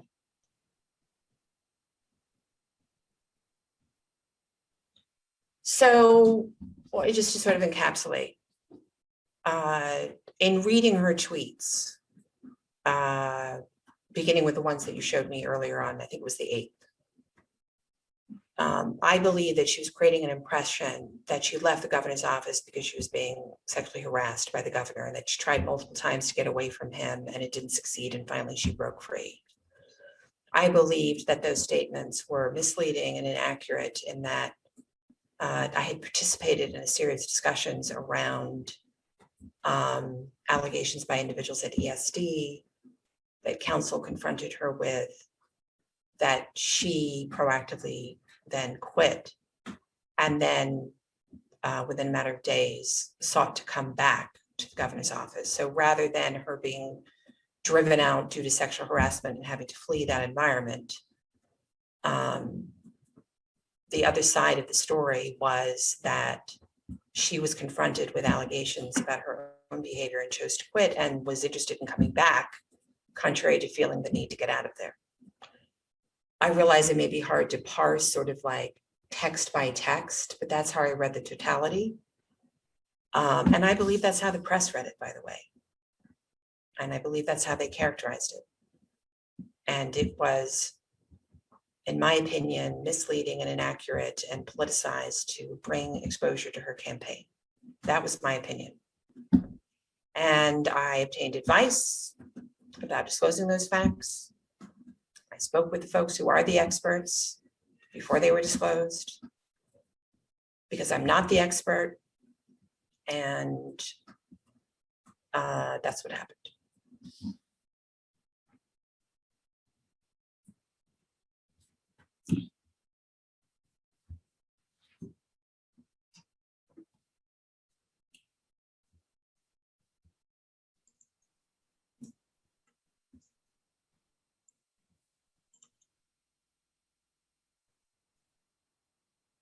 I think there's another tweet from December 13 that was cut off, so we'll just put that up in case it speaks to your interpretation of Ms. Boyd's tweets.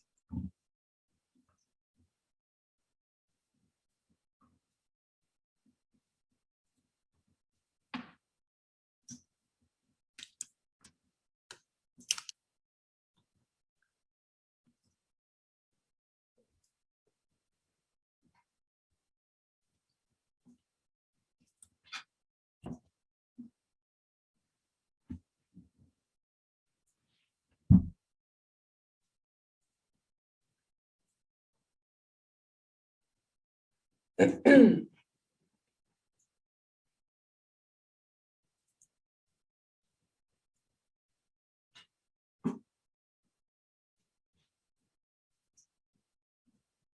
that the end of it?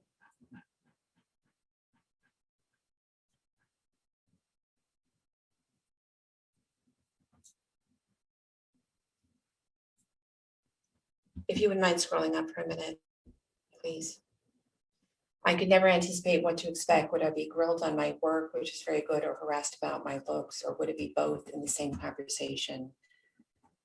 This was the way for years. And above that, many saw it and watched. So that was relevant to my interpretation that I just described. And I might have seen this earlier, but again, just to recap without wasting folks' time, but I believe that she was generating an impression that she was being sexually harassed, and that's why she left. And that we had facts to the contrary that were relevant to that.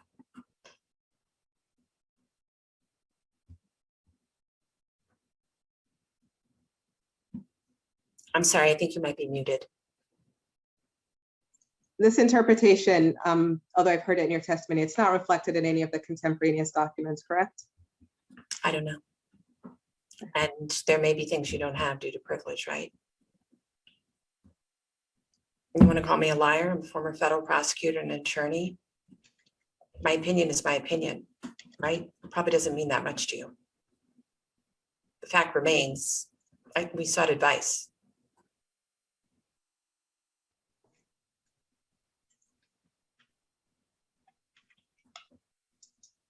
Let's take a short break. I'll say a 2-minute break so I can see if we have any other questions. Sure.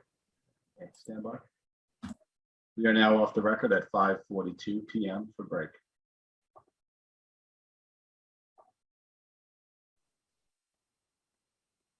We are now on the record. The time is 5:46 p.m. Back from break. Ms. Lacewell, is there anything you would like to add or any answers you wish to clarify before we finish? Not at this time, thank you. Is there anything else you can think of that's relevant to our investigation?